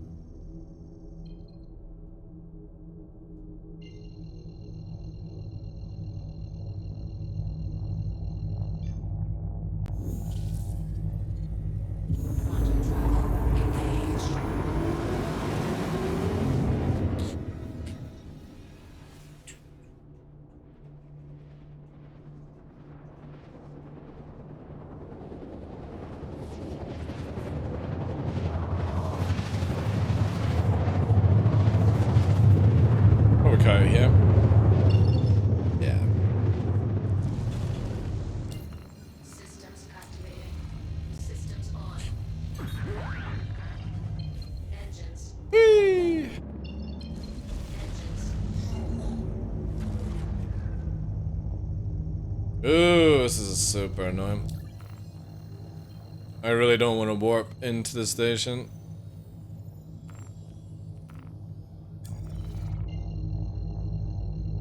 Park the glaive on a pad, I'll spawn some more and leave them unlocked for you, just in case. The problem is, if I don't warp away with them, Girl Scout, they'll just despawn, dude. If you claim it as well, we can't access it.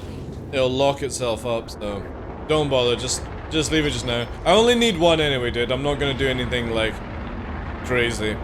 Just need to test its atmosphere flight. Pew! Pew! Singes! Pew! Pew!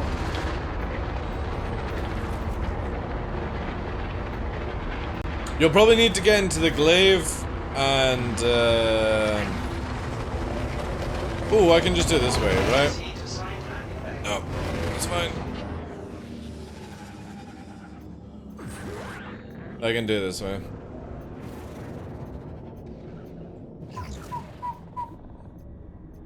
Landing gear down. Is this just a random pad now, is it?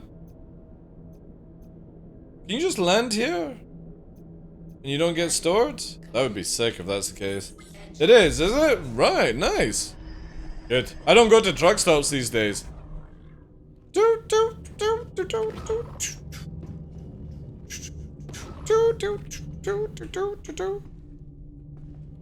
Hello?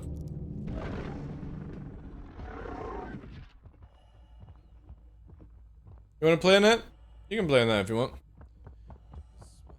My man. Oh, hello! Alright, let's see what this fucking lunatic machine is like. Cause the Ghost Hornet is definitely gonna be a buy for me for $3.19. Oh, snap neck, that's good. Is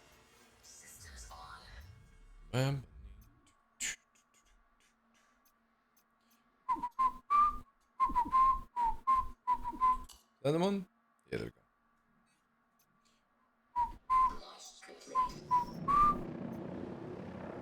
Alright. Top Gun, Gary. So like... Holy fucking shit.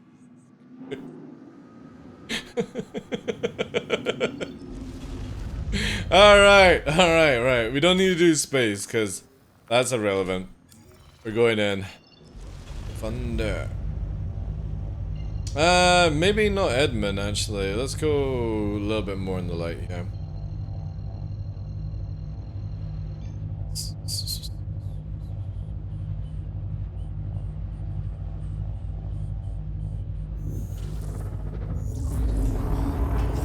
What do singes do? They don't do anything, dude.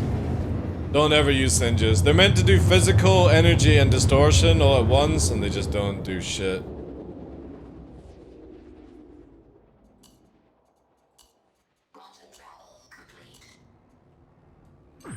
Alright.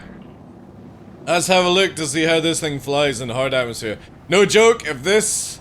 It still has the broken cross-section though, 180,000. However, this is diving faster than a fucking saber without afterburner.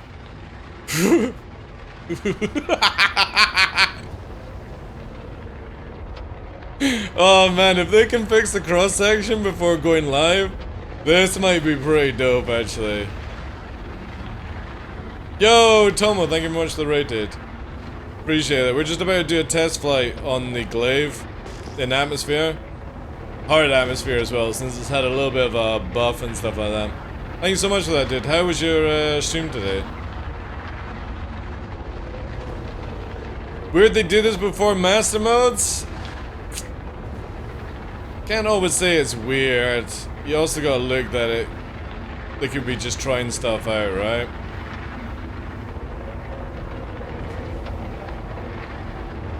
Nice. Thank you again for the raid, dude. Right, let's try afterburn on this one. So we're doing like 500 without.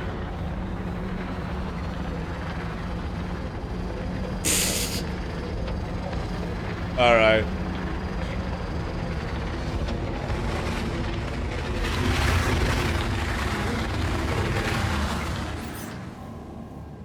Right, I'm gonna shoot some rounds at you, Tomo. Sorry, not Tomo. Starfare Bob. I'm gonna just see. Oh, wait. She actually might have an issue. She might be just too forward heavy.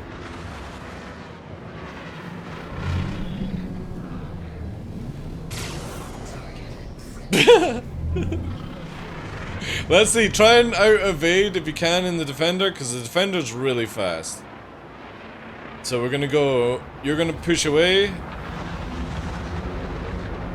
The glaive is like, where you fucking running, bruh? Where are you going? Oh, that's pretty funny. Again, the defender is really, really fast. It's super good. But yeah, this thing is like catching right up. It is weird though, it's got a rocker on it. If you upstrafe, it fucks itself.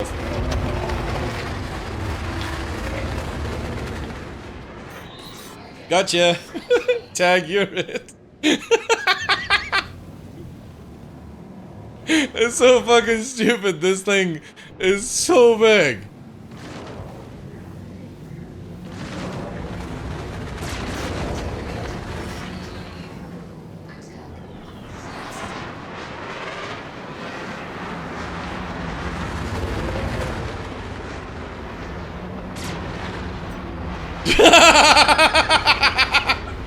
Pew!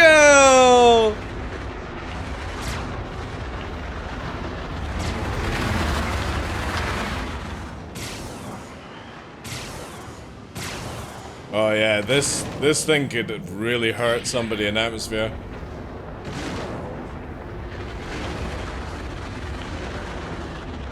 This is insane, man.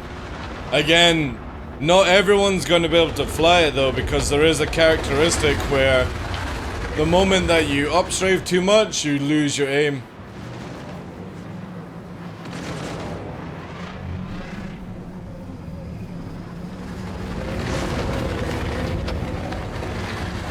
Look how fucking fast it pulls away though, holy shit.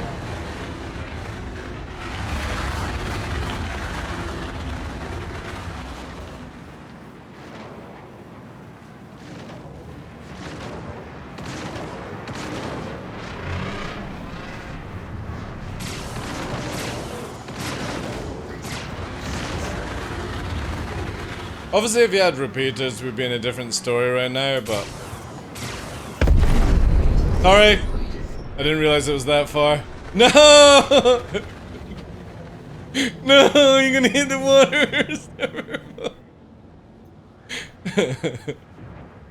He's blasting off again!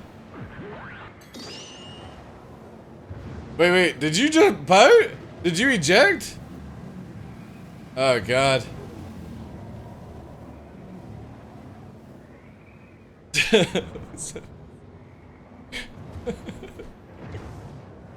I'm coming down!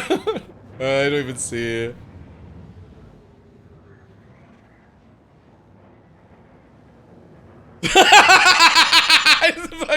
He's already in his swimsuit.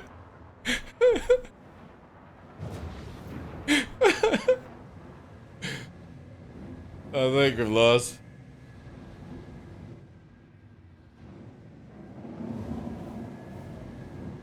Ejecting a grab to almost death? Yeah.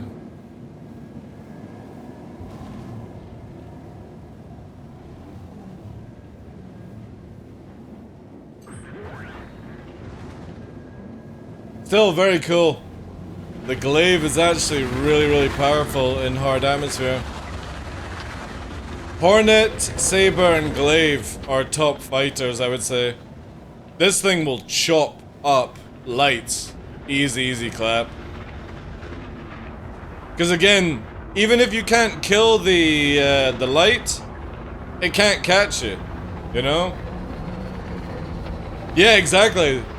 It's because this thing's got such strong frontal speed, that's why. Frontal speed, like, it's amazing how many people think like, oh, I need to be able to strafe in every direction to fight. You don't.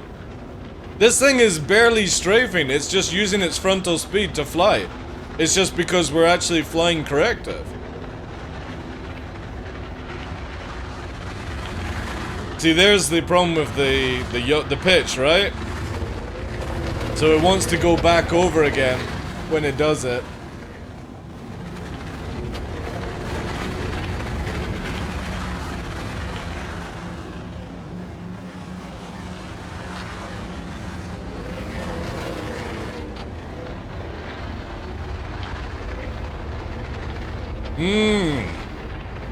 Were you getting, when you were shooting my shields, Bob, were you getting flashbangs? Alright, thank you again, dude. Appreciate it. You weren't. That's cool.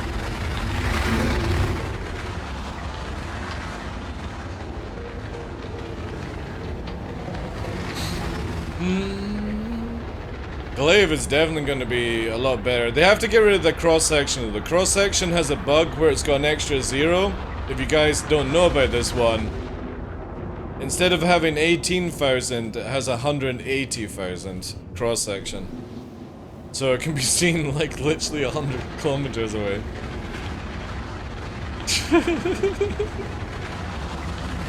Crazy stuff. Right, let's see how fast she'll push out. See, here's the problem with it. See how it's too heavy. So there's the issue with her. She will not go for acceleration unless you're lined up correctly. That would be its only weakness.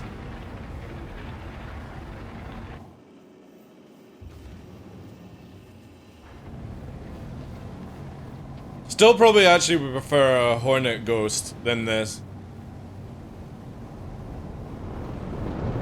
So basically unmissable. Never tried, to be honest, Fetch. I don't get, like, for me, I don't fly the Glaive that often because it's so shit in space. In hard atmosphere, it'd actually be really good. We're gonna take it to Daymar, though, because I'm very interested to see what batshit ludicrous speed we can actually achieve. Without dying from the readout. Oh no! It can't make it? Oh god. By 10? You fucker, like. Alright, we need to refuel on midway. Well, you've got 180 kilometers to run it though, right? Which ship has that cross-section? The Glaive. We're in the Glaive just now, John. It's a bug. It's meant to only be 18,000, but CIG have it at 180k. You can fire a cross-section missile at this and it won't ever leave it. Again, sometimes you get these little slip-ups, you know.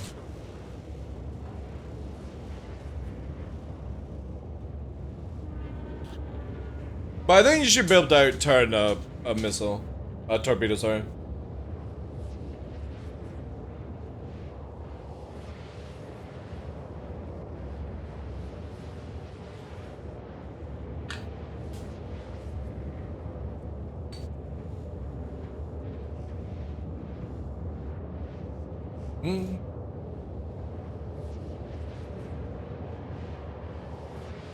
We'll test it in Daymar and that will be the last sort of run on it.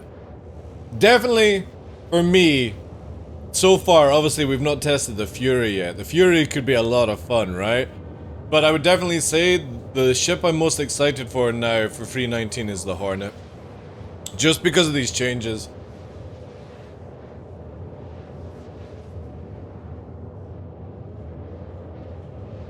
Yeah, I know that, Horus. Winter said they're gonna fix the 1800, the 180, but don't know. Nearly at the 500 follower goal, 7 more? Are you talking about for this channel, Viking? Are we? No. No, there's way more than that, dude. Oh, you're talking about Tomo. You're talking about Tomo's goal.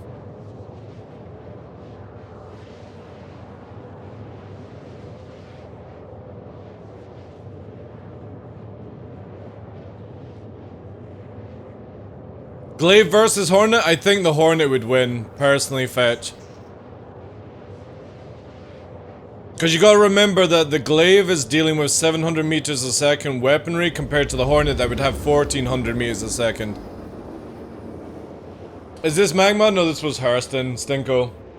If you guys are ever asking questions, feel free to just type at TheDarkLaw before the question, or put like TDL somewhere in it. That way it'll highlight it for me just in case I miss something.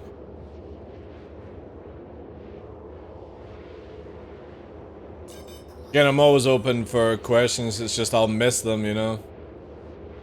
Yo, Legacy, thanks for the follow, Chief.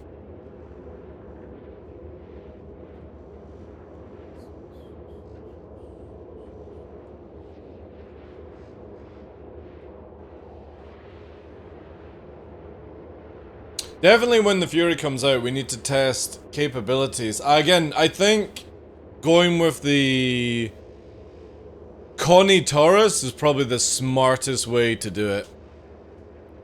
Size 2 drive. Connie just gets them into the area and then leaves. Don't know how I got here, but must be Tomo's doing. Yeah. Tomo just raided us, Legacy. Appreciate the follow, Chief. I think I missed that part of the stream. Why is the Hornet good now? Because they've changed the frontal speed of it, John. The same with the blade, right? Instead of it having very low forward speed, it's very, very powerful. So these two ships in atmosphere and space can hit their maximum speed a lot faster than most ships can. Which means that when they get outturned by light fighters, they can disengage to a certain distance, get their shields and guns up and come back in without being absolutely dominated on. This is a big thing that's going to be happening with master modes, where it's not just about being in a light fighter and you can do everything. Eventually down the line it will be down to people's playstyles, and the easiest way that we solve these issues is get rid of the ability to have all these ships doing stupid agility stuff. You know? And I think this is CIG sort of maybe having a wee test of it. Who knows, but I really like it, yeah. No, mediums do not have a chance against lights. It's just the same as you would have in 318. It depends on the player, and it depends on who you're versing. When master modes come in, CIG have stated that they want to make it where the meta is more based around medium fighters being the standard, and lights would be the high skill ceiling gameplay. Ooh. Nice. Which I completely agree on. And the lights could have a way, like another effect on basically where they are just very fast, great for scouting, small group kind of gameplay, yada yada yada, right? But this is definitely a good step to bring mediums up to that sort of spec, but more importantly, I would like to see all fighters brought to that spec. Can I refuel? I suppose I can just refuel. And then just fly again. But no, even in 319, it really requires, like, somebody that, like Veshkan, who flies the Hornet, will be in his element. Because his ship just got an upgrade, basically. But if you do not know the characteristics of the Hornet, somebody in the Gladius is still going to absolutely smoke you. It requires a different discipline in flight to be able to make those ships work. However, it's looking like the right place. That's all I'm gonna say. We need to see more of it.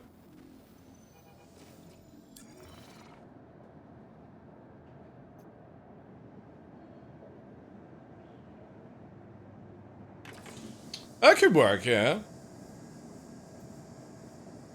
Again, I want to see it where we get to the stage where Star Citizen is about literally having a couple of people in lights, maybe 4 people in mediums, couple of people in heavy with gunner, a bigger ship, you know what I mean? Like, I'm so sick and tired of where all you have to do is have everyone in a light fighter to win.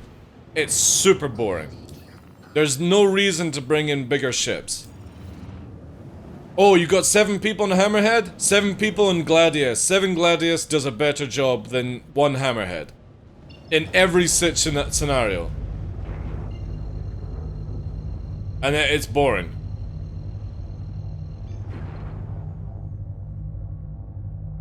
Because as much as I fly around in fighters, I really, like, for me, I can't wait till I'm flying around in a Perseus. with those fucking barrage of size 7s firing out. That suits me way more in gameplay than always flying fast, being nimble and stuff. I would like to take some rounds and deal some rounds at the same time. And the only way you can achieve this is you gotta get rid of this stupid, no more everyone in a light fighter mentality.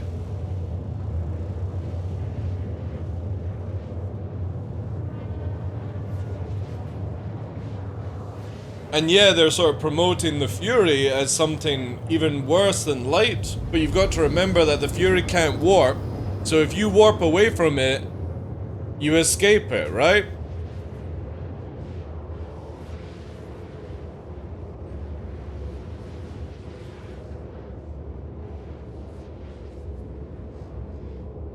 Thank you for the follow, Chief. I can't wait until we have ships that take a beating so we can have large ships. I know, dude. I know.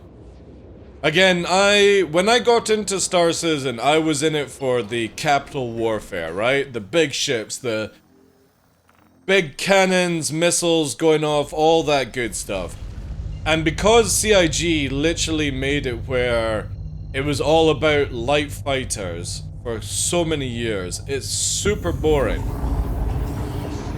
So I want to see Nautilus, I want to see Perseus on the field, I want to see Capital slugging it out, and not just bang bang, oh you're dead, hey, I'm out of here, you know? I want to see like proper 30-minute war sort of scenario, battles, and you've got light fighters just dealing with light fighters.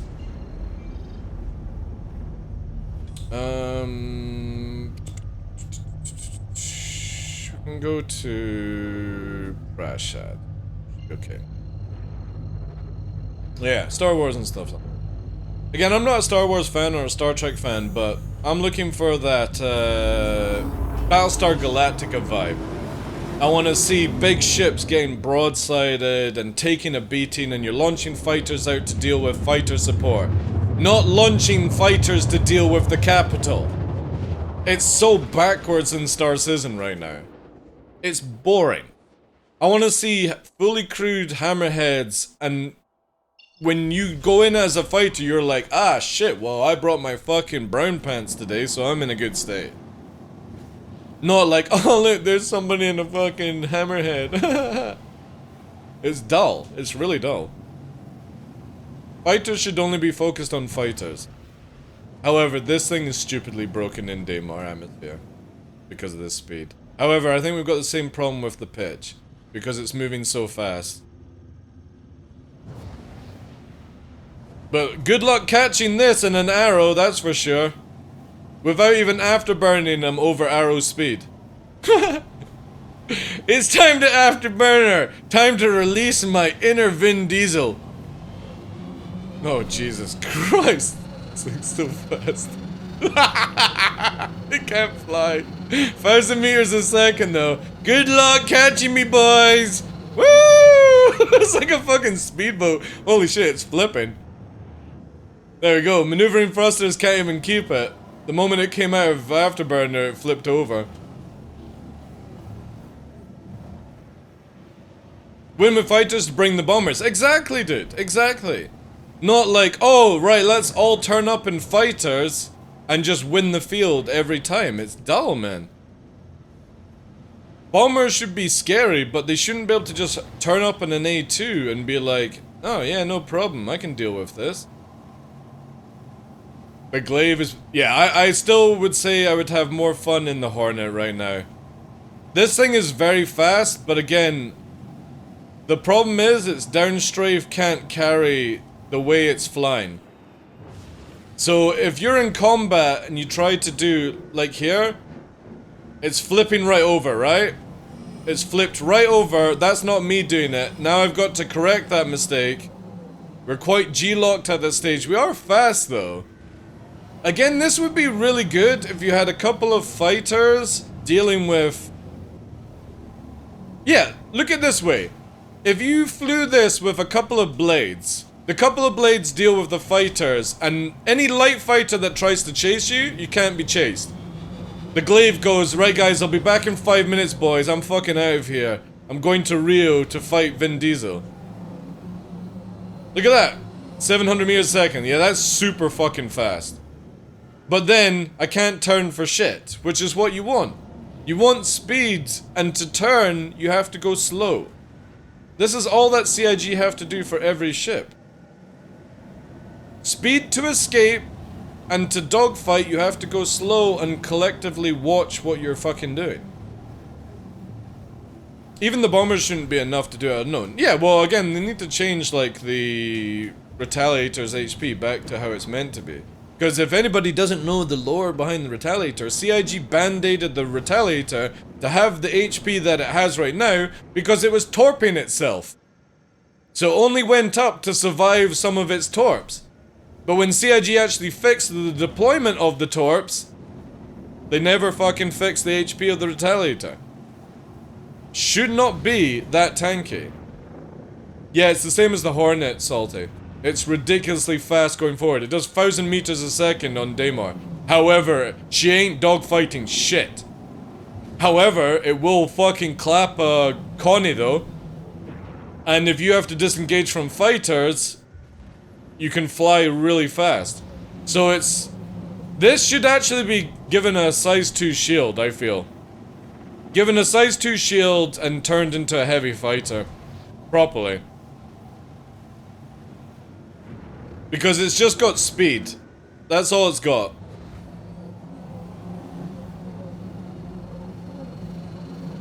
Really, really fast. However, if you pitch up wrong and upstrafe, it'll flip over. There's the flip, but I managed to correct it. If you go straight hard and then you turn and you don't correct it, there's the flip. That's not me doing it, by the way. That's it doing itself. Now I've got to correct the mistake.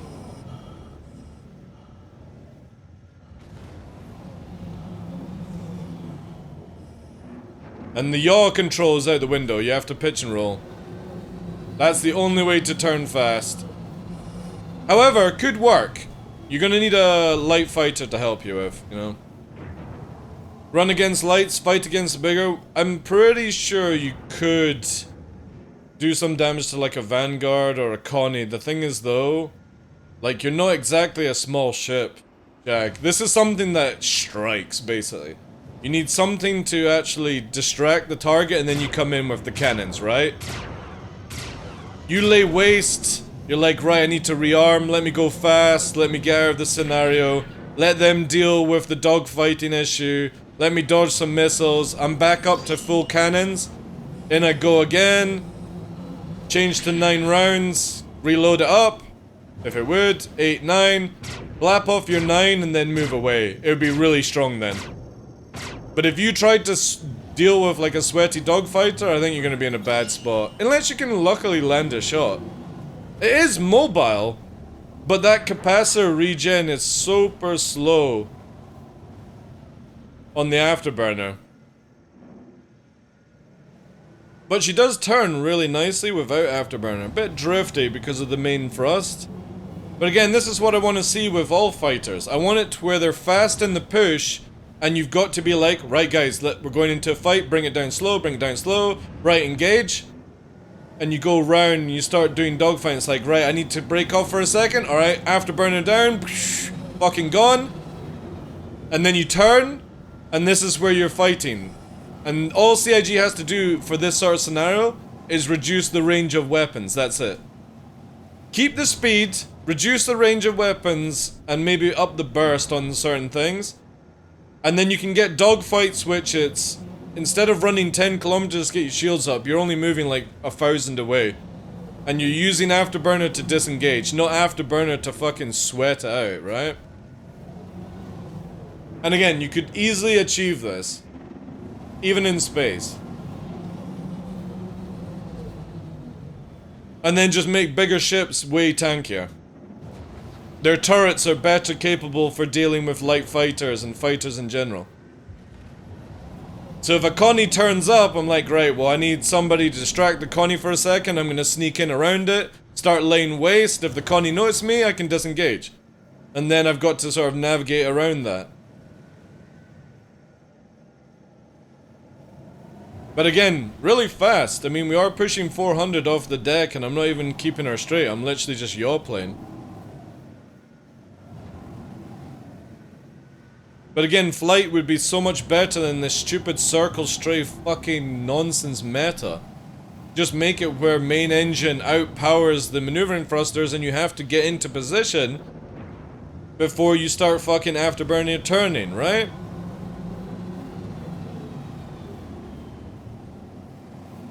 Is it good? I would say it's a lot better than what it used to be, Hannah. Will you be able to deal with fighters? I don't know. Let's go to Shubin and see if I can deal with the Cuddy. See, there's the problem there. This thing has so much power in the rear engine that the pitch down can't counter it until you slow down.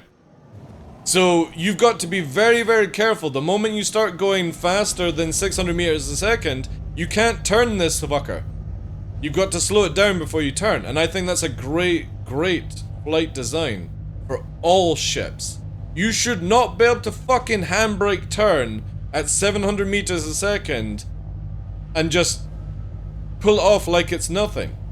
If you go in a straight line over 500 meters a second, you should be fucking wings back, hard fucking turning, right? None of this high agility bullshit.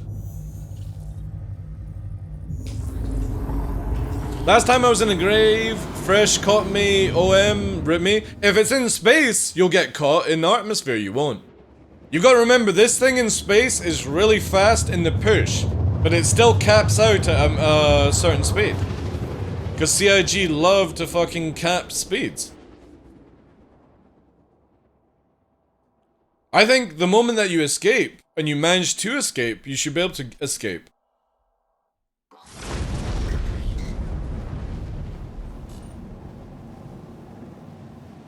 You only cried for a couple hours?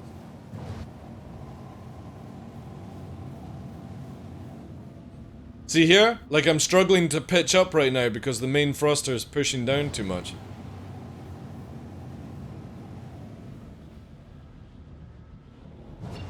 I still think I would go for the Hornet, if anything.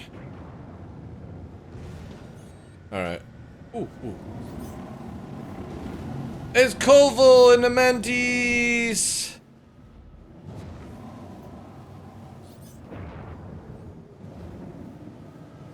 Shield down as well. Dude. See, that would only be a couple of shots. If I landed these shots, that Mantis is fucking dead. However, the Mantis can obviously outrun me.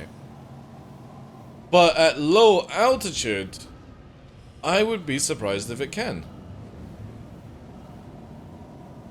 I'm happy got Verity for a squadron fight. Dude, yeah. Glaive, Hornet back on the menu. Fury for absolute fuckery. Yeah, 319 is looking good. Again, if you've got a couple of escorts, this Glaive is going to be really good. Why is the Glaive back on the menu? Because it's got a lot of push power.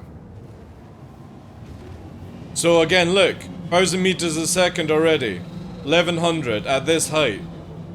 No fighter can do this, dude.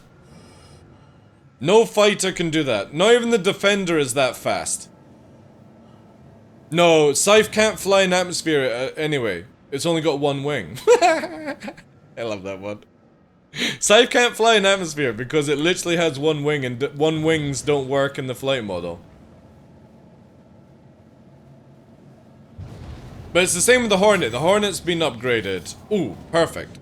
This is who we wanted. So look how fast we can intercept. 10 kilometers out. 9, 8, 7. We're already on it. Now it's time to slow down. Regen up. Swap to weapons as we pull it around.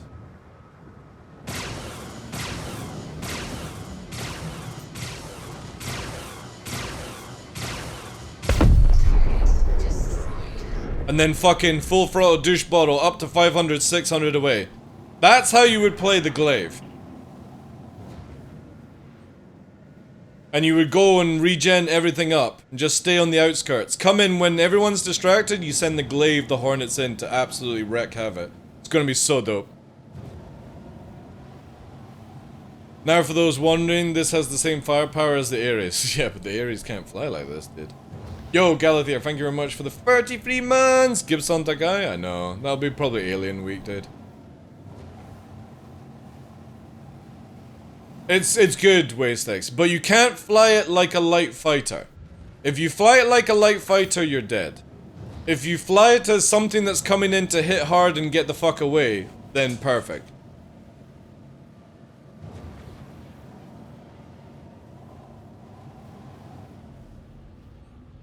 I'm not even, dude, I'm not even fucking red. I'm not scaring anything away.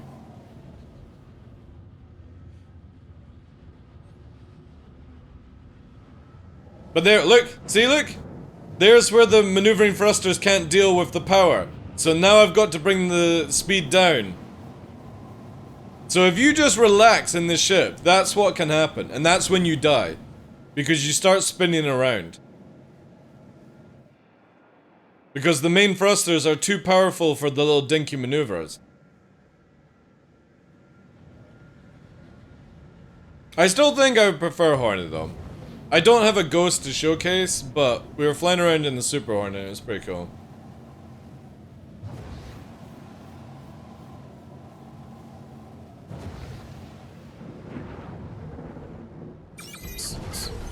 Oh shit, missile mode brings out the blades? No. How do we actually get the blades to stay out? Guess we can't. Well, I kind of think the Ghost Hornet's going to be the best one, Tumbarino, just because it's actually faster, and it has a little bit slight better maneuverability when at the high pressure of the speed.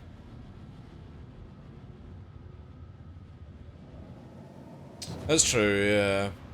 Does it change the capacitor though? Oh, that's a good idea actually. Let's go and check out. The problem with I've only got the Heartseeker. The Heartseeker can't pitch and yaw when it's got landing gear down, sadly. Oh, I don't even need to do this, chat. This is not mine. I can just do this. Oh no, I need to get out.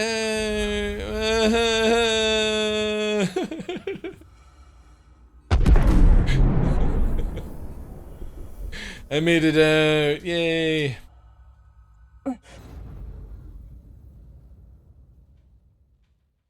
Because of capacitor, yeah, so I'd probably say like the Hornet for me. You're welcome, dude. Thank you very much for the follow as well, dude. Yeah, that's very true. Is there a way to not let... If you climb into the back chair, though, and you not turn anything on, does it actually affect the pilot? And you just literally have somebody ride in the back?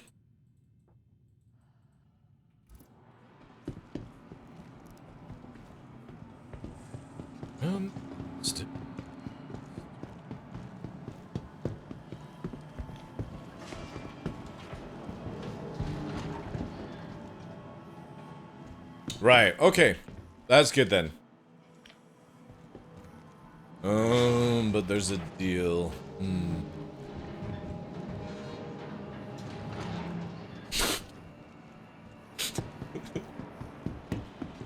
That's on the Prowler as well, dude. You know the Prowler? Right. This is how fucking broken the Prowler is. You'll probably know this. If you have the pilot in the pilot chair, because upstairs is the pilot chair, the gunner chair is downstairs.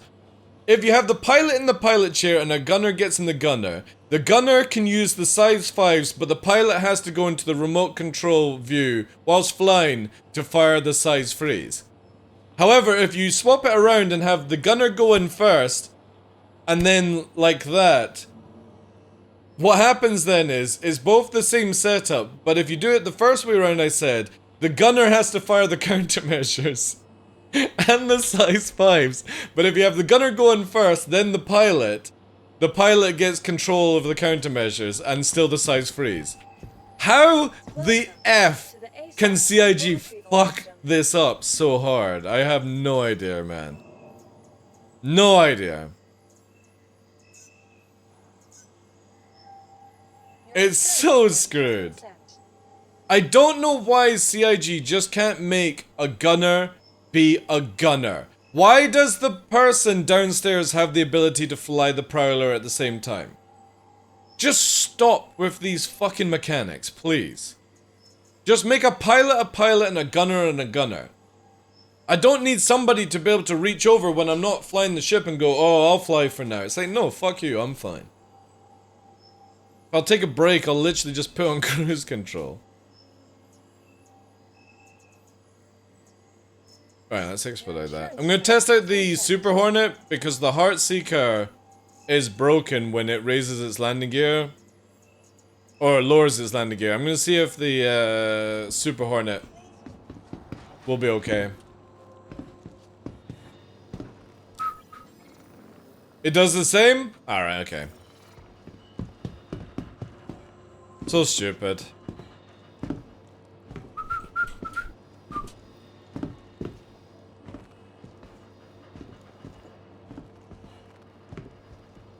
I don't even think CIG can fix that before live, sadly. Yeah, it's been in like since 3.16, dude. It's so stupid. No. Some cases where it was in 3.16.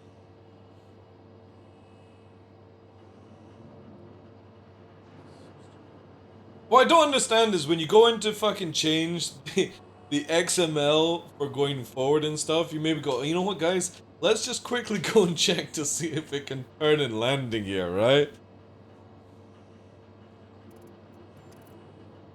I never understand that. If you're going to the extent of changing the flight characteristics and then pulling off the, oh, by the way, it's just because of module weight change, it's like, shut the fuck up, CIG. Do you really think we're that dumb, right?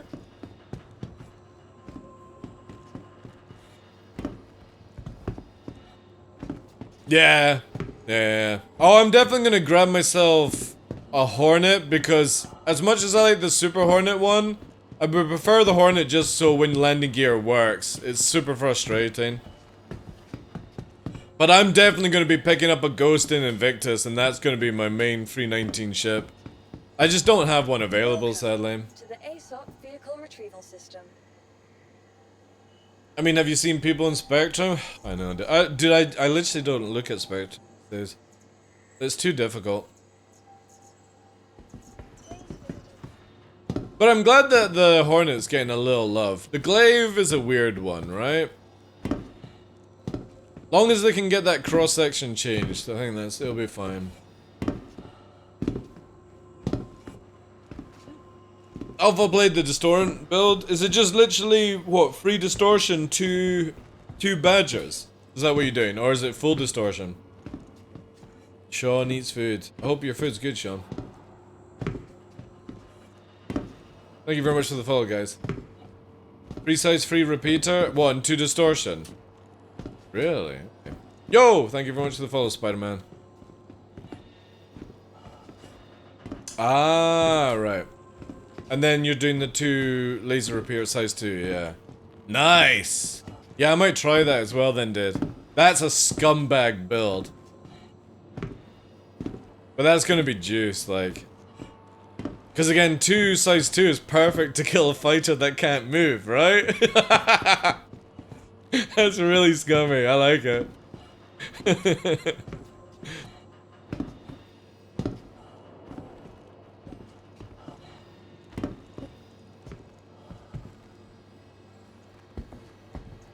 Welcome to the ASOC vehicle retrieval systems. I wish cannons are viable. Like, now that the Hornet is on par with the Saber and Hard Atmosphere, Tumbrino, no joke, I might put size 4 cannon, size 3 cannons on the Hornet. That's going to hurt like F in Hard Atmosphere. And you can then just switch out to repeaters, you know? The glaive changes we tested on Hurston, dude. It's really good. The problem is, the forward pitch up and down on the front nose of the glaive can be countered by the main thruster too hard, where you literally start spinning. So you've got to be careful that you don't over throttle when pulling up, or it spins around. That's the only thing that's issue with it. Vehicle selected. The Hornet was updated, yeah. So was the glaive. Has been delivered to the following For a really good reason as well. Not many people are gonna understand. They'll try and fly it like a dogfighter, and you'll get clapped. But if you actually know what to do with this new change, oh yeah, the Hornet is scary as fuck now because of it. Yeah, that's very true, yeah. Again, long as you just don't pitch up, throttle up too much, you won't get that weird spin. It's just because the little dinky maneuvering thrusters are like tiny little T-Rex arms trying to struggle turning you around and stuff, you know. What's the change? They've just been given more frontal power, iron fuse. Or fuzz, sorry. They've got more forward thrust. So still the same speed, still the same maneuvering, just they've got the ability to dump valve and go forward faster. Which makes them in line, because instead of you trying to rate fight, you joust fight. Takeoff complete. Joust merging with it is super scary. He can fucking merge with a target over 700 meters delta. Well, with the glaive. Or the Hornet. Docking contact. Hornet. Alright, yeah. Landing gear. I was gonna say, that would be pretty fucking impressive if you're doing that in the glaive.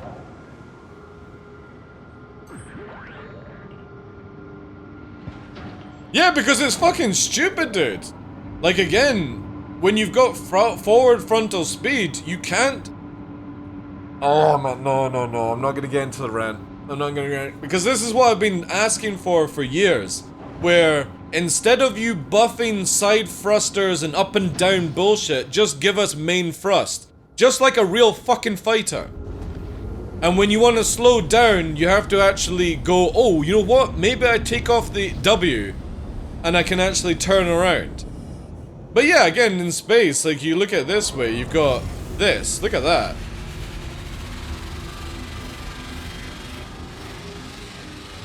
That's fucking bonkers, dude. It's so dope. So you've got this drift, now you've got no afterburner, you can't turn it around. A little bit of a pulse here. This is what all fighters should be like. Just make it where the mediums have a bigger tank or something like that. Lights have the faster acceleration, I don't know. Should always be based around the main thruster. When the Ares came out, did you ever play with the 40G Ares? When it was in PTU, Tom Marino? That was amazing. It was so amazing. And it doesn't need to be 40 Gs, right? That's just a number. You can make it 15 Gs. But balance it around the same thing like everything else. The idea was that you could rocket forward, dump the afterburner to get into position, and you had to go right. Instead of me just drifting into a slot right now, delta merging, all that bullshit, drifting it, you're like, I'm gonna angle now and use the main thrust to sort of push it around whilst I'm doing it. Right, I've gone too far, but I can literally get back on the dime, right? Look at that. Around somebody. 400, 500. Back down to 362, right? Look how fucking enjoyable this is. Because you can turn on the main thruster. And you can control the fight, because when somebody overshoots, you can be like, I'm right behind you, brah, right? And get into those slots a lot easier. Did they ever add a small storage on the outside of the horn? Yeah, it's just like the most ships that are gold standard, not gold standard barrel. Just go to the ladder, and that's where they're located.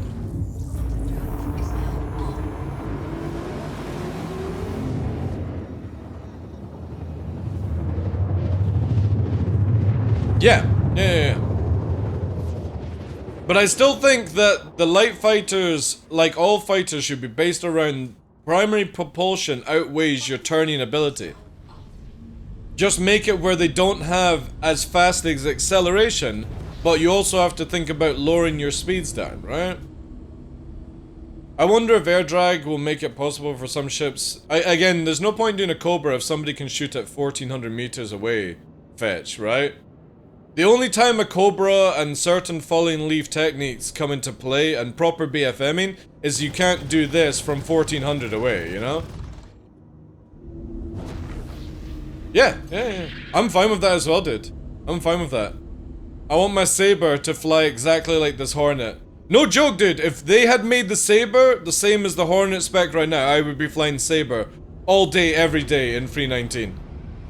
And there's not many sweaty PvPers would be able to deal with it. Because I just wouldn't play that stupid fucking rate game. I would radius the shit out of them.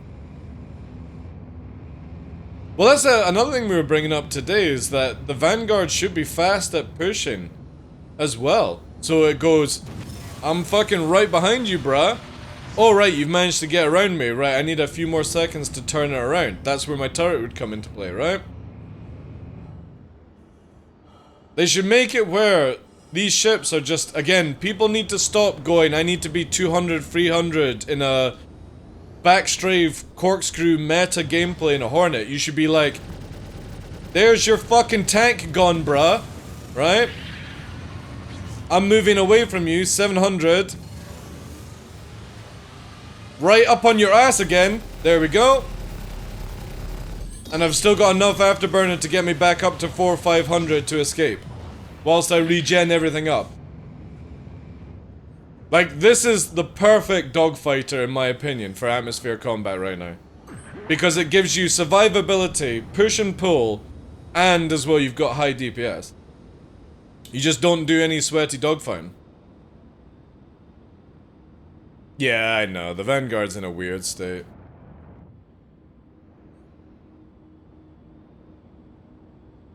You think they buffed it? That's cool then. On the Hornet? What about the Super Hornet?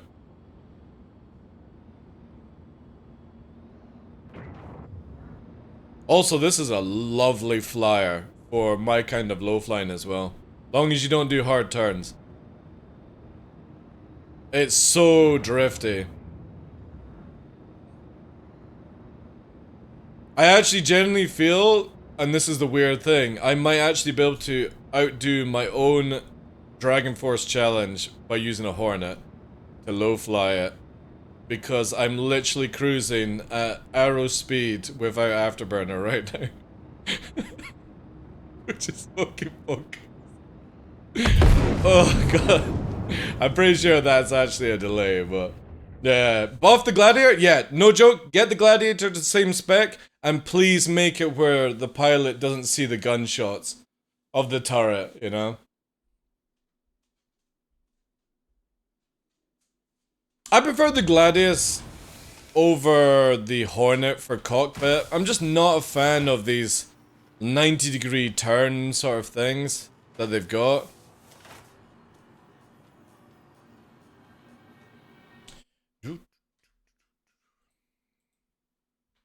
But yeah, buff the Gladiator, please. I want to see all these ships brought in line like this. It's gonna be so sick. This is definitely a good spot. This gives me a lot of faith as well that free or master modes is going to really change this game, Tumberino, where we might actually get proper dogfighting back in Star Citizen. I might actually be able to get behind somebody and they won't ever know how to fucking get away from me. Which is going to be insane. I can't wait for that day if it actually happens. People are going to get so mad because their meta changed? Oh well, tough tits. Tough tits. Every game changes its meta. League of Legends changes its meta, Dota changes meta, Call of Duty, all these things, right? Meta always changes. Exactly, Tumberino. Exactly, dude. Which means that the idea it's no longer about who's got the god aim, but who knows how to juke the aim until you're behind, and then that's it. They're fucked. Whoever wins the BFM wins. And that's going to be the best. And most likely in big fights, there will be deaths on both sides. Yeah, exactly, yeah. My demons are... Alright, guys. I am heading out. Tomorrow and Sunday, guys, is... Diablo 4. We got Diablo 4. Over the weekend. We're going to be back to SC on Monday. Hopefully the Fury will be out. No joke, if they drop the Fury early over the weekend, I might quickly dive into a little bit of Fury gameplay. A little bit. A little smidgen. Because this is the last Diablo beta until June the 6th. So, gonna be just chilling out. Free 19, definitely. No joke. I was saying Free 19 is going to be me just playing Arena Commander and then playing Diablo. I kind of think it might be more Free 19 than Diablo now. Especially with the Hornet. I'm going to be buying on Invictus. The first ship I'm buying in Invictus, and this is a weird one to say. The first ship I'm buying at Invictus is a Hornet Ghost. I've never been able to say that. Like, guys, what's the greatest ship to get right now? Get a Hornet Ghost and actually feel like what it's like to dogfight. Well, if we can see, yeah. I'm definitely gonna have to get somebody that can carry my Fury around with me for Free 19 live. Have a great weekend yourself, Vegan. It's good to see you back, dude. Hopefully you'll be back to some streaming as well, right?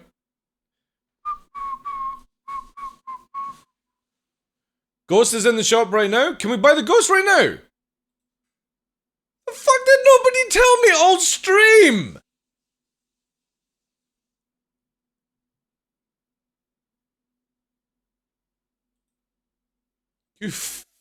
Did Tough Mother actually say that? Oopsie. Well, if he didn't do at TheDarkLaw or TDL, well, maybe he did, right? People didn't tell me the whole stream. Don't lie. Don't lie. What can I upgrade it to?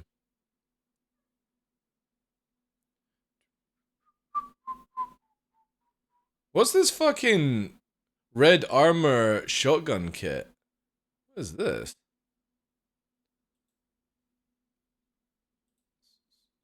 I got mine from a Liberator loaner.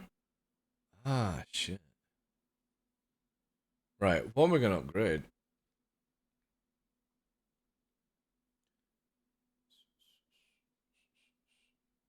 Dale.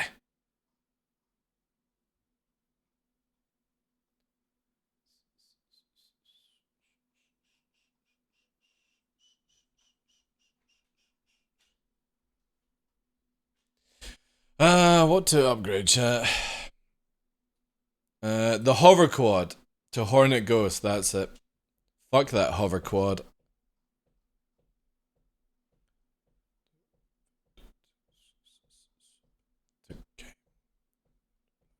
There she is, Hornet Ghost. Ooh.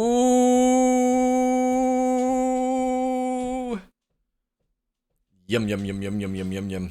Alright. It's gonna be LTI as well. What did someone I say you said that there was the Hornet upgrade. I never caught that. Yeah. Been flying around all day in that fucking piece of shit. Could have been flying around in a ghost. What's Fury and Ghost? It's basically spooky things in life, crafty method. One comes through the wall and goes really fast, and the other one goes ooh.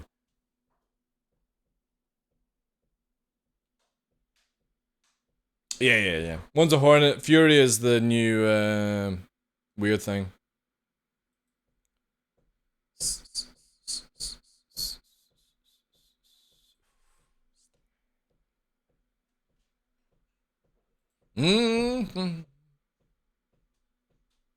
I thought it was when you go ghosted at a Fury convention. Yeah.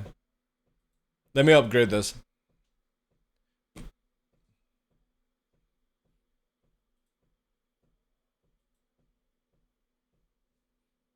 A nasty scar.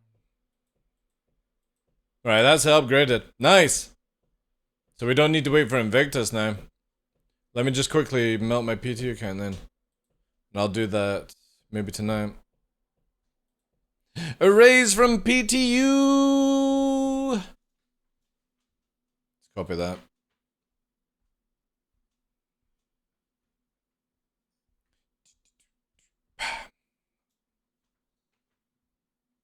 LTI ships do fly better. That is true.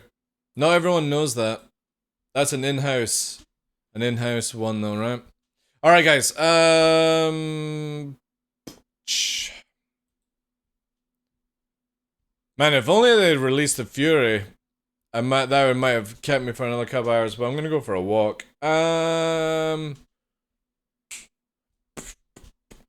one of you guys online?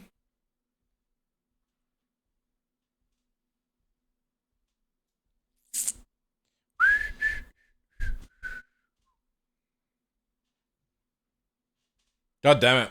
I got no one to raid. Salty's at 500 views, dude.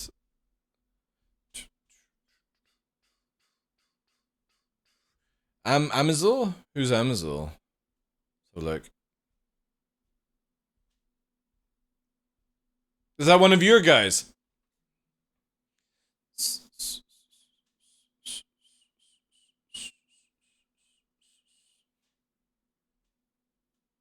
But a PvPer.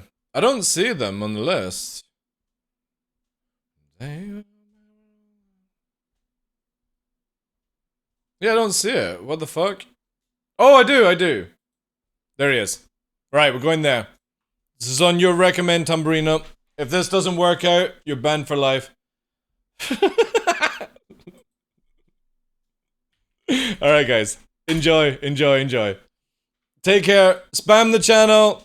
The dude is doing a follower goal. Also, he's in Casual Organization of Global Gamers. aka Bathrobe Warriors.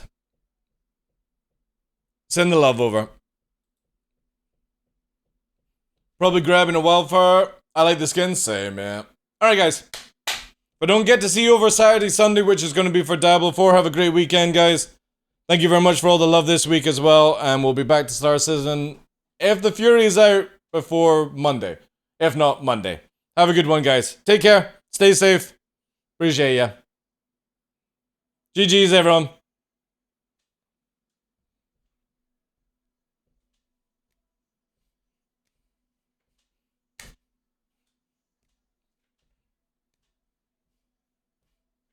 Thank you, guys. Quint, Dev, Salty, Vegan, RS, Tamburino, Nix, Fetch, Zayman, Verse Warrior, anyone else in chat, thank you very much for being here, guys. Have a good one.